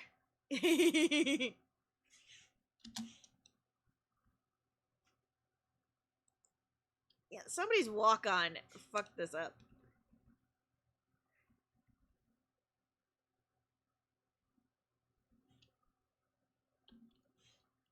Everybody's like, Wing, did you get the whole collection? Yes. All 9 of them. Yes, it was a lot of money. Like, over $1,000 to get all 9 of them. If you guys I got my Polaroid of me and Wing. Pictures. Welcome everybody. I got my Polaroid of me and Wing.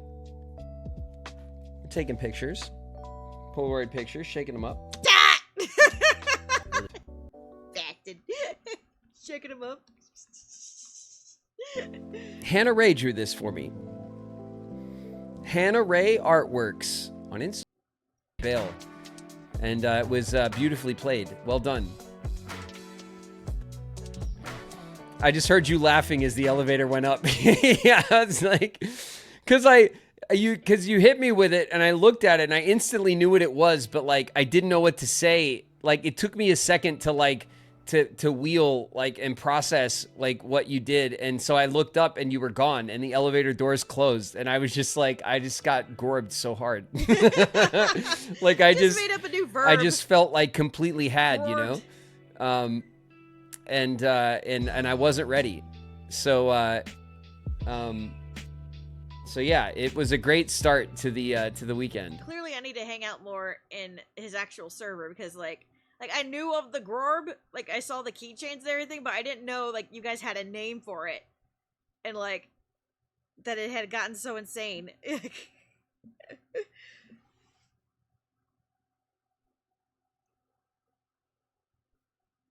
And I was like, "What? Why did we call it a Grorb?" And then, it was explained Graven Orb. I'm like, "Oh, okay, okay, okay." I thought it was like something you guys just like made up, like how we call the plushies goobers or scrunkles, like. But no, Graven Orb makes too much sense.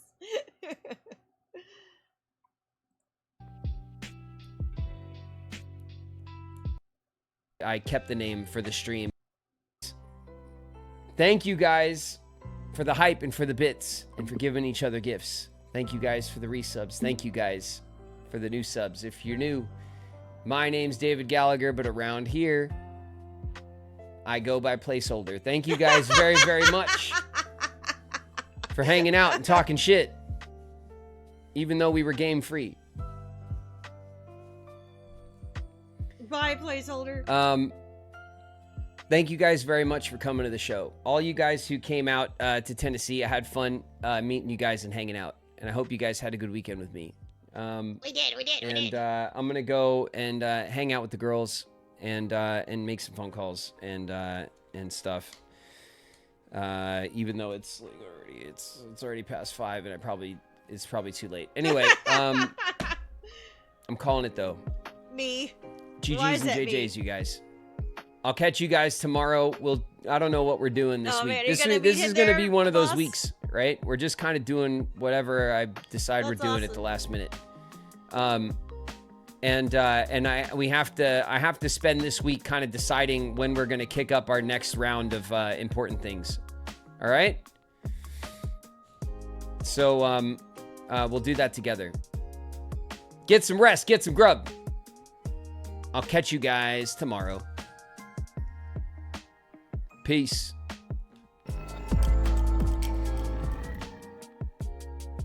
And he hasn't been the same since. I'm not kidding. He's been so tired. That poor man.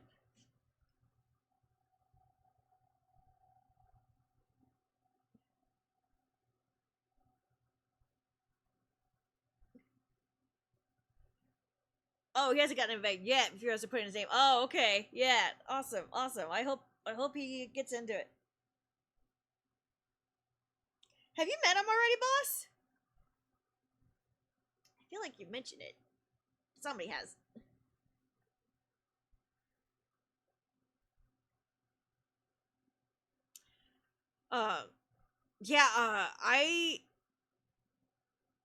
I didn't hear about him coming to Tennessee at all until like it was sometime after the Los Angeles panel, because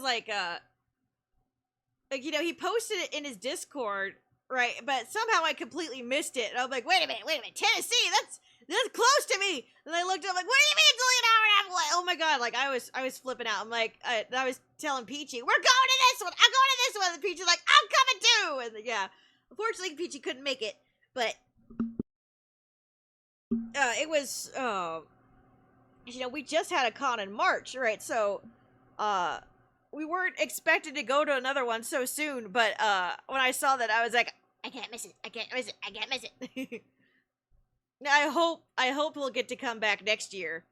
Or maybe somewhere closer between me and Peachy, so Peachy doesn't have to drive 10 hours, but yeah, Tennessee was great. Everybody was really friendly, really nice.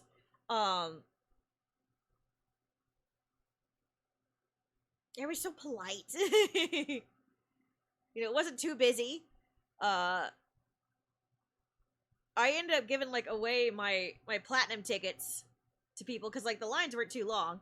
Now there are some people who were saying, I want to see Graven again, but we also want to get in line for Mario Lopez. We don't have time for this or this. I'm like, I just gave them my tickets. Go see Mario Lopez. They're like, no, we can't accept this. Yes, you fucking can, okay? I'm not getting any more autographs. Go, do it for me.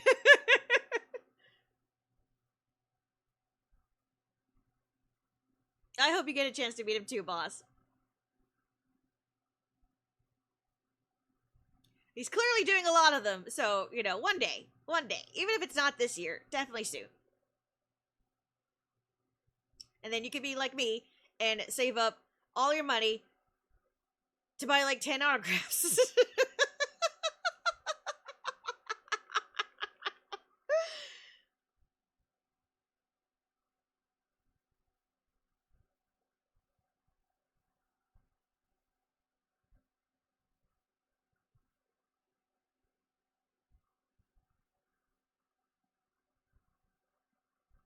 Yeah, I need to count how many that was, actually. Probably too many. Like, I had no business getting his name on so much stuff. Like,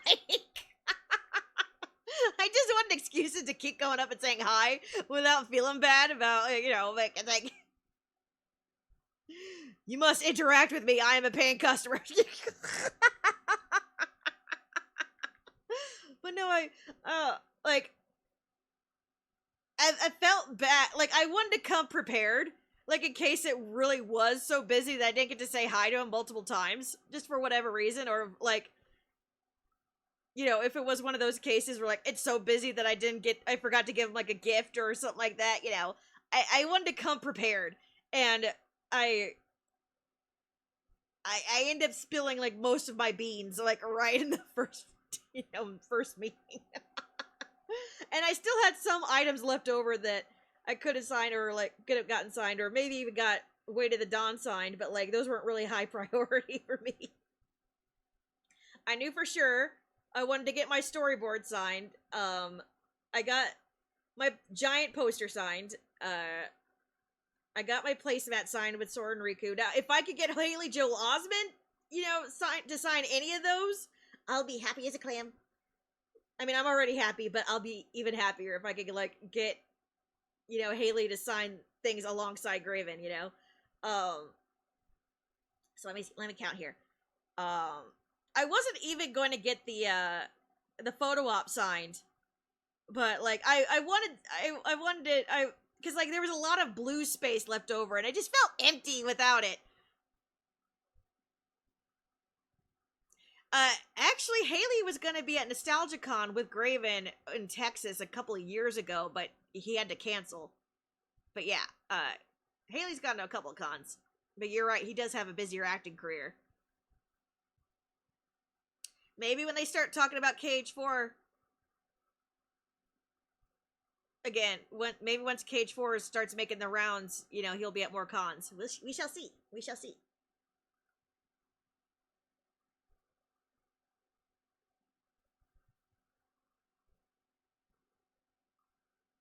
But yeah, he's been going through some tough times too, so, like, you know, I hope whatever he's doing right now that he's in a better place, you know. Hope he's taking it easy.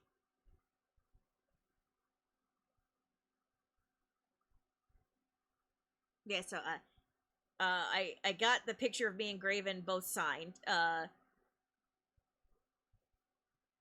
I'm glad I got something, like, a little personalized, because, like, he has offered to put a quote on, like, each one, and, like, so I have, like, tons of quotes on him, but, like, for the one with me and him, the photo op, I was like, he was like, okay, so what do I put on this one? And I'm like, I jokingly said, Wing, my favorite peak buddy, and he's like, wait, can I really? And I'm like, if you want. He's like, well, I didn't know if you want to keep it Kingdom Hearts, but, like, if you're okay with it, I would love to do that. And I'm like, yeah, buddy! So, I got a personalized signature. Yay! So that made me really happy. Above all else, I wanted something, you know, like, personalized like that. So, yay. So I got a photo of us saying, you know, to, you know, Wing, my favorite peak buddy.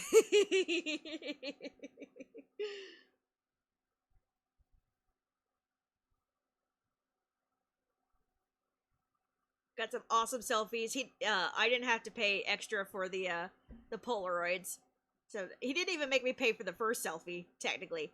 But yeah, I did pay for the photo op, obviously.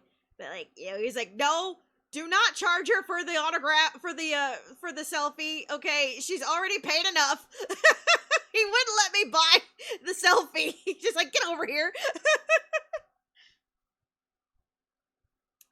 Yeah, I remember we were talking about the walk-on boss.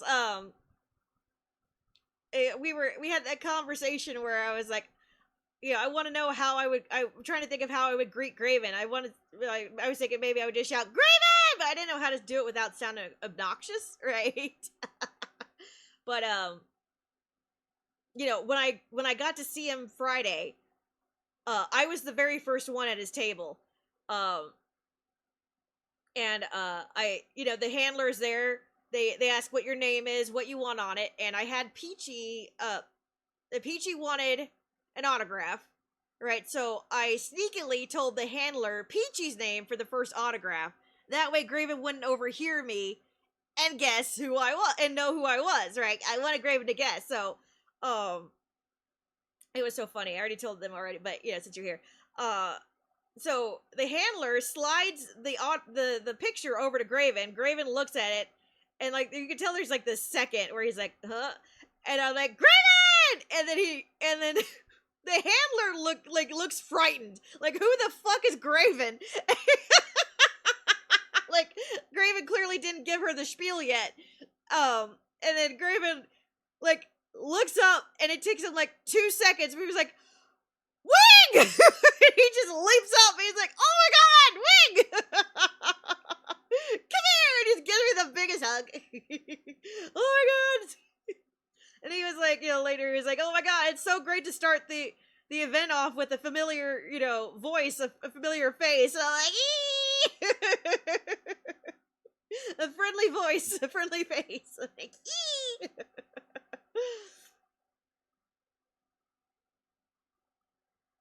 But yeah, so there was like a whole like 5 or 6 minutes where I just laid all the stuff out on the table. Next to I got this, and I got this, and I got this, and I got this. Like, was hogging them to myself for a minute before the line, started filling up, because I was like, man, I panicked, I was like, oh, they're already coming. I haven't given them my gift yet.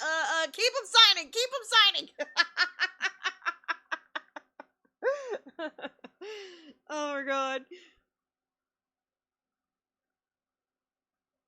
But yeah, we got to talk a little bit. He signed a few things. I got to show him the storyboards. I got to give him my little gift. He's like, yo, you want me to open it right now? I was like, I could see like the line building. I'm like, you don't have to open it right now this instant if you don't want to. He's like, I can open this on stream, right? I'm like, absolutely.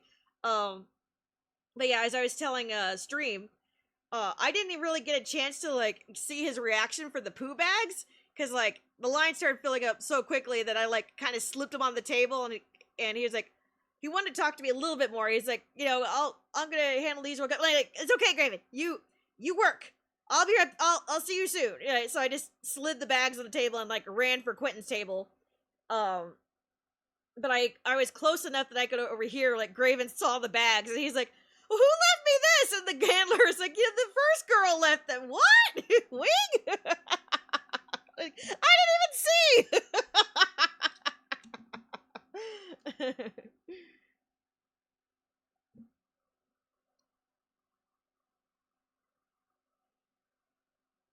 Yeah, I'm glad he liked all the gifts. I knew he would love the poo bags.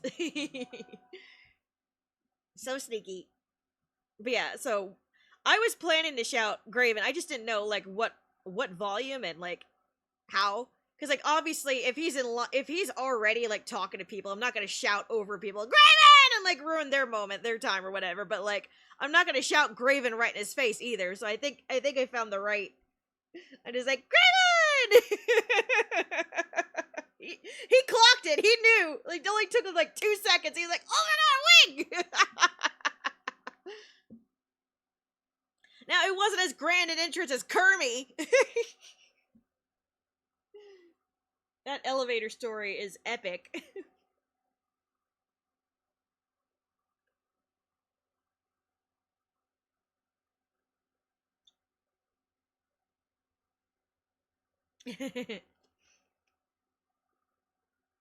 Well, yeah, for sure. But,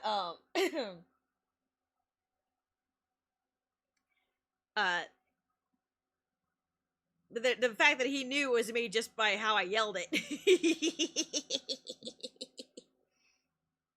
He's heard that voice screaming for him while falling off a mountain many a time.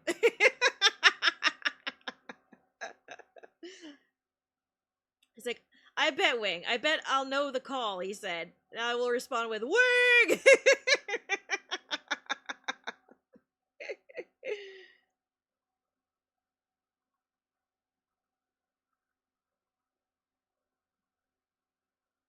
It was perfect. It was a wonderful time. I'm glad he had fun. I had fun. We all had fun. Many hugs were exchanged. We all got a great group picture together. I'm very happy about that. I got a couple of three selfies with Graven, technically. No, 4 selfies. Got 4 selfies with Graven. In all different shapes and sizes. No, 5. I got 5 pictures with Graven, because his Instagram. So there's the one. Oops. Fucking.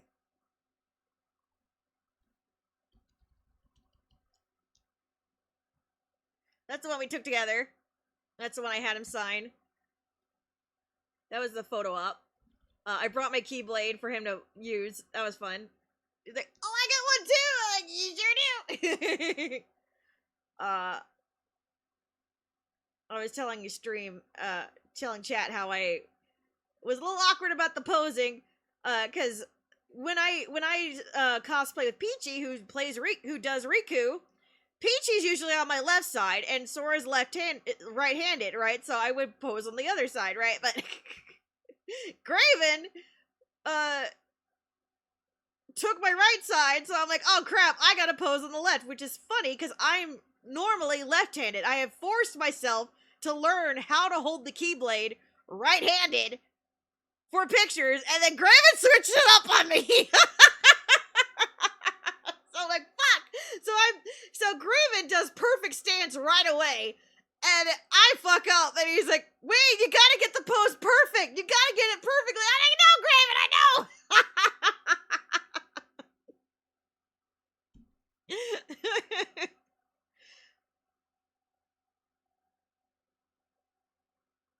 But yeah, even with all of that, he recognized me, of course, right away when I went to see him. He's like, "Wayne, you look awesome!" I'm like, thank you. Big hug.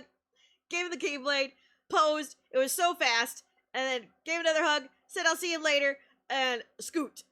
I was telling chat, like, with the damn photo ops and everything, you know, the trio, so like Quentin, Graven, and Allison, they had a group photo, right? So there was a lot of people from the community who got their group photo with him. And I think me and only 2 other girls, they weren't even there at first, got Graven individually. So I'm out there in line all by myself in that big empty room while their groups are all having a good time chatting with Graven and Quentin. Like, I could hear them laughing and having a good time on the other side of the curtain. It felt like I was missing a party. I was like, damn it. But it's alright. It was alright. I didn't have the money to spend on all 3 anyway. But yeah, so, you know, imagine my surprise when I go in and it's like, dun, dun, dun, dun. And I'm like, I didn't get much time. They had a full-blown conversation with how do you do's and how you feel, and I got a boom, boom, go. It's alright. It's alright. I got to bother him plenty later.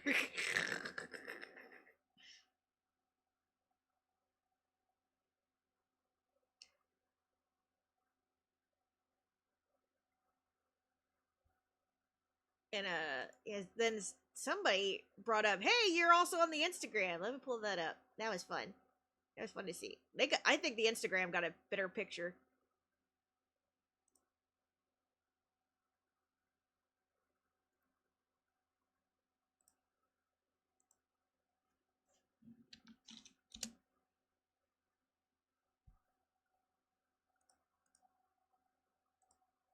Yeah, those were the 2 that were right behind me. Yeah, that picture's awesome. Look at it. Look at it. It's awesome. I like that angle a lot better. It makes it look like I knew what I was doing.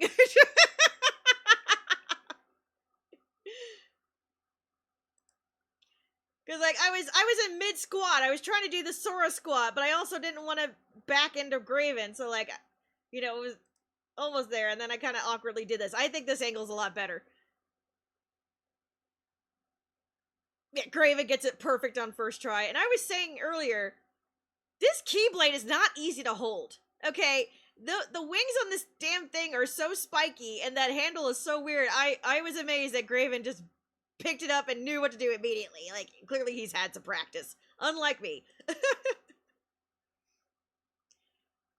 The people telling me, like, oh, we saw tons of Sora cosplays. This is the only one, and I didn't even see her. This is so cute. It's so cute. Look at that. She got the skirt on and everything. It's so cute. I'm jelly. That is so fucking cute. Look at the palpoos. It's so cute. Ah! She pulls it off so well. It's so cute. I'm dying over here. Cute. So I sold these two. I gave them one of my sprouts and everything. I was handing out pinwheels and turtles and sprouts and everything to everybody who said hi. Yeah, there's Kermie, and there's me!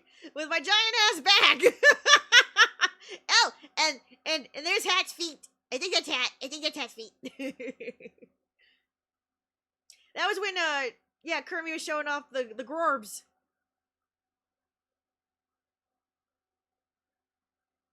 Hey, look, there's my little box.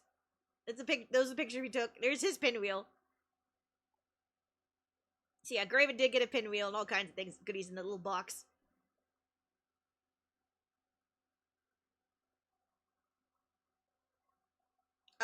Kermoodle. Kermoodle was dressed as Scald.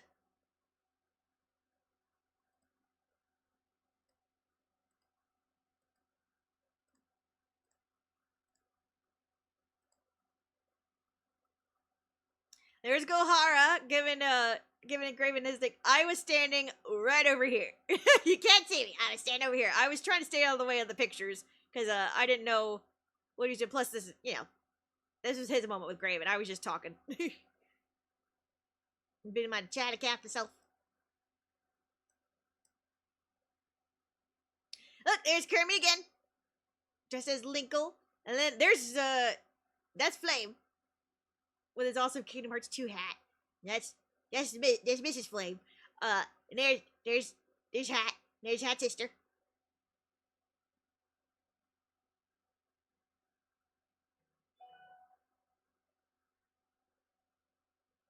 Ball dazzled. Brilliant.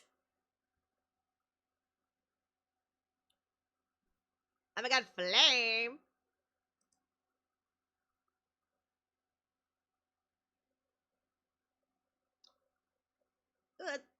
It's a very tall furry. Oh my gosh. Hang in there, Hat. Hang in there.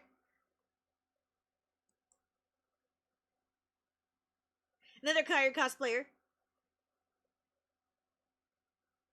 I think she was the one handing out the little palpoos. I'm not sure. I met like 2 or 3 Kyries.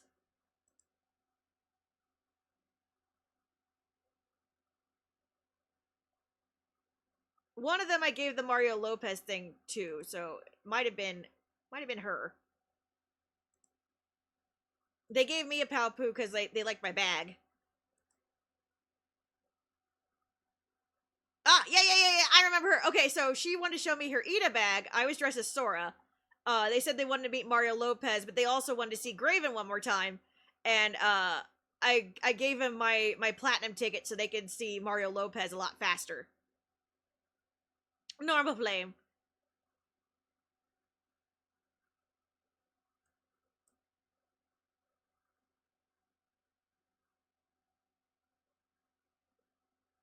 She had a cute Mickey Mouse bag, too.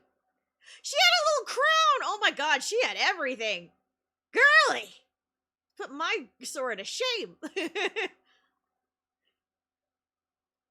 Oh my god, Flame! Again. You got his little bee.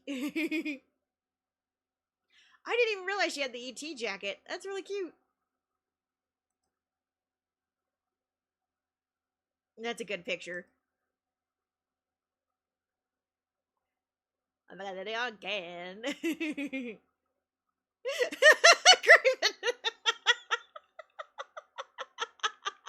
I feel like this should be an emote.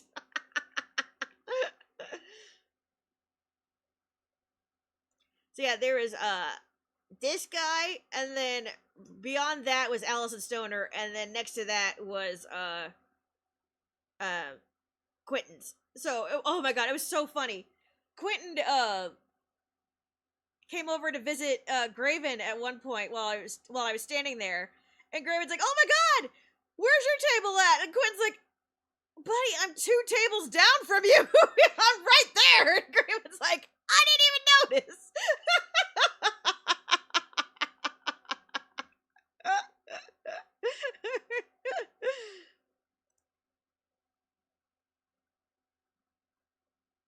Yeah, I met her. I met this dude too.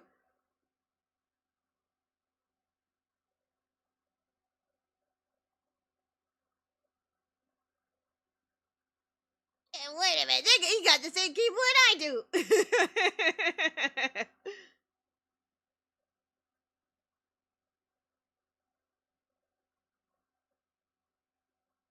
And wearing the same earring that I was. Damn it!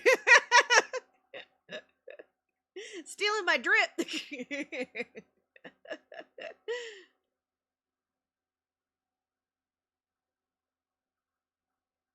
I am a little happy to see that his keyblade is just as scuffed up as mine is. They're delicate. A little more delicate than I would like. I think my food's here. Hold on.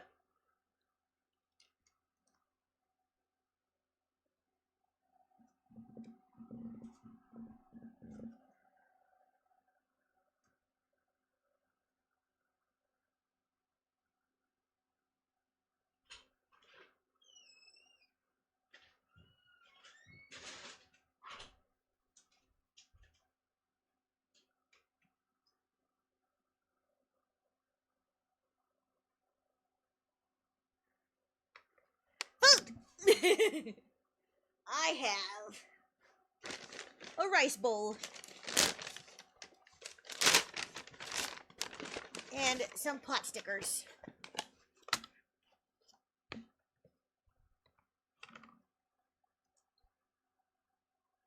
Yeah, I have not been sleeping very well, and I think it's because I have not been streaming with you guys and getting out my excess energy. So, I didn't realize, you know, how much of my I get out right before bed. Because, like, I've been waking up at 5, which has been fine for, you know, popping into Graven stream and, you know, maintaining my streak and all that. But, like, it's not a good habit to have, because, like, what if I don't fall back asleep on time? Like, what if I'm up till 7? Because, like, you think, oh, you know, you go to work at 10, right? You could stay up till 7 and get 3 more hours of sleep, but then next thing you know, 7 becomes 8, 8 becomes 9, and then next thing you know, you only got 45 minutes to sleep, and then you don't sleep. Yeah, it's like, it's a slippery slope.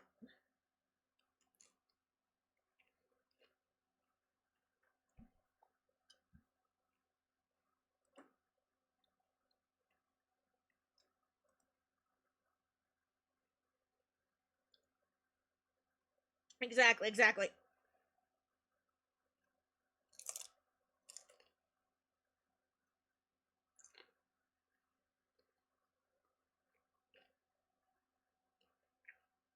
Such a cute picture. Look, they're practically color coordinated. It's too damn cute. It looks like a real family photo. It's so cute. Oof.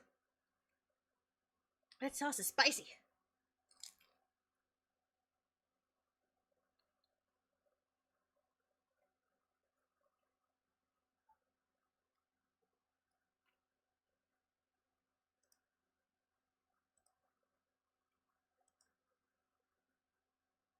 Captain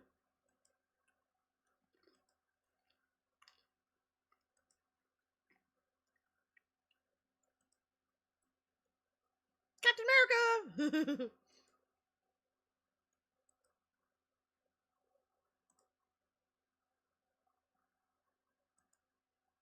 So Graven, yeah, Graven was right here, and Mac and Bev were all in a line. So like, it was kind of weird that the Kingdom Hearts were all in a line, but like, not as directly as these three. So that was kind of strange, but it worked out. I think that might have been for the best, honestly, because like, if you have too many big lines scrunched together, like, you know, it can like get really crowded and kind of chaotic. So you have Graven, less crowd line, crowd line, less crowd line. You know what I mean?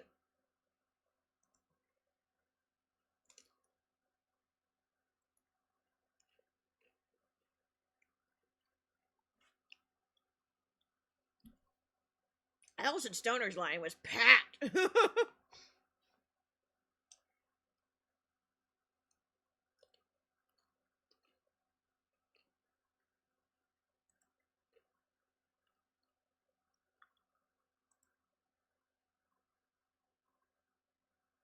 Here she is. There's Quentin. Right there. Okay, great. So we got. They separated him from the other two.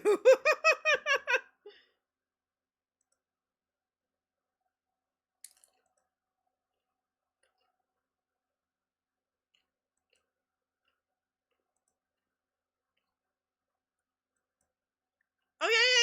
There's a cosplayer with who played Unknown. He had like a little.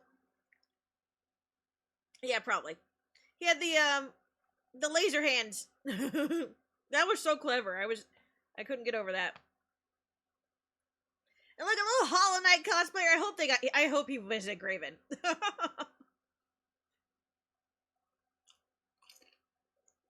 That's so cute.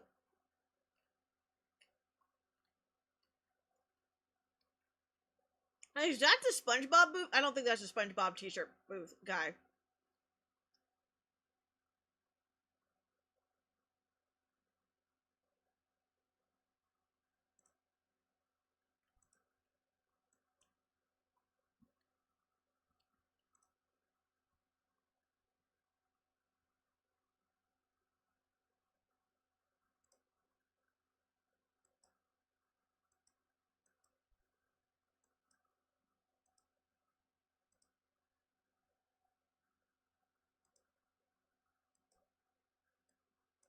Well, that's a big poster. Oh, damn, they have the whole thing, the whole family. Oh my god. That's a big one.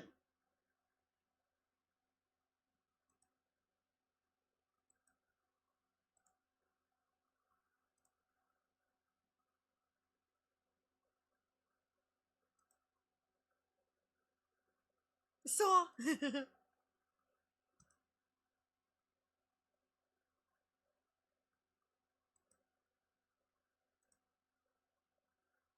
Well, that's cool.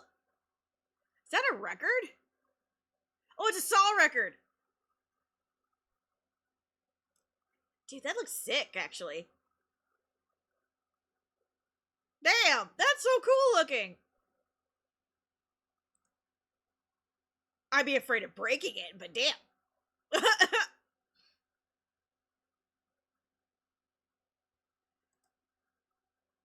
Oh god.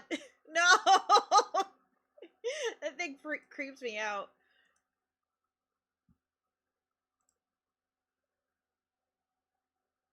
Man, I remember how the roleplay scene was online when Saw 3 came out. God. That was a gruesome time. People were getting their gore on, and I was like, I don't like it here.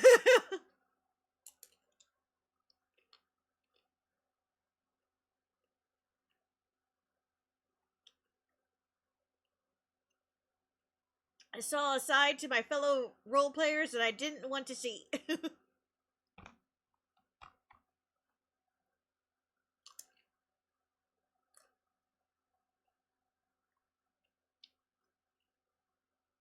Like, people were writing up their own Saw dungeons and shit.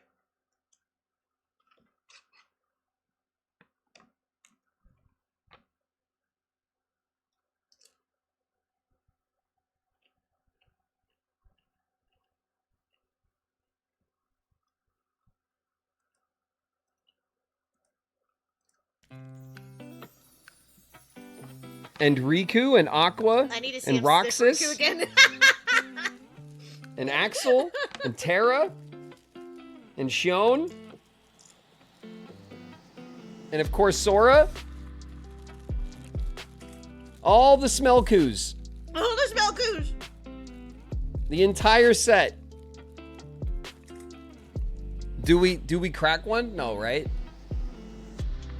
Describe Riku and Sora smell now. Do we crack one? All right, you guys. Is it gonna I explode? got sauce on me. God damn it. You reek of darkness. I hope so. Damn it. Please don't Okay, give hold me on. napkins. They did not give me napkins. No. Damn it. That's Riku.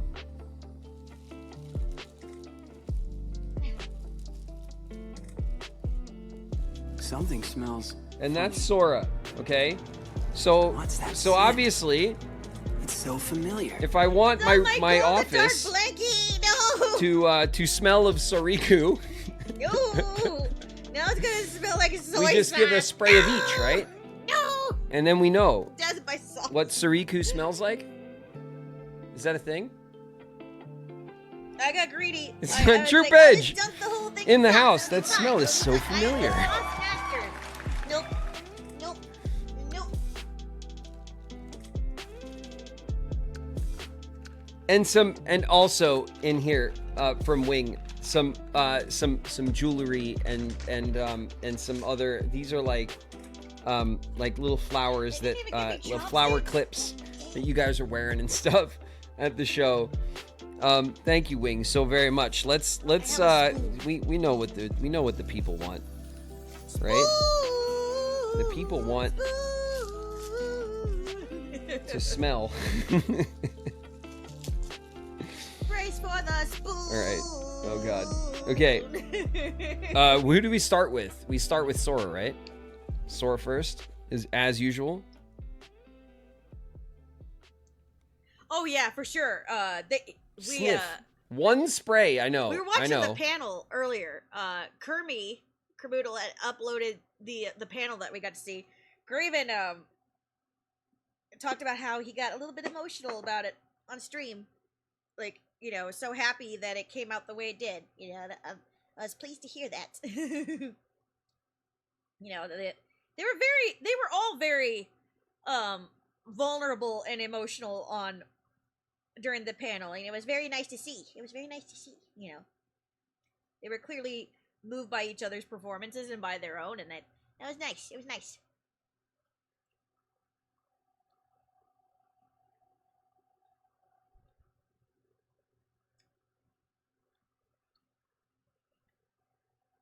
They really got into the emotional depth of their characters, and how they felt while they were acting, and stuff that they would like to see.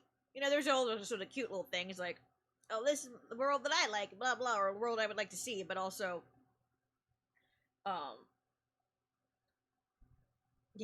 Allison wanted to see more of Shion's personal journey. Grayman was like, I think it'd be funny if they had a sea salt ice cream shop.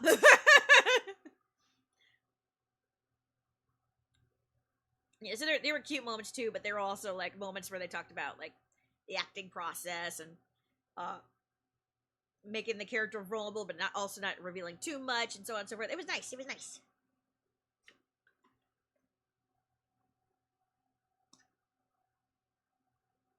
Not like the Seventh Heaven panel where we talked about armpit farts.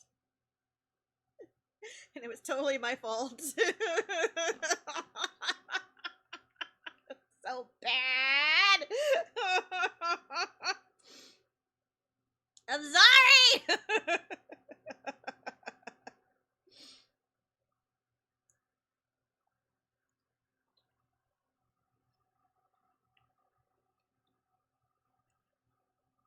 I was trying to break the ice.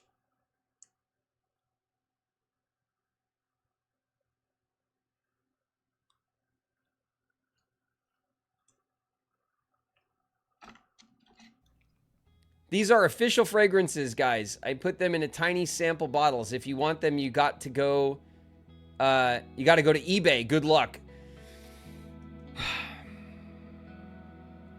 Thank you, Wing. Now we can all Oh boy. Ooh. That was so funny when I gave him the fragrance box. He's like, now I can know what Riku smells like. I'm like, yeah. You can't always get like a good smell of it, without spraying it, you know. But it does. As soon as you open it, you get like it's a very floral thing. Okay. Make no mistake, he was excited. Now I'm not gonna spray it like over myself. All right. Okay. All right. Here we go.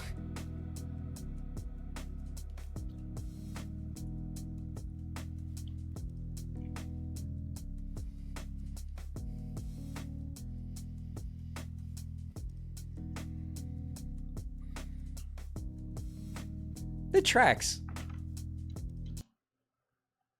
Now, some people in the chat seem to think that when Graven said he was panicking, that they thought that meant, oh, he must have hated it. He's overstimulated, blah, blah, blah, blah. To make it clear, Graven was not panicking because of the smell, okay? He was panicking because the bottle didn't work, and he knew everybody wanted to see Riku's smell. And he was worried that he wouldn't be able to get it to spray and give the people what they want. That's what he was panicking about. He's not panicking about the smell, okay? Get a card stock and spray it on it. Some Nope, people we already elsewhere did were like, one. oh my god, poor It's a Graven, room blah, spray. blah, It's blah. now in the room. Fine. It's He's like, fine. tell us the notes. It's my nose didn't isn't that poison good. him, okay? But the Sora one is like floral. It's like a bright floral smell. I would describe it as. I don't know. Do you know the notes, Wing? Do you have the official breakdown? Smells better than the bald cap? Certainly.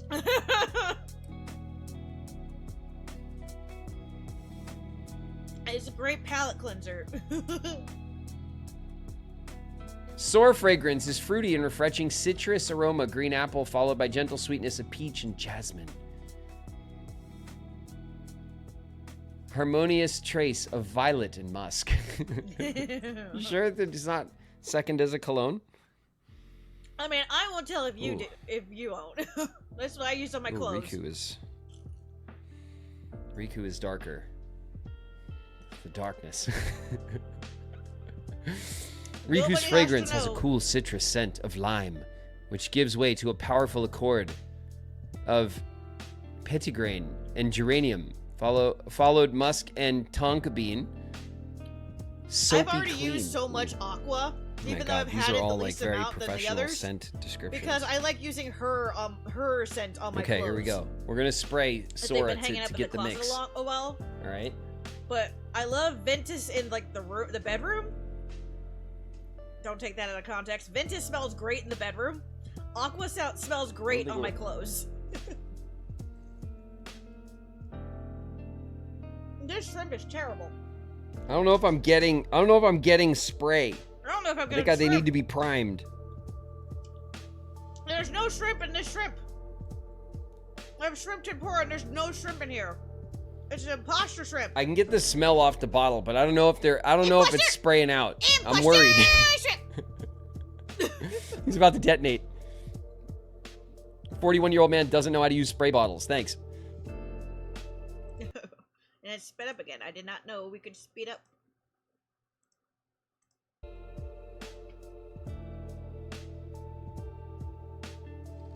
Click harder. Click harder. Oh shit. Okay, that worked. That worked. Oh yeah, that worked. God, making me panic. Oh boy, yeah. There it is.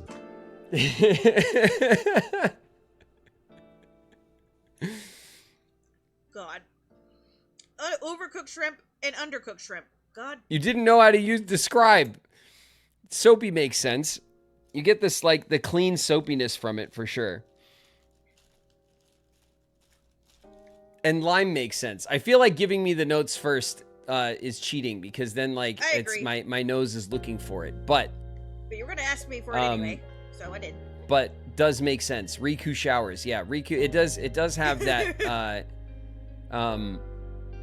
they are both like fresh scents for sure. And not like, I wouldn't describe either one of them as musky. Like I have some colognes that are like, that have that like those like kind of like masculine, like musky leaning colognes. Like I have one or two of those, and it's nothing like that. Whew. Spicy food. A hint of musk is all good. No, I like that. It's a good smell for sure, but I'm not getting it off of them. It's not like, it's not the leading thing you smell. Woo! My sinuses are getting cleared up real fast.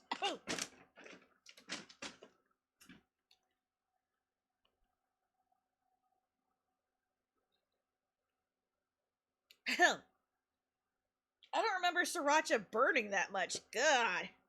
Anyway, there goes my sinuses. Woo-wee!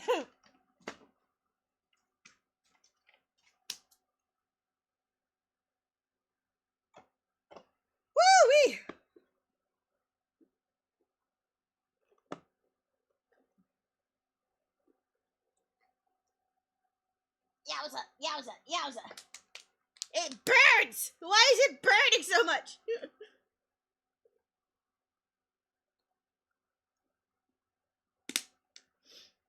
So it's like an aioli. They get the mayo and the sriracha. I think they over poured the sriracha a bit. Whew!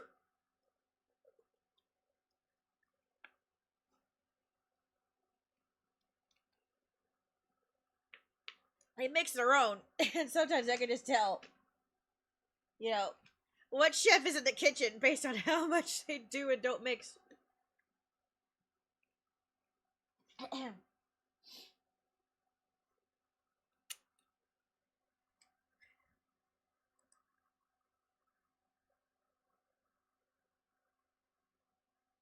gonna pull up the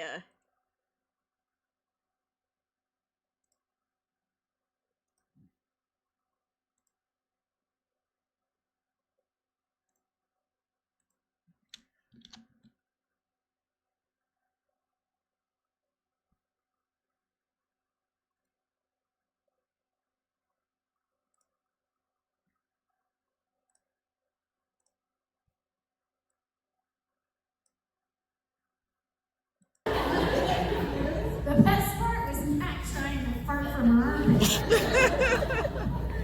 Pat and I were laughing so hard afterwards. I was like, I'm so sorry. Sheet on the network, and so we used to always be like, are they gonna pick us up again? Probably not. You know what I mean? Like Where we only set our perspective. This is my legacy. We were at. Yeah. Either way, for us, it's like a blast. They definitely have an understanding. You know, like it is kind of a special Or thing. terrifying, because Kenzie's 13, and there's moments where I'm like, oh my god, that's the Just like you. I'm sorry. It was cute. It's always amazing. Roll up to set in an ambulance and loved that series and loved him. And Yeah, you guys like the stuff that you guys did. I have a lot of fond memories. Hopefully pass it. I hope you sleep well. Thank you for hanging out at Hat. I'm sorry. My mouth is so spicy I can't talk. Blim, peachy, blim.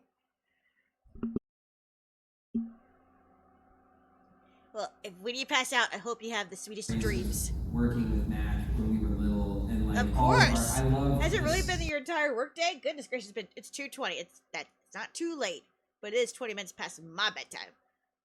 I kind of started my dating arc, and then storyline, and I'd just be sitting there playing my games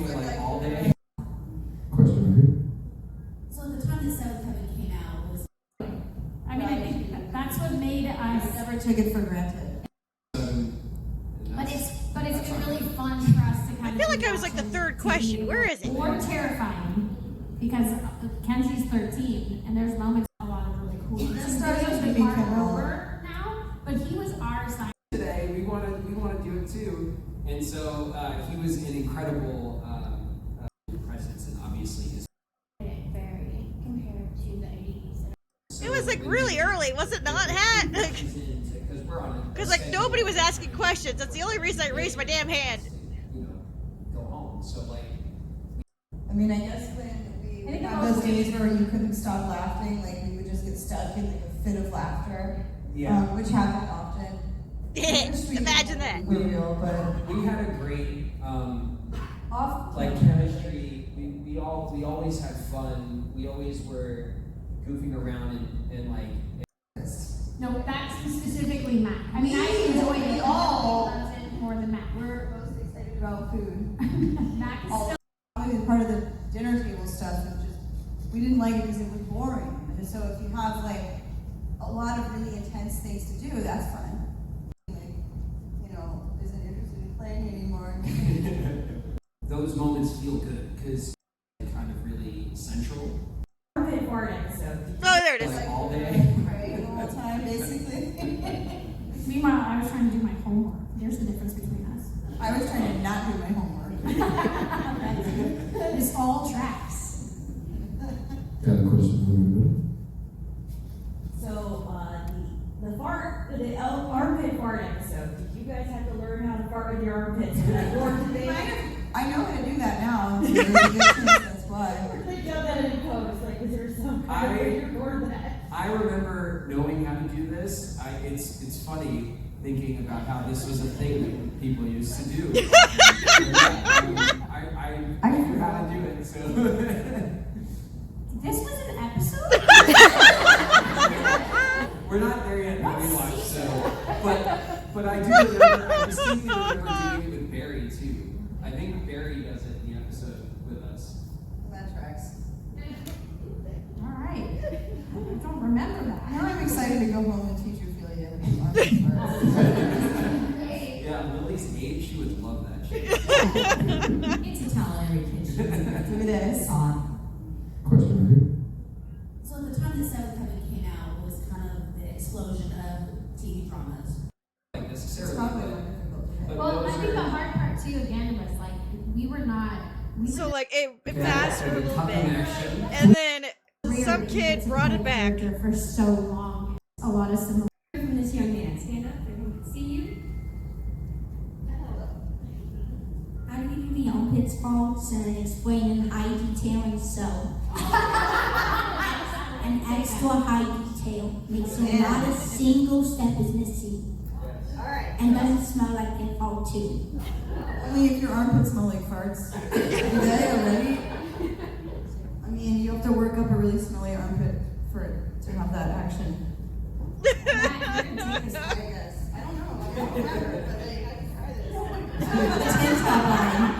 So I'm like, I have more access than the rest of you. So I think you Stand back and watch it for a moment. like this, right? Picture this. You want a cup? Okay. Cupping action. Please don't show this at home. Create like a air pocket in your armpit. I think. Wait, we're all recording this. I don't know what we're doing. Can we consider this a stunt?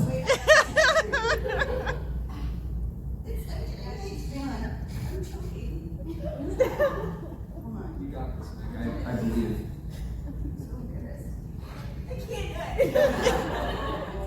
It requires stunt tape. It requires- So that's the theory, but it does make you want That's the theory. In theory. Okay, It's like that. so cut it in, the feel like air pocket, you want to kind of like shoot the air And pocket. don't do it under pressure. Forward, quickly, but do it in the privacy of your bedroom. In the privacy of your bedroom.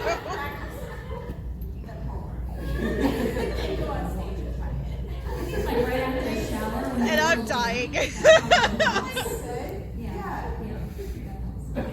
Anyways, sorry if you didn't make noise. I'm spend it all night. Max. Come back tomorrow. We'll settle down. Yes. Everybody has homework. Everybody has homework. I don't think that anyone else's panel is like ours. Tomorrow you have to come to Mac's table and do your best armpit fart. She's really I think it's like I'm not making good skin to skin contact. Skin to skin contact.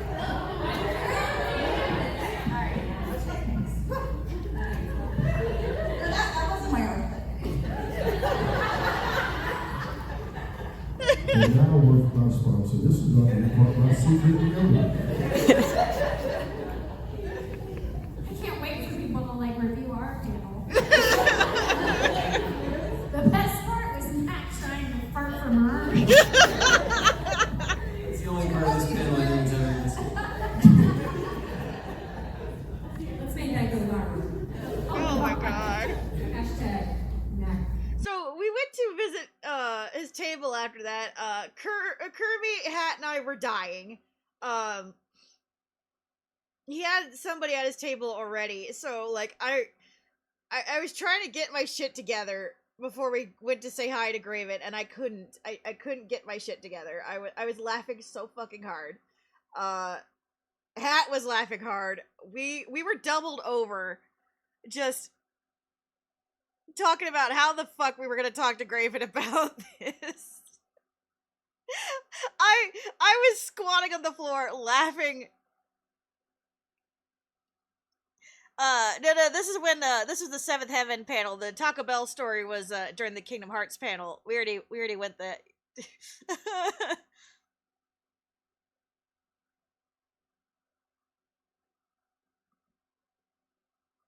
Hey, welcome back for the work. Yeah, we're just wrapping up here. I was going over the armpit fart story. And how weird we probably looked to Graven while I was like practically on the floor, clutching my stomach, laughing so damn hard.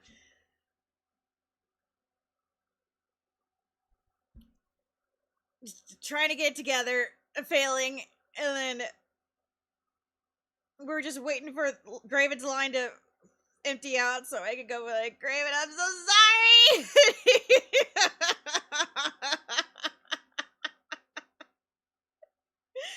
His face this whole time. Oh my god, Kirby, thank you again for capturing all that. Oh my god. I know you had to hold your arms up for a long time.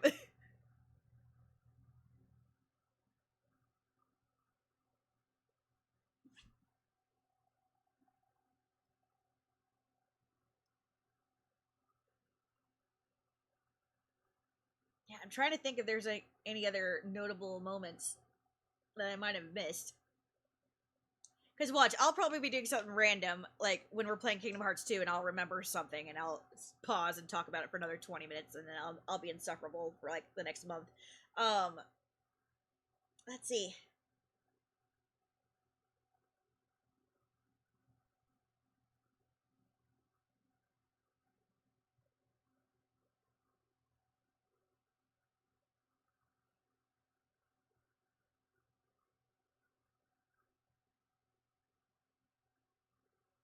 I was amazed at like how many people I've seen at other cons who actually remembered who I was.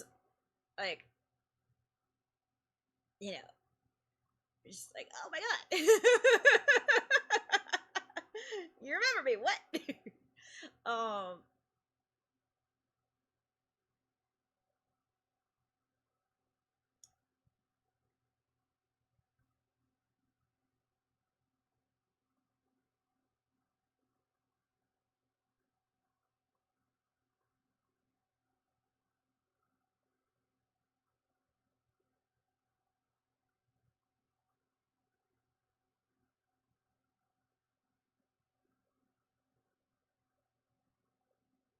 I remember I was trying to like feel out who was in Graven's community, like oh, what's your screen name? You know, and I'm like, you know, you know, like I don't think many recognize me as Wing at all, but like a fair few apparently don't watch the Saturday stream, so it's like, oh great.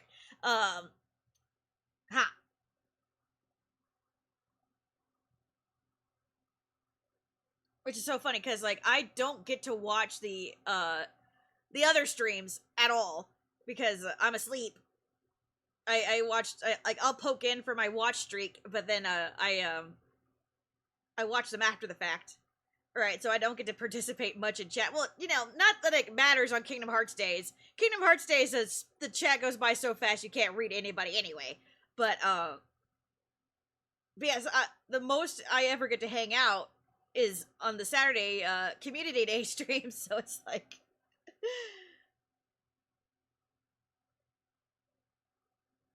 yeah.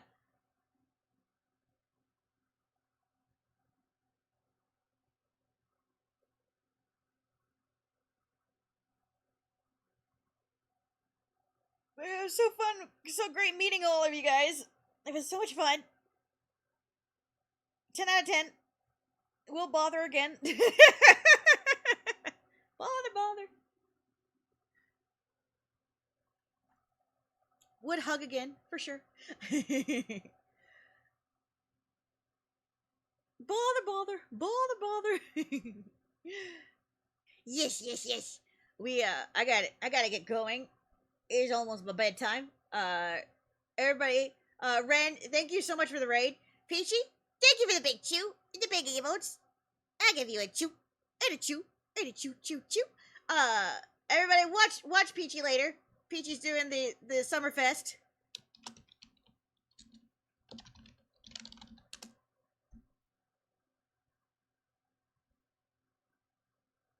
At 4. In the meantime, we'll find somebody else to raid.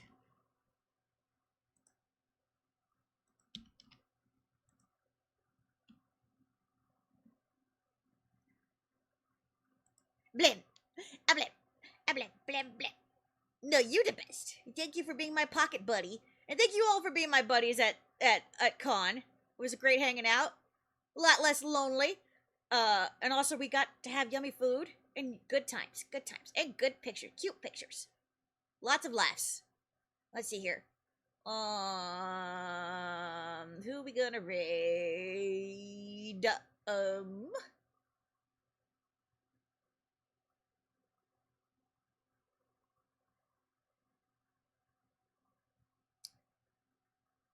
Let's raid Hikari. They're playing Persona 3. Alright, now let's see if I can type out her name. Ooh. Peachy, you gotta tell Prezi to get her name shorter, please.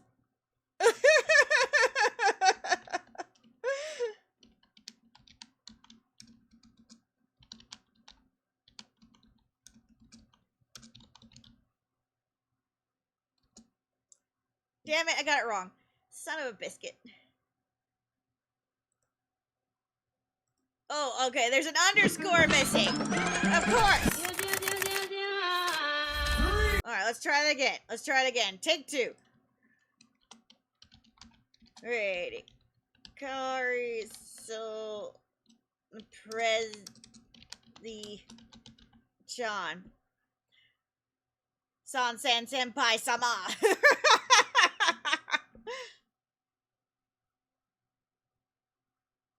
I fucked it up again.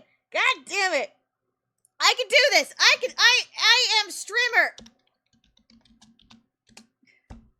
There we go. Alright, I love you all to bits. Thank you for hanging out with me. Thank you for listening to me. Ramble. We'll be back to playing Kingdom Hearts 2 as promised. If you donated during the charity stream, thank you so much. We will, I'll have those packages out sometime by next week. We have to have a writing stream soon because I am way fucking behind. Alright, I love y'all. Bye!